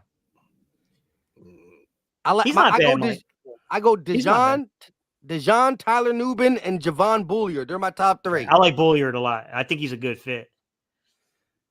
Yo, but real quick, if listen, like Gates said, one of the two corners will be on the board no matter what the Dolphins do with the Steelers picking Fontanu. That being said, I got to get my woosahs in because it's crazy out here with Howie never ever picking a corner. I can't believe they fell. The Eagles about to draft Chop. Damn, Mike, you remember how when we started this? You remember how we started this? I was going down the line of each of the first round graded corners, and I was giving you like, I'm gonna say this about them, and I'm gonna grade them out, like you know what I mean? And I kept, they really did that. They were like, these are not top 20. Yeah, it's really what they did. Maybe they. I'm glad they did it. I shine 101 with the five. I don't know, Gates. I think a couple people just reached too. Oh yeah, all the yeah, a Bo couple Nix teams got picked, bro. yeah. Like, come on. Say what? Bo Nix got picked. I mean, come on. Yeah, that's what I'm saying. A couple teams just reach at the same I time. would I have get what I you're would have saying. traded for Kenny Pickett before I traded up for Bo Nix. Yo, listen, the chat, y'all were supposed to take Yo, a shot you every ain't gonna time stop, LB said Kenny Pickett. You No, know that's that, right? real. That's real because that Bo Nix pick don't make no sense. But real quick, I Shine 101 with the Yeah. final super chat. He said we are getting Arnold or Mitchell. Guaranteed. Shit, the Steelers about to pick one of them. Who do you think? Yo, they we picked? appreciate the super chat, Brody. Yo, here's Now, the thing, though. Steelers took Fontanu. Oh, okay. Yeah. Who do you? So who do you think they picked? even if the Dolphins take a corner, that leaves one for the Eagles if Yeah. they go that route. Jacksonville traded behind us, who was rumored to wanted to take a corner. This is crazy. This is crazy. Hang I on, do but know Mike, this. Mike, but real quick, LB said Chop is on the board. Could you imagine if we have both corners on the board and we go Chop? but let me ask you, Mike. Right now, we could have a scenario to where the Eagles have their choice of every corner. Who do you think is their highest graded dude? Not what we think. Who do you think their highest graded one is? I think it's Mitchell. You think it's Mitchell? I think it's Mitchell. I believe in that dude Tony Pauly, and Tony Pauly said that we were really looking at Mitchell, but I mean Terrion had a spectacular visit. All right, Mike. All right, Mike, and all you guys, because I just want to respond to what you just said, Mike and chat, all everybody, right? So put it in perspective because you was talking about Chop Robinson, and I'm not just saying this because it's a Penn State guy. Yeah, I'm serious. Just think about it. Do you believe in Eli Ricks, Kelly Ringo, or do you believe in Nolan Smith? Nolan Smith. You believe in Nolan Smith over those other guys? Yes. I don't. Yeah. I would say Nolan Smith. I don't. I really think. I really. And the really thing about Eli Ricks is, I think Ricks is a dog, man. I think Ricks was being used Nolan wrong. Smith literally is a dog. A Georgia Bulldog. Shit, Nolan Smith had a sack in the playoffs anymore, Dorothy. He's not Dorothy. He's not in Georgia anymore. Like, I'm not saying he's not good. I really just think Eli Ricks really a dog, man. I really like the kid. I see the potential in him, man. I really do. We gotta give him some snaps on the outside. We was trying to throw him in a slot. He was getting barbecued. Yeah, I agree with that. I definitely agree with that. No, but look, he made a couple plays out there in the slot, though. Yeah. Real quick, shout out to Wesley Reddick with the $5 super chat. Ringo is going to be ready to replace Slay or Bradbury in 2025, but we need to get the best corner available. I'm with you. I'm excited for Ringo's growth. I'm interested in what Isaiah Rodgers bring. What we're gonna do with Eli Ricks, or is he like a guy who could come in and back up a guy if we need to? But I still think this corner. Mike, Mike, go ahead. The Dolphins. This is their fans. Jerzon Newton, which is LB's guy, he got the comp to Javon Hargrave. Graham Barton, who that's going to be freaking Wentz's favorite fan in our comment section here, his Duke boy, and then Brian Thomas Jr., the receiver. That's where they're looking. The fan base is. Damn. So both corners are going to be available. We might have our we on the clock right now. Yeah. I'm about to cry. Bro, I can see us trading back. Bro, we can't jinx anything. That's all I know. Yeah. I can see us trading back right here. Let me see their top 30s. I want to see who their top 30 is. Who the hell they bringing in? But I was with all of them still Reddick, there, though. Except that offensive lineman that just went. I'm talking about the Dolphins. I want to see who the hell they were bringing in, so that way I get an idea of where they're looking. Oh Lord, have mercy on our soul. Why would they be looking wide receiver? I don't know, bro. I mean, you see how some of these people are though already with taking receiver. like look at Chicago. Chicago's stacked right now. Real quick, let's knock these supers out so we could be fresh. So we could be fresh for the Eagles pick. Someone in the comment section was saying that edge rusher would make a ton of sense for them because they got a lot of injuries there. Yo, I need both corners to be available so I can see what the Eagles really about. I want to know where they're going. Toledo, Alabama, corner, pass rusher. I need to know. Chill, my boy, with the $2 they're super chat smart. said, need that Bama What'd they do? soil. Need Terrion Arnold. They Hey. didn't bring any first-round graded players in so far that I see on their top 30. That's smart. Hey, real You bet. quick. All I know is Smitty said that if you want the best corner in the draft, take Terrion Arnold. Maybe Tyler it's the Guyton. maybe want it's the Tyler Bama Guyton? blood. They brought in Tyler Guyton. Okay. Let me see who else there's any. Sorry, Mike. Go ahead, man. Nah, you got it. I know y'all doing y'all due diligence on who the Dolphins brought in, but shoot. He's like, damn it, Gate, you just messed me all up. Nah, you good. Tyler Guyton, Jackson Powers Johnson, JPJ. That's the only one so far I see, man, in terms of first round grades that are universal. There's a high chance that this could potentially be. Babe, I'm going to take care of that. I got it. Here we go. Big J with the $5 super chat. Hall of Fame for GMs. Howie would be first to go. We really locked down our wide receivers. Howie's a dog. Yeah, let's go back and rewind. Shout out to Howie for getting A.J. Brown extending when nobody thought that could be a possibility right after getting Devontae Smith extended. But here Chop we are. Robinson. Chop Robinson. They want Chop? Went. They want Chop Ooh, Robinson. So now we don't even have the option. We getting one of the corners, baby. We getting one of the corners. It's Chop Robinson. No. There was a little piece of me that was scared if there was corners plus Chop Robinson on the board, that Howie would say, you know what, I gotta go edge rusher. But now Chop Robinson's gone, Latu's gone, Verse is gone. Hey, sorry, Fresh. Chop's off the board, bro. Yeah, I seen. That's cool. Bro. Both corners are on the board. Howie could really overthink this right here. Lord have mercy. I know, because everything that you want is right in front of him, and it's like, He could pull a Jalen Reagor, bro. Stop it. Stop it. Don't do that. I'm just keeping Don't it do a that. bean. I hope he don't, but we've seen him do it before. All right, so we hear is who everybody want. We know what's out there. Who everybody want. I'm going Arnold. Damn it. This is a tough one, man. I like both of these corners. I like both too. I would go Arnold simply because I thought you said Quinyon was in it when you first. I did. But I would go Arnold right here because Arnold played in a tougher conference. That's the only reason why I'm going Arnold. Okay, chat. I Hold on, listen, hold we need on. the chat Hold to on. do their I thing. know We more got about listen. Arnold. We got 1,800 people in the chat. Do Shout your out thing. to all of y'all. Listen, Mitchell, Arnold, Terrion, Quinyon. I need to see where the chat's leaning. Is it more Arnold? Is it more Quinyon? LB said Arnold. Gate, who you got? I think they're going to pick Quinyon, but I trust Arnold more because I know the competition he played. Right. That's my point. Fresh? More athletic and probably could be potentially a better player is Mitchell, but Arnold is ready now, more ready. So I probably go with Arnold. Tony Paulie's the guy I trust. He was on the Cam Jurgens thing, first one on the Hang on, guys. Some guy named Philly Mike just reported on Twitter that the top two corners are on the board still at 22. Forget that boy. No, I'm just kidding.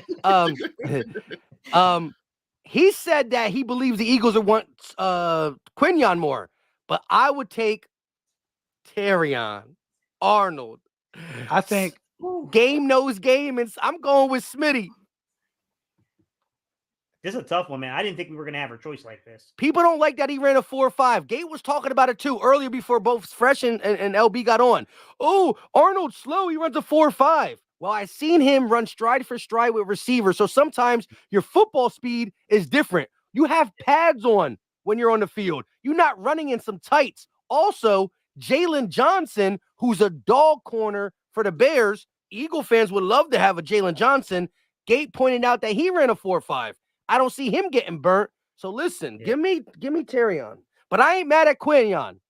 They both got it on at the end of their name. Just give me somebody who has on at the end of their name, you know? Swear to God, if this comes out to be freaking Lane Johnson's play, I'm pissed. That's a Yeah, reach. if we go offensive tackle right here, we just Yo, LB, what if we went Cooper DeJean here? You I know gotta that's get your a guy, starter. but would you be You're mad right. that we didn't go corner? One of the two? We better not go. I would be mad at Cooper right here. I was on the Cooper train because I thought Cooper would be here because the other guys will be gone. The Eagles are taking it all the way down to 259, 258, 257. We taking it. Why? Hey, we have a Come decision. on, Howie. What are you doing to us? Yo, I don't think Howie Howie thought probably he trying would to be move here. back, man. Howie trying. Yeah, I yeah. think you might be right, man. Why are we taking this long? Howie trying to move back, man. Bro, it's down to 240. And there's nothing on Twitter yet. Come on. Hey, yo, chat, don't ruin it for us. Please, please. Nobody look at the chat. I want everybody's eyes to the opposite side of the chat. Don't look at it. Opposite eyes. It's down to 227. I ain't gonna lie, I would move back right here to get some capital. How far? 1, 2 picks? I'll move back 1 or 2 spots. It's down to It's down to 216. Jacksonville. Then somebody in the whistle name said it was Cooper DeJean. I told you not to look at the chat. No, I'm on Twitter. I'm on Twitter. Don't look at Twitter. That's even worse. Yeah, I'm seeing a lot of different things. I'm seeing like Terrion Arnold. It just seems like everybody's kind of. Yo, Twitter Everybody is a cesspool. Everybody guessing. Dude, It's down to a minute and 51 right now. Come on, Howie. Down to a minute and 40. Howie, he gotta take Arnold, bro. He gotta take Arnold. Every corner on Twitter right now. Stop, Twitter. Damn. But I ain't mad at Mitchell. If he It's get down Mitchell, to a minute and 32. I ain't mad at Mitchell either. I'm mad at Cooper DeJean or Kool-Aid. I'm mad at that because Cooper DeJean or Kool-Aid could be Jalen Reagor when T. Higgins is looking right at you. I think you could probably get Kool-Aid. You can get Kool-Aid in the second round. You could probably move up to get him. How are you killing me right now, bro? Make the selection. Yo, they're showing Quinyon Mitchell right now, who's in an all-black suit. We may have to play all-black Packers in Brazil because we can't wear green. But now they're showing Terrion Arnold. He's in beige. Yo, the play-by-play is wild. Yo, we're down to 52 seconds, bro. How we don't know what he's doing? On? How we make the pick? The pick is in. It got down to 49 seconds. The pick is in. It's Arnold, bro. Smitty endorsed it. It's Arnold. It's Arnold. I'm gonna say it's Arnold. It's Arnold, bro. It got to be Arnold, bro. I have no damn clue who it is. I'm not gonna lie. They got to be Arnold. This is what I'm hoping for. But I ain't mad at Mitchell. I'm not mad at Mitchell, bro. It can't be Cooper DeJean, or it can't be Kool-Aid. Yeah, I like Kool-Aid a lot too, but with the Jones fracture, or Tyler Guyton. God, don't Tyler Guyton, I throw up and I log off. Damn, they're not giving anything away on Twitter. Come on. Don't look at Twitter. Damn it, I want to know. Please, I want this to be natural. They look a little sad in the draft room. I'm not even gonna lie. I'm just kidding. It's Mitchell. It's Mitchell. It's Mitchell. It's Mitchell. Quinyon? It's Quinyon Mitchell. Official. Why am I so far behind? It's official. Jeff McClain. Jeff McClain just tweeted it. Quinyon Mitchell. That was their highest graded corner on the board. I told you, Tony Pauly. Official is it Mitchell? Okay. Official is Mitchell. Listen, I saw somebody say this. Remember, Derek Stingley Jr. was from LSU. He was a dog. Cincinnati, Sauce Gardner. What school's bigger? Cincinnati plays in the Big 12. LSU is in the SEC. Everybody thought Derek Stingley Jr. was going to be better. I think Stingley Jr. is a dog, but Sauce Gardner is the better corner. So, for example, maybe the little school Toledo, even though Quinyon Mitchell played at a little school, maybe he just naturally better. I like both of them a lot. But here's and I know we needed one of them. Here's what I'm gonna say. Here's what I'm gonna say. He might not start this year or the 4 year. He might take somebody's job. Who knows? Cool. But I think and I said this before the pick. I think he got the better ceiling. He got the better ceiling, and I think it's a great pick. I think it's a great pick, and he fell in your lap. So you couldn't miss with either one of those guys. I'm not mad at either one. No, I think Smitty's like, damn, bro. They sat still and had this guy fall right to the last. It's amazing the way this draft board fell. Yeah, it is. It is. And now he gonna have that dog mentality because I went 22nd. I went 22nd. Like that's crazy. You got it, bro. But this is the thing. I didn't think he was gonna be there. We really got to think about what he brings to the table, though. Block punts, pick sixes. The dude just create havoc when he's on the football field. Yeah, Facts. You know what I mean? He's a guy that just makes shit happen. Yeah. So I'm real cool with this pick. I was telling Mike before you guys jumped on. There was a snap I was watching of Quinyon. I was telling Mike about this, about like I thought Quinyon and I thought Cooper DeJean had the best eyes in this draft class in terms of zone. And there was a play where I was trying to find man coverage with Quinyon. And I was like, damn, I can't find nothing. And I finally saw one where they were literally moving. They were motioning the receiver, and Quinyon goes on. I'm like, oh shit, here we go. Right? They hike the ball. Tight end sneaks out, gets about 7-8 yards depth. Quinyon sees it, peels out, picks the damn ball off. Completely. And the tight end wasn't his assignment? No. Like that's how good of his eyes this dude is. I was like, damn, like that is such a good play. That is. That's and crazy. He got 4.3 speed, right? Yeah, he's fast. Yeah, he's definitely the traits guy. He's a traits guy. He's 6 foot, 190 pounds. You know what I mean? 31-inch arm reach. I think somewhere in that area. Like, yeah, he's a traits guy. Yeah, Slay out of here. Slay out of here. He has a higher ceiling for sure. The ceiling is higher. The floor probably lower, but again, instincts. Doesn't matter where you're playing against bad talent or good talent. If a play call's called and you have the instincts to read not your assignment but the other and jump it, that's something that's unteachable. Real quick though, shout out to King of the East with the $5 super chat. He said first corner at 22, next at 50. Do y'all believe me yet? You were right about the first one. This is the first time the Eagles selected a corner in the Howie Roseman regime in the first round. It's been 22 years since the Eagles done it for Lito Shepherd, but when the Eagles did it for Lito Shepherd, Howie wasn't the GM. He wasn't making the decisions. So first time for Howie, and it's been 22 years for the Eagles, but we finally took a corner. Yeah, and I like it, man. Like Gates, just to add on what you were saying, man, the guy definitely can track the ball. Seeing like he's always in the right spot. And if he's not in the right spot, he has the speed to actually recover and get back to where he needs to go. Not a lot of picks, but he definitely has a pass breakup. So I mean, I'm excited for the kid, man. I'm definitely excited for the kid. He helps in run support too. Go ahead. What I said I like him in run support too. He's not afraid to tackle. Oh yeah.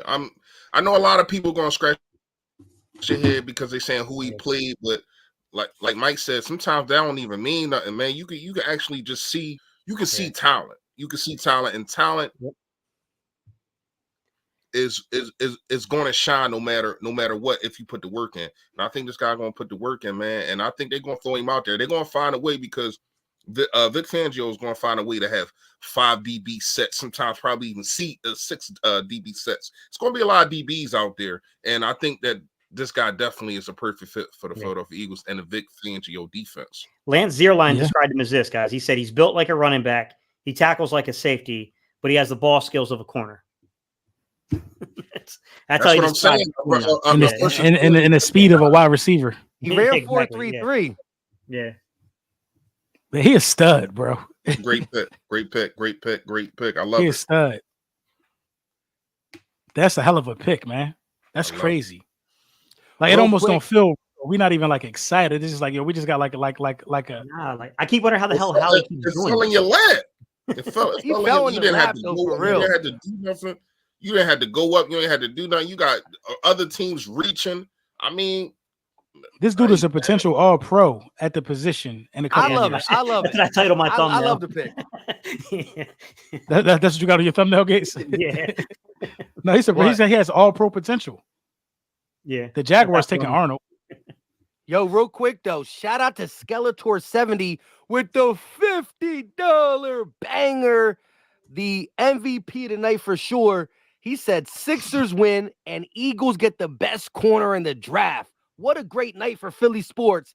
Clap your hands and go Birds. Listen, he's coming in with a 4-for-4 mindset. Eagles get the best corner, wearing all black, funeral. I love it.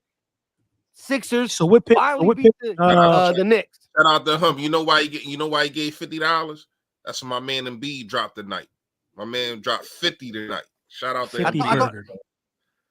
Hey, $50 for a 50 burger? My man dropped 50 tonight. Let's go. You know, my guy Skeletor, you know what he does all the time? Like when I used to do the Sixers streams or even the Eagles stream, whatever the score is, my man used to give me the super chats of the exact score. So if we beat a team 30-22, he can put that 22 cents on the end of the $30. My man he be going crazy with it. I love it. Give me the 30. The dollars are for the Eagles score and the cents is for whoever we whoop. Yeah, I mean, I respect it. Much love, Skeletor. Where do the Cowboys pick at? 24. They're right after the Jags. Let me move it down. Oh, the Cowboys on the clock. Oh, they traded up? Yeah. No, the Jags pick is in. Jacksonville pick is in already. Okay. Cowboys gonna get that center. Yeah, the one. You don't want that though, right? No, I want them to get nothing to be happy about. Real quick, shout out to Donnell Shipley with the $2 super chat. He said, "Y'all super quiet. LOL, y'all wanted Arnold. Me too." Nah, I think look, we all said this even prior to the draft. Yeah. We all said that we believe the higher potential is Quinyon. We feel like Terrion Arnold is Alabama ready to start right away, and I think I said straight up that Tony Pauly was right on Cam Jurgens when nobody had it. He was the first one to get C.J. Gardner-Johnson, and he said a couple days ago that if it's the Eagles' choice between them two, they're gonna go Quinyon. So I mean, maybe the Smitty talk today got me a little hype for Terrion. I ain't gonna lie, because I believe game recognized game. But listen, the upside for Quinyon Mitchell, again, Derek Stingley Jr., bigger school. Sauce Gardner, smaller school. See how that worked out. So, not saying it's exactly going to be that, but we going to watch. We going to watch Terrion Arnold's career, and we going to watch Quinyon. All I know is we got one. Hey, LB says it. Whoever gets Terrion Arnold will say they got one, we got one. Exactly. And I think the Jags, that's where the Jags going. They need a corner. You know, I'm definitely going to hit the hay after this Dallas pick. Oh, they want Brian Thomas Jr. Jags. They want wide receiver. Wow. Shit, the Cowboys might go Terrion Arnold, bro. Yeah, because they don't got another corner. Then we really can't root for them. Yeah, they lost Stephon Diggs. Yo, check this out. Yo, when in the interview with Terrion Arnold, he said, "Did you ever get to suit up with? You ever get to line up with Smitty?" He's like, "Nah." He was like, "Not even on practice." He said, "I asked him one day, but he said we'll do it in the league. If Dallas draft them, they'll be doing it twice a year." You know, I don't think Dallas will go corner right here. I think they'll try to give DeRon Bland that outside position. Well, yeah, Diggs is going to come back. They're going to have Bland and Diggs, but Diggs is coming back off an injury. Yeah, but you know, ACLs in today's game has been pretty good. Good recovery. They've been talking a lot about the Jags lose a wide receiver. Yeah. Brian Thompson Jr. out of LSU. Yeah, he deep threat dude too.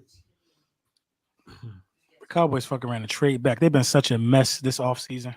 Yo, did you see that Jerry Jones interview? He was like, what wide receivers do they have? What wide receivers do the Jags got? They got dude they paid way too much money for in free agency from the Cardinals a couple years ago. Ridley. Yeah. No, Calvin Ridley, he left them. Remember, he went to you talking about Kirk? You talking about Kirk? Like Tennessee or something. Yeah, Kirk. Christian Kirk. Yeah. They overpaid. They definitely they got, and it's crazy. A lot of people wanted the Eagles to sign him. I remember that. Like they gave that dude way too much money. Didn't they? They gotta have somebody else in the fold though too, right? Who else do they got on the fold? That's a good question. They did. I thought they had a big wide. I thought they had a big wide receiver. No, they used a lot of Evan Ingram. No, I swear they had a big wide receiver though. Because Yeah, I they thought I did pick picked up him the up dude in the from the Giants. I think the Cowboys could have went Brian Thomas Jr. if the Jags didn't, because they could use a receiver next to CeeDee Lamb. Plus, they ain't pay CeeDee Lamb, so who knows how long he's gonna be there. You know, it is what Cook's it still is. there. Man, they need, but I said that at the Elijah beginning. Well, not the Elijah beginning, but Ford. because I was like, Howard. Gabe Davis. They got Gabe Davis, LB. Okay, From okay. Buffalo. Who? Gabe, yeah. Gabe Davis from Jacksonville. Okay. Because Jacksonville was I knew spending they had some bread somebody this else. offseason, wasn't they? Yeah, they got Devin Duvernay, Gabe Davis. Think anybody else? Who does? Jacksonville. Jacksonville. Jacksonville. Oh, they're definitely trying to increase the wide receiver play. There's no doubt about that. Real quick, shout out to Keisha Harris with the $10 super chat. It's good to Hart Mitchell isn't afraid to tackle. It's good that Mitchell isn't afraid to tackle. I think so. To hear. Who? Yeah, It's good to hear. Saying to hear. Yeah, it's good to It's hear. good to Mitchell. hear. Yeah, you're right. You're right. It's good. Shout out to Keisha. It's good to hear Mitchell ain't afraid to tackle. I hope he don't pick up any bad habits from the vets who be on the field playing ring around the rosy, calling it tackling. Hey, shout out to you coming for it. LB spoke about it. You know, as much as we know that Slay's our best guy, the whole secondary has been a little lazy as it pertains to tackling. We've seen Bradbury miss. We've seen Slay miss. We've seen even Reed, who's been our best tackler, miss as well. He's gonna bring that physicality. What did you say, Gate? That dude said on Twitter, he's built like a runner. What was the three things? Yeah, built like a. Hang on, I'll read it again. He's built like a running back. He tackles like a safety and has the ball skills of a corner. Safeties are supposed to be one of your better tackling secondary members. He's a corner tackling like a safety, built like a running back, and balls. Yeah. Well, I wish he would have said ball skills like a wide receiver. Added he runs like a wide receiver. Yeah, and LB added that 4-3 runs like a wide receiver. So shout out to that. Yo, what's taking Dallas so long? They panicking. Yeah. Real quick though, shout out to Ken Mallett with the $10 super chat. Eagles trade back into the first for Cooper. Dijon from Iowa? That would make you would like that, right, LB? Nah, we good. You like forget secondary. You want linebacker now, right? Yeah, I want linebacker now. Yeah, I wouldn't leverage back into the first. That'd be pretty damn expensive. Yeah, because listen, Ken, if we get back into the first, you're talking about 50 all the way to 32. That's a lot of spots. You gonna give up some 2025 capital and some 2024 capital. Yeah. But I get what you're saying. The way the board fell to us, getting the best corner in the draft without moving, seeing guys like Kool-Aid, Cooper DeJean, the center as we keep pronouncing his name wrong, Jackson Power Johnson. Like there's a lot of still good players on the board, but there'll be somebody there around 53 and 50, and maybe we move up a little bit. I ain't opposed to moving from 50 to like 42. That's a little bit minimal capital because it's the second round. And maybe, who knows, man, that broken fibula plus safety, we'll see where people start falling. 6 quarterbacks went in the first round, in the first 12. That's crazy still. We appreciate you, Ken. Yo, I ain't gonna lie, man. Cooper DeJean might not even get drafted tonight. That's what I was thinking too, is that kind of maybe let it play out and see who slips in, because all these other corners have concerns that are really left on the board. I mean, who goes first? Who goes first? Kool-Aid or DeJean? DeJean. Yeah, DeJean. I'm gonna say DeJean just because Kool-Aid's got the Jones fracture. So what issues does Terrion have? Well, Terrion Arnold's going to go. He'll go before the end of the night. I'm pretty confident about that one. But a lot of people are he definitely going. Yo, Dallas traded with Detroit. I told you they was going to trade back. I called it. Dallas traded all the way to 29 and then traded back, huh? I mean, the board looking good right now. Dallas is ass though. Yeah, ass. What they did? They're all in. Right. What did they get? All in. Yeah, you gotta love that. Yeah, they're all in there. Damn, that's a tough one because like with Terrion Arnold, the knock is that he doesn't stay attached down the field to receivers, and he's 4.5 speed. But Jalen Johnson runs a 4.52, and he was probably the best corner last year in the league. At least arguably, you can put him up there. You get down to Wiggins. It's so Wiggins' knock is they came at the 173, but that was because he got sick. He's really about 185 playing weight. That's what he got. He got up to like 182 at his pro day. He's trying to get up to 190. I think the bigger issue with Wiggins is that he's great in terms of the coverage. Bro, they traded behind Buffalo, the Cardinals, Tampa. They traded behind the Packers who spanked them. They traded behind mad playoff teams. Yeah, absolutely. That's stupid. It's Dallas. Well, what if they got an extra second? Yeah. What did they get? Can someone find out what the capital they got for it? They ain't say That shit nothing was yet. stupid. They ain't Real say quick. nothing yet. Trade. Shout out to Inflate215 with a $2 super chat. Madden roster is about to be crazy. Happy Facts. birthday, LB. I appreciate it. Hey, y'all, I'm a watch from my phone. I gotta make sure my daughter is in there going to sleep. They running amok. I can hear them. Do what you got to do. Shit, I'm happy though, bro. I'm happy with the pick. I just want to see what these bums do. So are That's the all Lions? Are the Lions going? They got 29 and 73, and then they gave up 24 and a 7th round pick in 2025. That's the trade. A 7th round pick in So 2020. the Lions going to go cornerback. Yeah, I could see that. They're going to get Arnold. Damn, my phone died. We'll see.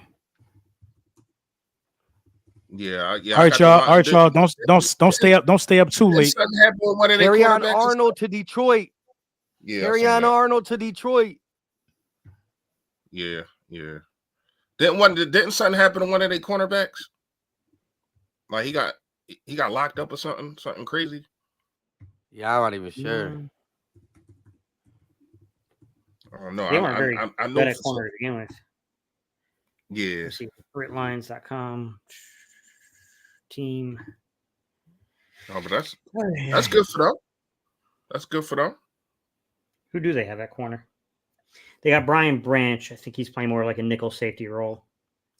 Carlton Davis. So that's somewhat recent. Dorsey. So it's an upgrade for them. Yeah, I mean, they got a pretty decent secondary now.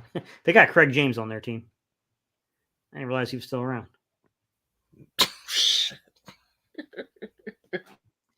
Manuel Mosley. Craig James. Yeah, that's an old name for the Eagles, man. That was the hero of the Aaron Rodgers game. That Green Bay game back in like 2019? James. I definitely know he was still in the league. No, I didn't either. Didn't he have a crazy number like 39 or something? What's number like 39? Yeah. So I guess their starting corners would be Carlton Davis and then Terrion Arnold. Dang, that's crazy. Quinyon fell to 22. Terrion fell to 24. They said Cameron Sutton's the one who got arrested. Oh, yeah. Okay. Damn, I'm tired of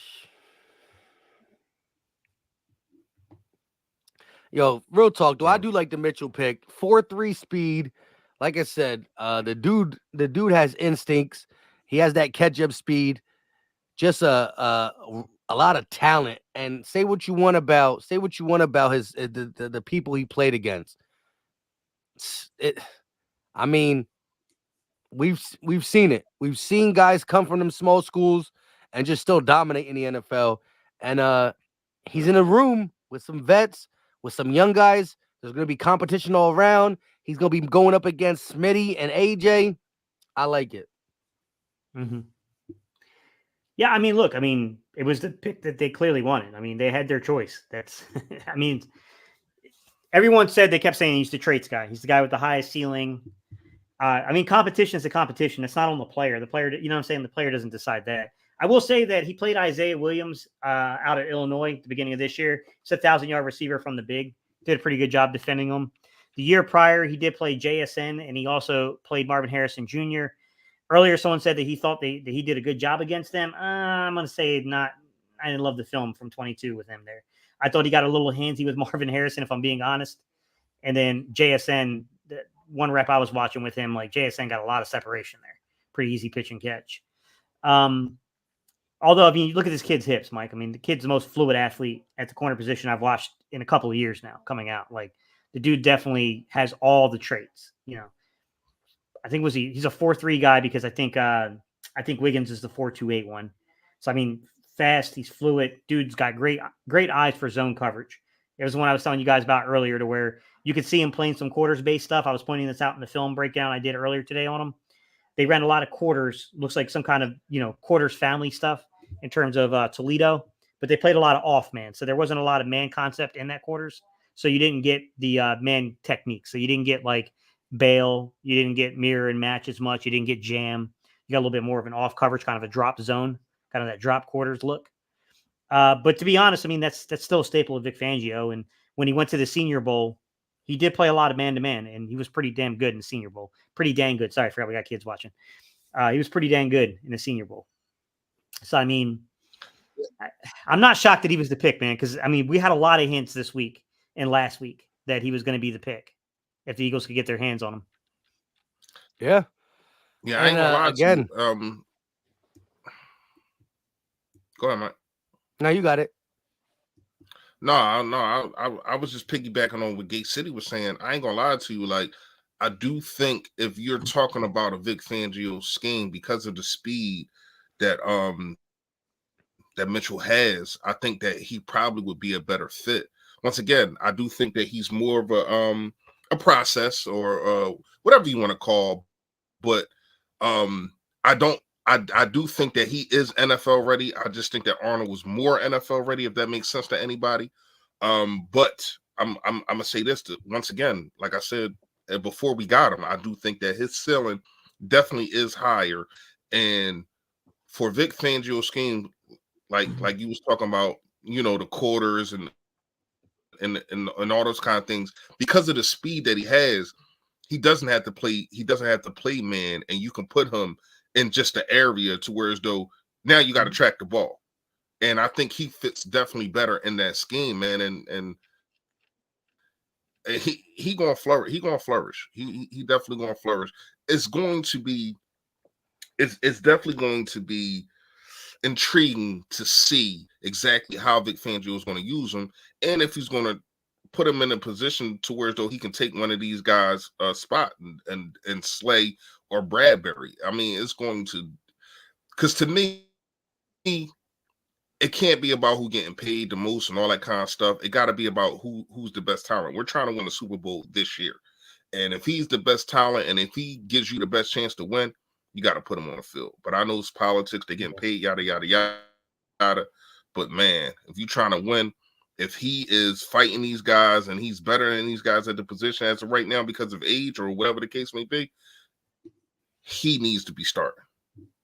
I think someone's gone fresh. I definitely think one of the two bigger named corners on our team is probably gone, to be quite honest. I mean, this season, this all season?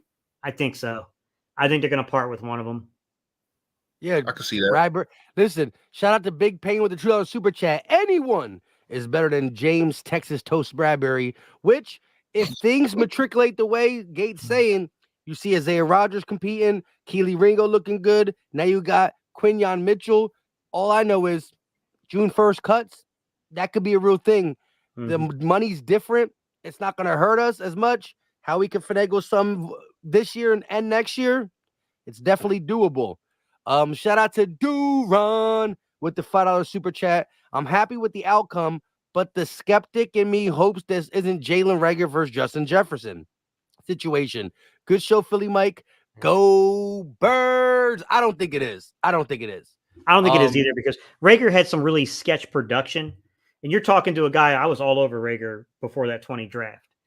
And he had sketch production, but we kept making excuses for the sketch production because he had really inconsistent quarterback play. So we kept saying, like, this is probably more of a product of the quarterback play than the actual talent level of the player. The joke was on us. I remember that. It it was both. Yeah. Facts. But shout out to my guy Duron. Shout out to everybody who's been dropping But supers. to me, And, my bad, Mike. Go ahead. My bad. no, I just want to read this one last one. I Shine asking a question that I want us all to answer with the $5 super chat. Do you guys think Mitchell's a week 1 cornerback against the Packers? Do you think he's in the starting lineup versus the Packers in Brazil? I don't think it's a crazy suggestion, I Shine. I don't know. I mean, we don't know, but I mean, it's not a crazy suggestion, to be quite honest. Fresh? So I mean, all right. So here's the thing with the starters. You're going to see so many concepts with Vic Fangio. You're going to see 5, probably 6 DBs out there. So it's, to actually say starter, I don't know. We know the prototypical defense. You're going to have basically 3 cornerbacks. You're going to have your slot, and you're going to have your 2 edges. But Vic Fangio, for the most part, he doesn't do that. He has a lot of 5 and sometimes 6 DB sets. So if I can see him out there, I don't know about starting, but I definitely can see him out there and playing a lot of snaps. Like, yeah, I can see him out there, but I don't know about actually starting. It's so far Yeah, away. I mean, like, look, scenario. James Bradbury not really having it in camp. He's a post June 1st cut. Then you ask me Quinion versus Keeley versus Isaiah. I don't know. I think Isaiah can also play some slot as well. He didn't do it much in the NFL, but he's done it in college. If you look at his college tape, and his body set is, I mean, it's good that he can play both. But again, Avonte Maddox with his health, will we need a slot corner? Who's going to be it? Will they put CJ in the slot and run Sidney Brown and Reed at safety at times when he's healthy? Who knows? But I could see Quinion Mitchell making his way on this roster as a starter. Somebody gonna have to depends on get what cut. James Bradbury we see. I mean, I just did a count in my head. Somebody gonna have to get cut, or like you were saying, Gates and Mike, traded, because, like, all right, so you look at it, you got Slay, you got Bradbury, you got Isaiah Rodgers, you got Avonte Maddox, you got Kelly Ringo. I mean, it's like 7-8, then it's 7-8 deep with DBs. Yo, I gotta run Somebody downstairs go. real quick. All right, Go ahead and do your thing and read this when y'all get a chance. all right, I got you. Somebody got to go, Gates. Yeah, I agree with you. So it's too many players at one spot. Like, Right. we were already at a numbers crunch, and look how much they committed. I'm not even too sure we're done at corner in this draft. Like, they have committed so many resources to the nickel that I think that they're going to keep trying to plug if they find the right player. Jerryon, I think it's Jerryon Jones, the young man from Florida State. I wouldn't be shocked if he's not a day 3 pick for the Eagles. They seem to really like him. You know, Avonte Maddox, I think he was a 4th rounder, wasn't he, for the Eagles back in the day? Like, they definitely they like to try to identify those guys. So I wouldn't be shocked by that. Like, they definitely seem to, like, to me, they seem to have really thought to themselves that the pass rush had its issues, but it was really the coverage that was the larger looming issue at hand. And the other thing I'll say, though, Fresh, and tell me if you agree, this feels like Vic Fangio had a say in this. Yeah. Like Vic, this might have been Vic's guy. Yeah. Like, Vic said, hey, this is the guy I want. Right. He did. I mean, I firmly believe that he did, because, once again, when you look at it, when's the last time you took a cornerback in the first round? Usually, and I love Howie Roseman, sometimes I do think he overthinks things. Usually, if it wasn't probably for Vic Fangio, he probably would have went offensive defensive tackle. That's what he does. This is the staple that he does. So for him to actually go out the box, but I'm gonna say this once again, Howie didn't have to do anything. It literally fell in his lap. Like, and I mean, you can't fault him for that. You know what I mean? But I'm just saying, like, it wasn't like he just had to make a decision. And either one of those decisions, I wasn't going to be mad at. But, man, it's definitely looking like it's a Vic Fangio. I'm going to say this. I think that even with Nick Sirianni, I know we brought up him a little bit earlier, just a flash real fast, and we was talking about how he needs to basically fall back and let the offensive coordinators be the offensive coordinators. He probably handcuffed Brian Johnson. A lot of people think that, and maybe that might be so. But I'm gonna say this: it seemed like that's the route that's going on right now. It seemed like Vic Fangio and Kellen Moore are being able to have more leadway or more of a rope than any other offensive defensive coordinator that we've seen in a long time. Like, it seemed like Vic Fangio's getting the guys that he wants, and Kellen Moore is getting the guy that he wants. I'm pretty sure Kellen Moore had a huge thing on getting Saquon Barkley. So to me, man, I like the way this organization is going, man. I do. Put more trust in the coaches. Andrew put up a good point too. He said Sirianni was roommates with Mitchell's coach, so he probably had a pretty good connection in saying this as well. I know that. Good point. Yeah, that's a good point. Yeah, they are friends. Yeah, he said it. He said it in his interview. Yeah. So y'all took care of the super? No, not yet. King of the East. What's up, bro? What's up, bro? Slay is trade bait worth more than at least a fourth. He'll be 34. You got to keep that in mind. He'll be 34. Is he that old? I thought he was like 32, 34. Yeah, he'll be 34. Yeah. Wait, he's 40. Slay's older than Bradbury? Slay is, yeah. Slay's older than Bradbury. Yeah. Yep.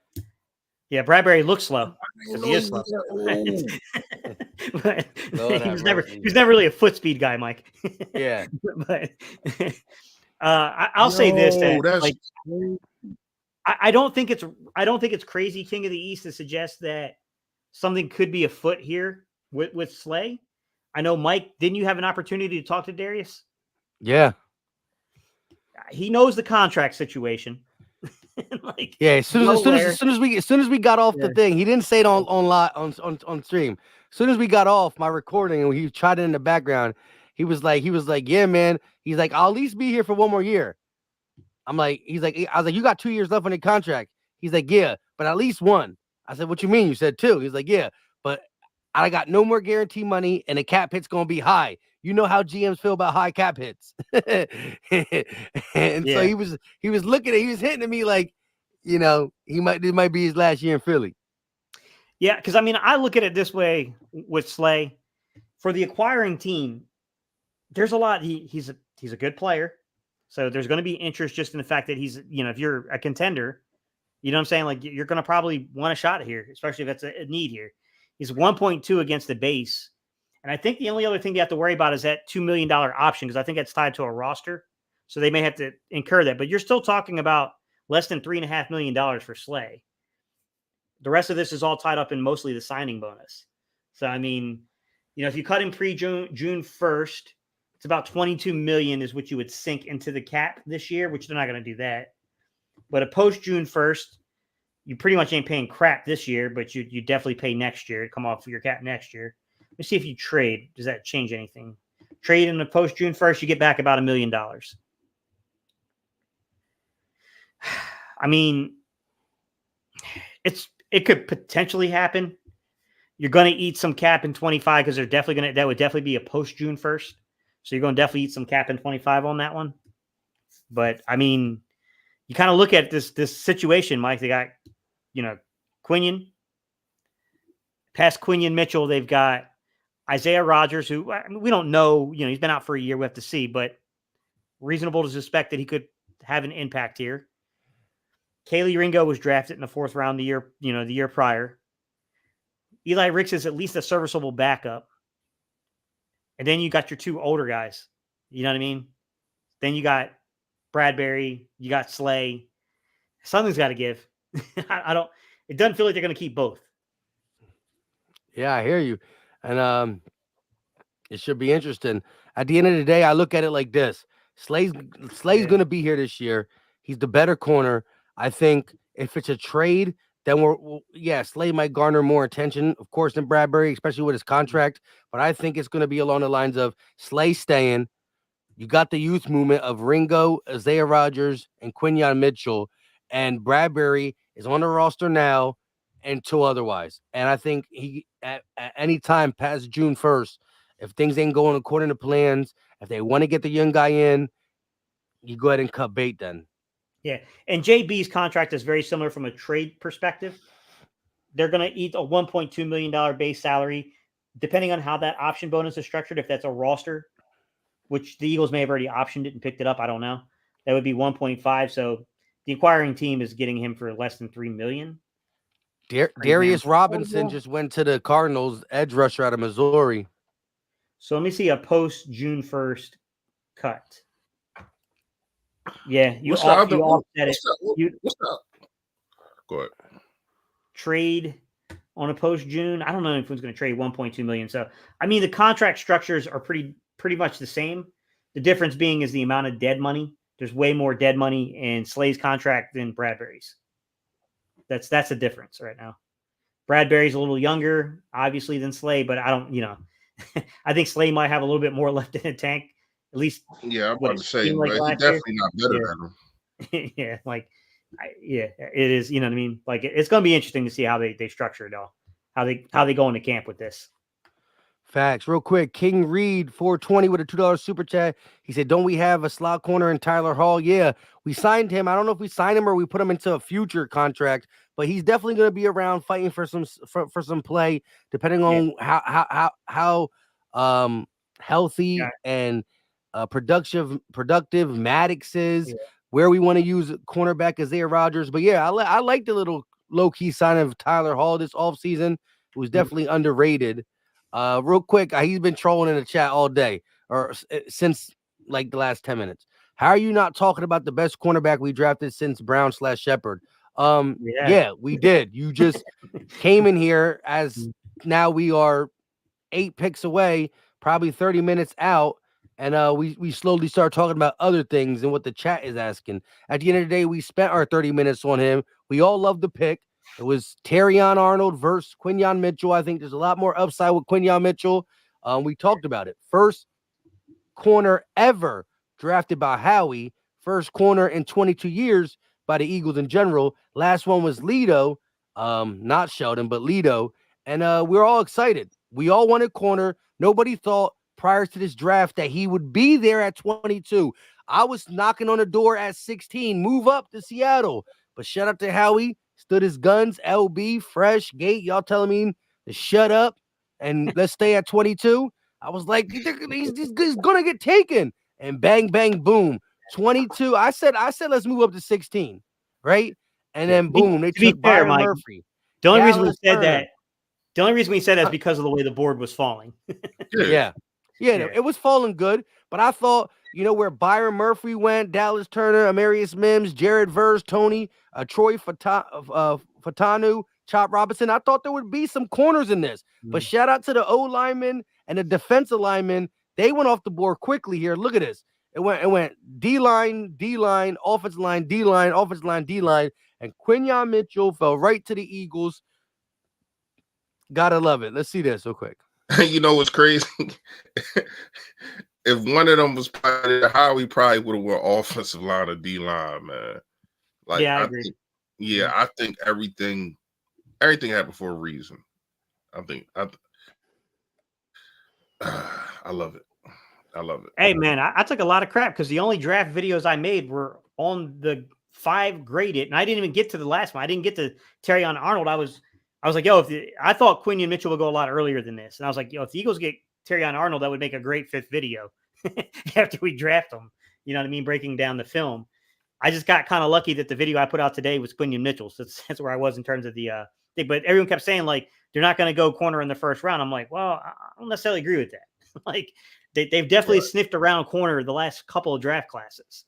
Like, they didn't line up exactly the way they wanted it. It's what happens. Like, the year they drafted Smitty, he wasn't the original target. They wanted Horn in 13. Hey, Mike, can you run down? Hey, Mike, real fast, can you run down the draft after us? Because my phone.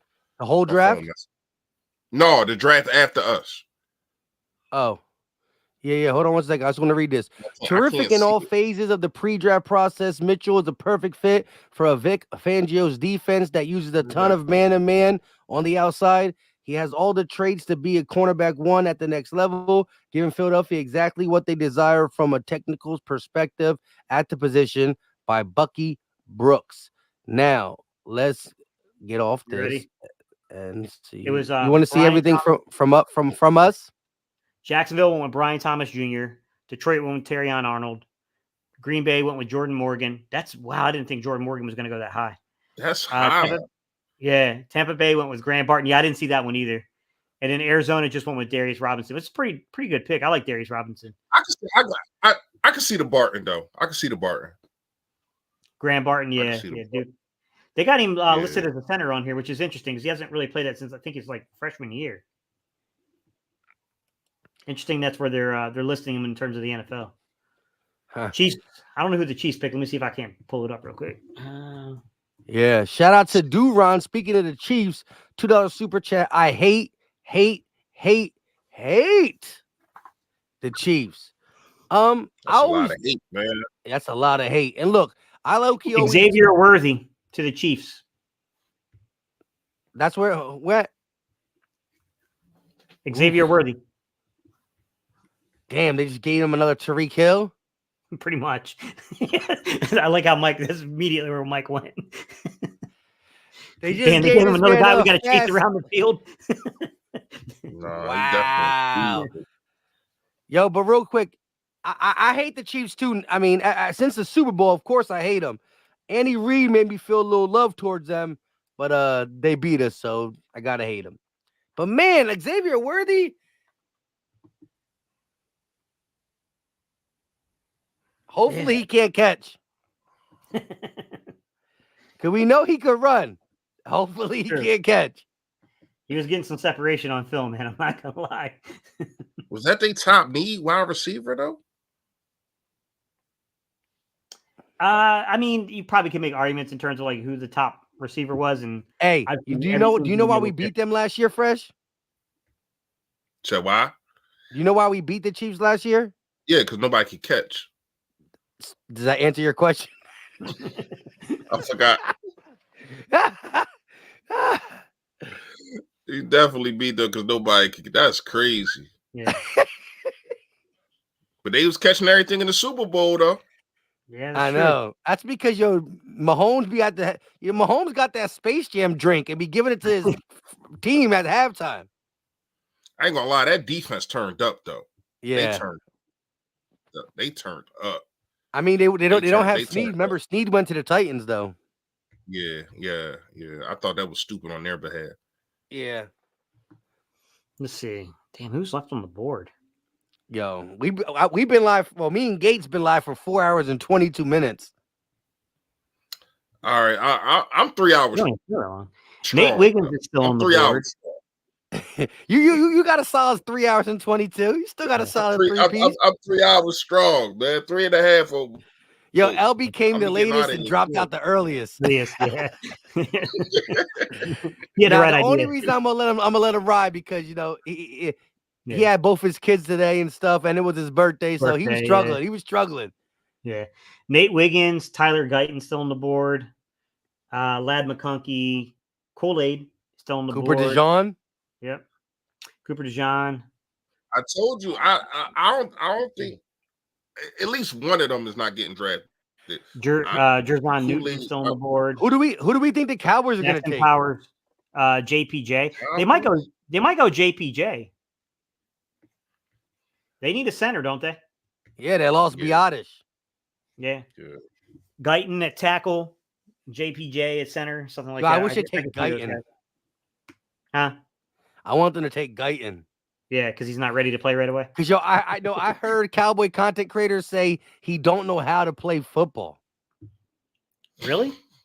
Yeah, your boy Vach. He ain't my boy, bro. Nah, but like he literally and Rome, because they posted it to Twitter, and I follow CFT because I mess with Rome. Rome was like, I understand he's not ready, but I think Tuck's play football. Yeah. I think Tuck. I think the last time I had a conversation with Tuck, I think he was pretty high on him. Actually, I don't know about Vach, man. I don't really watch Vach like that. I only saw because Rome posted it, but Yeah, I was like, damn, my man said he can't play football. He don't know how to play football. I'm like, all right. yeah. Hey, when did AJ Brown And how become a much dog? time? What? Huh? When did AJ Brown become a dog? When did he become one of those ones? You don't remember that? Yeah.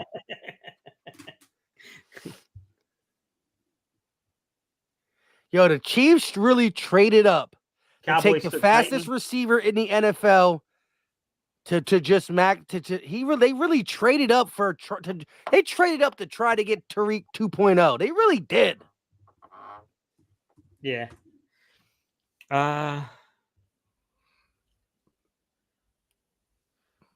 Hold They're over here up. Nah, Shout out to InFlight 215 with a $2 super chat. He said, "Did you see Micah Parsons' reaction to our pick?" Nah, No. I didn't, yo. If you follow me on Twitter and you seen the Micah Parsons reaction, send that Tyler to me, Guyton. please. Tyler Guyton, Mike. It's Guyton. Yeah, I need that Cowboys too. pick Guyton? Yep, it's Guyton. At least they traded back for it. That's what they're gonna say. That's what they're gonna say now. Well, at least we traded back for it. Yeah. I mean, we only let the board come right to us. Is that official? Yo, I swear to God, Yo, if that's Vach come on here like, well, wild. I mean, he could play football a little bit. Yeah. He straight say he could play football. Damn. I'm going to share that clip right now. I'm going to go on my boy Cowboy Fan Talk page. Ooh, about to get dark. About to get dark over Yo, there. somebody who follows me on Twitter, InFlight215, if you got Twitter, follow me at Philly_Mike25. Send me the Micah Parsons reaction. I need that. Hold on, y'all do y'all thing while I go find this clip so I can reshare it. Because, yo, Cowboy Fan Talk tweets a lot, so going back on his takes a while.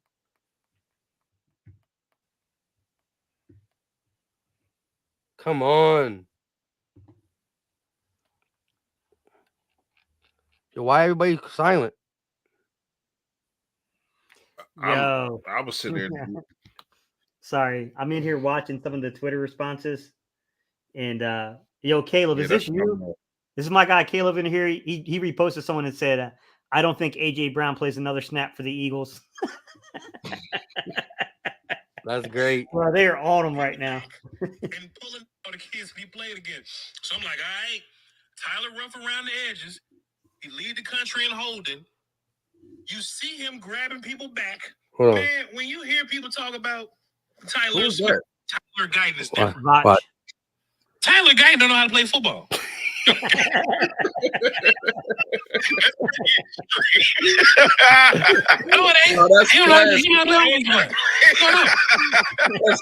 Man, when you hear people talk about Tyler Smith, you go, man, that violence, that strength, he moves people. This block, I buckle up Jalen Carter last year. I was talking to Duke Manyweather. He's even using nuanced off. Oh, he's developed this jump set that's elite and blah, blah, blah, blah, blah. But I'm like, hell yeah, he did. Yeah, that's a black belt and guard right there. The guy don't know how to play football. I'm gonna crop that one part out. Tyler Smith, like, hey man, just put your hand right there, with that hand right there, and just don't cross your feet right there. And I'm not gonna play it again for brutal. y'all. Yeah, that's kind of hard to come back from, man. Yo, I love it.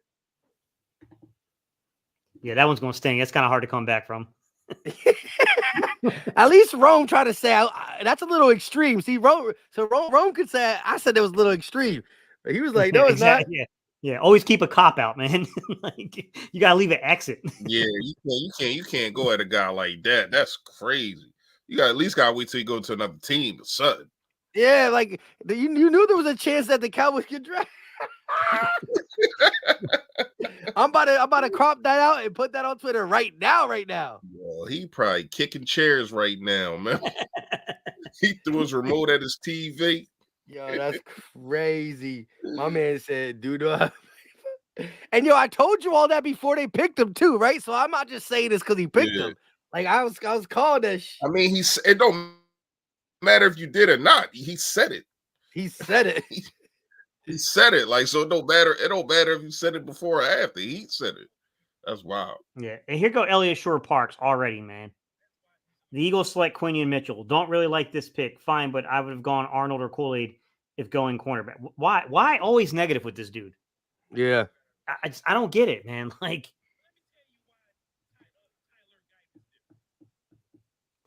When he tweet that? hang on, I'll tell you the exact time. Oh yeah, I see it. I got it. Yeah, this dude, bro. 49 minutes ago. Yeah. Dude, always a Debbie Downer, man.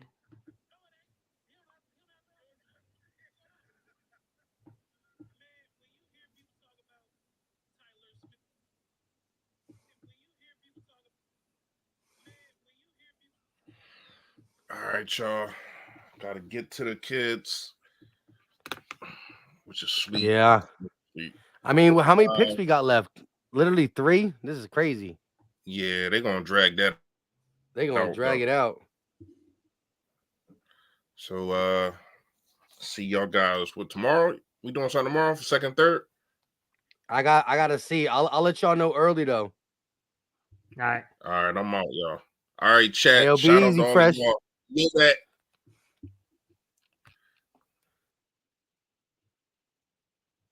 Yo, I'm almost done with this clipping this thing, and then we get back to the regularly scheduled program. Shout out to the 800 people still in here with us. 11:36. I've been slacking on hosting, you know what I mean? Because I'm out of it, my dang self. But hold up, real quick. Yeah, this is wild. I love this shit. I love trolling the Cowboys, you know that, and just the fact that he said it.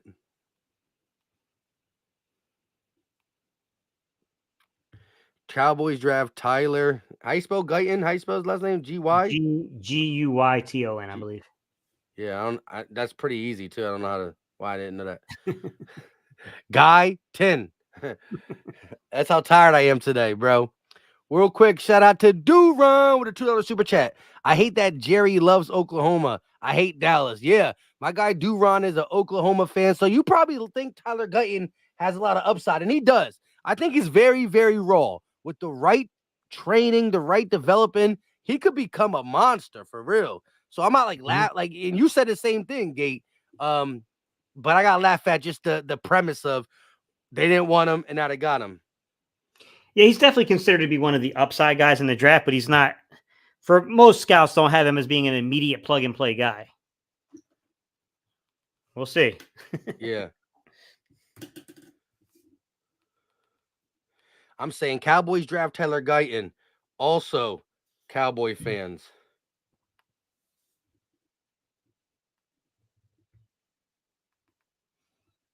That's funny, though. That is hilarious to me.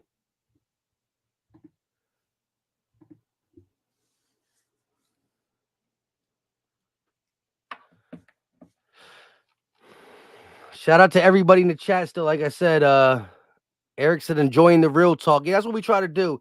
Like I said, I can't believe that the Chiefs moved up to get Xavier Worthy. I thought he might go in early second round, but they went up and got him, man. There's still a lot of talent on the board. Yeah. I can't wait to see tomorrow. Yeah, it's going to be interesting to see everybody's reactions to it.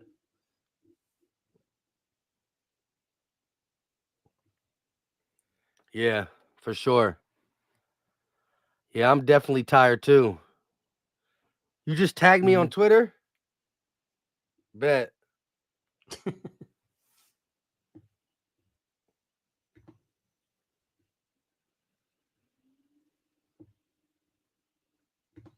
Hold on one second.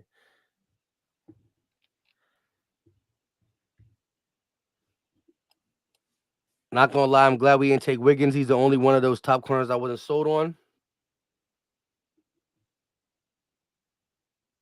He went to Baltimore. That's interesting. Nate Wiggins.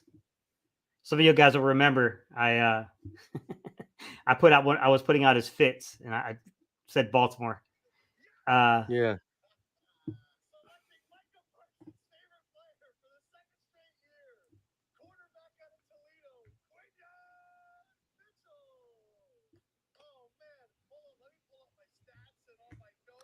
It was Michael Parsons' favorite player again. Yo, that's just crazy. Michael Parsons is upset. Oh yeah.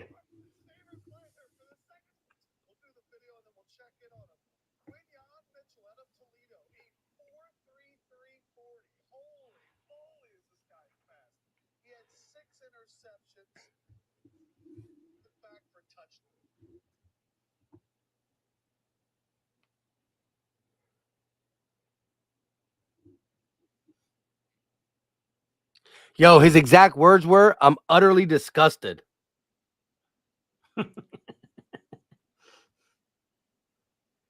Well, it is what it is.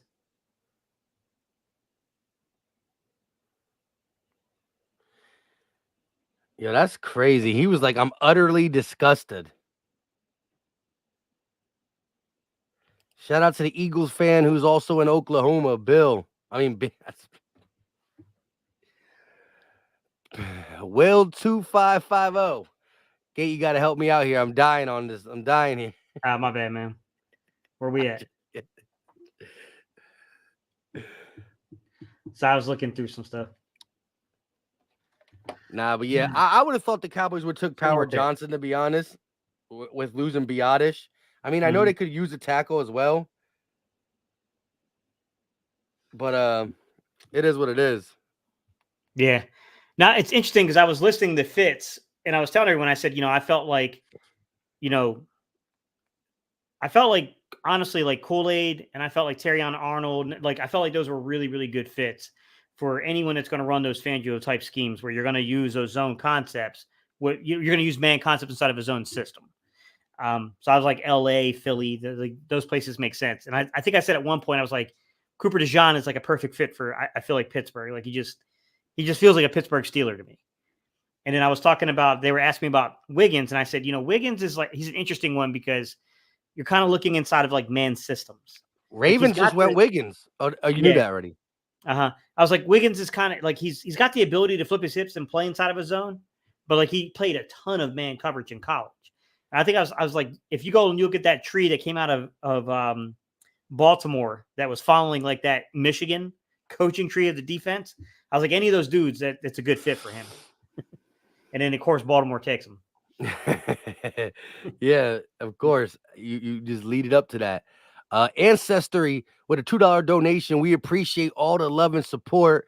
Amazing first round for us, huh, Mike? Let's go. It was. We wanted a corner, and we got the consensus top corner in the draft per draft analyst. I know Eagle fans started to like Terrion Arnold, Alabama. Smitty likes him. That's cool. Maybe he could come in and maybe he's more ready week one. But the skill set that Quignon brings, man, we need that. Fangio wants it. Toledo or not, he was doing big things over there. Runs a 4.3. Just has a dog mentality. He said, "What are you going to bring to the Eagles? I'm going to bring picks, turnovers, intercept." He said it all. I love it. Absolutely loved it. And what I love more about it is any Quinyon Mitchell talk that anyone had meant we had to give up our 53rd pick. We got Quinyon Mitchell without moving. How we stayed strong in the storm. Strong in the storm. Philly Mike crying like a little baby. Move up, move up. He said, nope. 16 to 21 was all defensive ends and offensive linemen. That's it. I was crying from 16 to 21. Philly, Gate City, LB, Fresh, y'all weren't crying. I was. And Howie said, we good. And we got Quinyon Mitchell at 22. So that means 50 and 53 are at our disposal. Whether we draft at 50 and trade 53 back, so we're not sitting in the dark corner from 53 to 120. That's a lot of picks without us picking. Maybe we move 53 for 70 and 90 or 70 and 100. I don't know. We'll see what happens. But at the end of the day, the Eagles haven't drafted a cornerback in 22 years, which was Lito Shepherd. Howie never did it. We draft a cornerback, we stay still, and get the guy that half Eagle Nation was on Quinion, half was on Terrion. I think the half that was on Terrion, still not mad we got Quinion, and vice versa. We wanted a corner. Howie definitely zigged when we thought he was going to zag, like he's been doing. I love it. Ancestry, A+ first round. Micah Parsons said, I am utterly disgusted. Utterly disgusted. He know what time it is.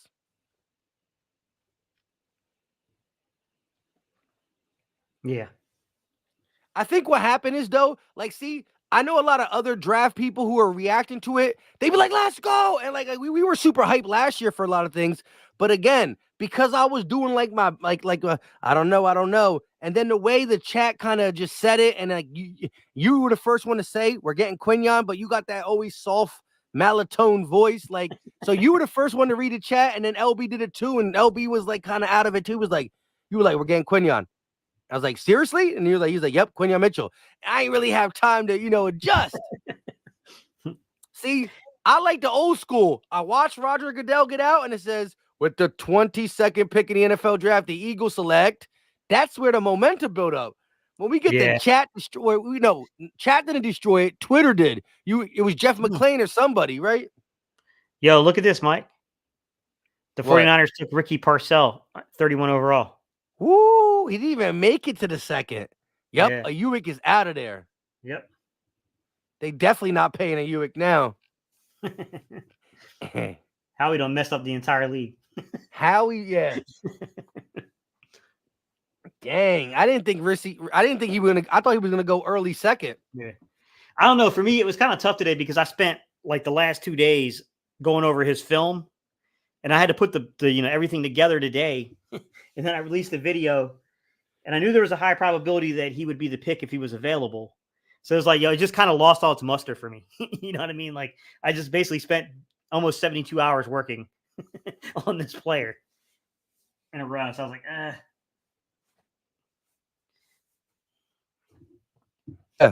Yeah, that's crazy. Yeah.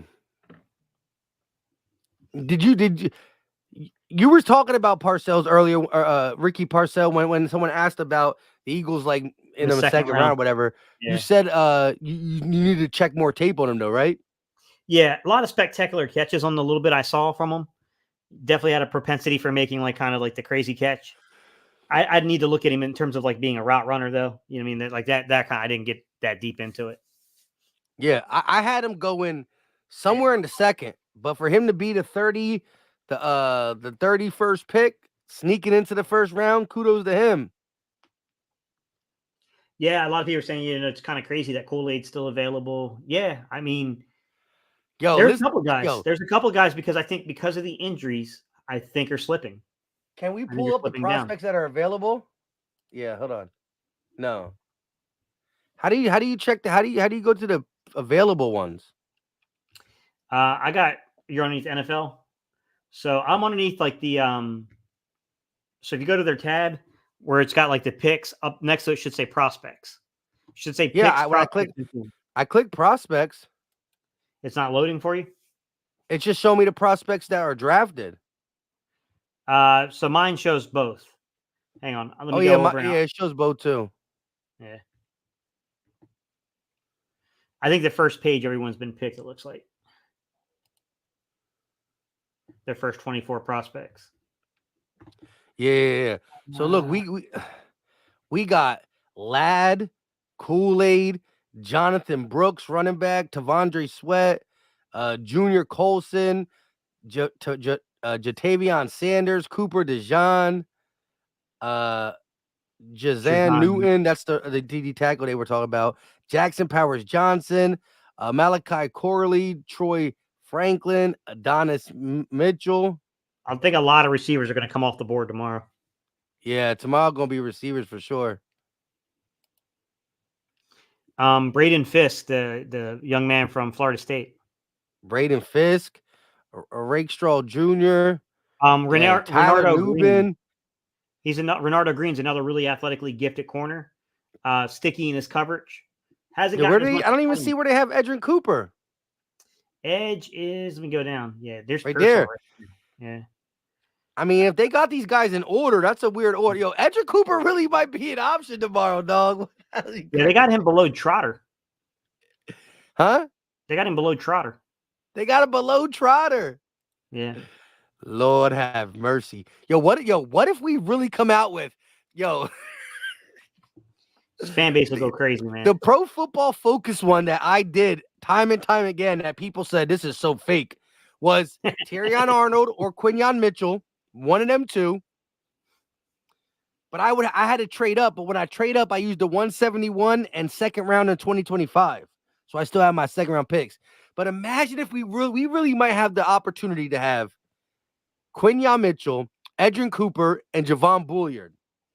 I'm curious what goes on with edges because Isaac, how do you say his name, Mike, the Penn State kid? The one opposite of Chop. The one actually was pretty productive in college. Chris Braswell from Alabama, he's still available. Yep. What's his name? The young man from Neyland. I think Neyland. Yeah, Neyland's still available. They ain't take him off the board. This is crazy. This second round about to be wild. Braylon Trice from Washington still available. Like edge rushers, linebackers, receivers. There's still some stuff on the board, man. That's crazy. Yeah. Marshawn Neyland, Brennan Jackson out of Washington State. There's a lot of edges on the board still. Real quick, somebody in the chat asked, I missed it. Where did Jared Verse go? Verse went at pick 19. So two picks in front of the Eagles. 3 picks in front of the Eagles. Jared Verse went to the Los Angeles Rams. Damn, they took Leggett? Who? The Panthers. Xavier Leggett. I didn't think he would go this high in the draft. Damn, these last 2 receivers came off the board. Yo, yeah, you're right. That's the start. Today, at the end of the day, was the start of the receivers. Tomorrow they finish it. Yeah, they're gonna fly off the board tomorrow. Which that could be good, Mike. If those receivers fly off the board, not that we could use a receiver too. I'm not gonna lie, but at the same time, Mike, like that just pushes down the edge rushers, the linebackers. Like it puts us in play for some pretty damn decent picks, safeties. Facts. Man, that's crazy. We went through all 32. We the last man standing. 4 hours and 46 minutes. We've been live for 4 hours and 46 minutes. That's more than half of a full-time job. Sheesh. With yeah, that man, I'm being about to bounce said, out of here. I gotta feed this kid at 12. Huh? I said I'm about to bounce out of here because I gotta feed this kid at 12. Yeah, I hear you. Real quick, listen, we will keep y'all posted. I'm gonna drop a video in the morning. And I don't know when it's going to come out. It might come out 11, 12, 1. But it will have all my thoughts on our pick. It will have my thoughts on who's left. Some surprising picks in the end. It will have a lot of stuff. Plus, it will have my decision on what I'm doing tomorrow. Tomorrow's a crazy day. I'll hit you up, Gate and Fresh and LB before then. But of course, I'll hit you up. And then people in the chat, I'll let you know what's going on for tomorrow for round 2 and 3. And even then, eventually for Saturday, the rest of it. But Gate, you got anything you want to say? Nah, man. Look, we know we need a corner. We know we need to get younger there. That was the other thing that tipped me off, Mike. Before we jump off here, I'll say this last little part because we've talked this corner thing extensively since from 5 hours now.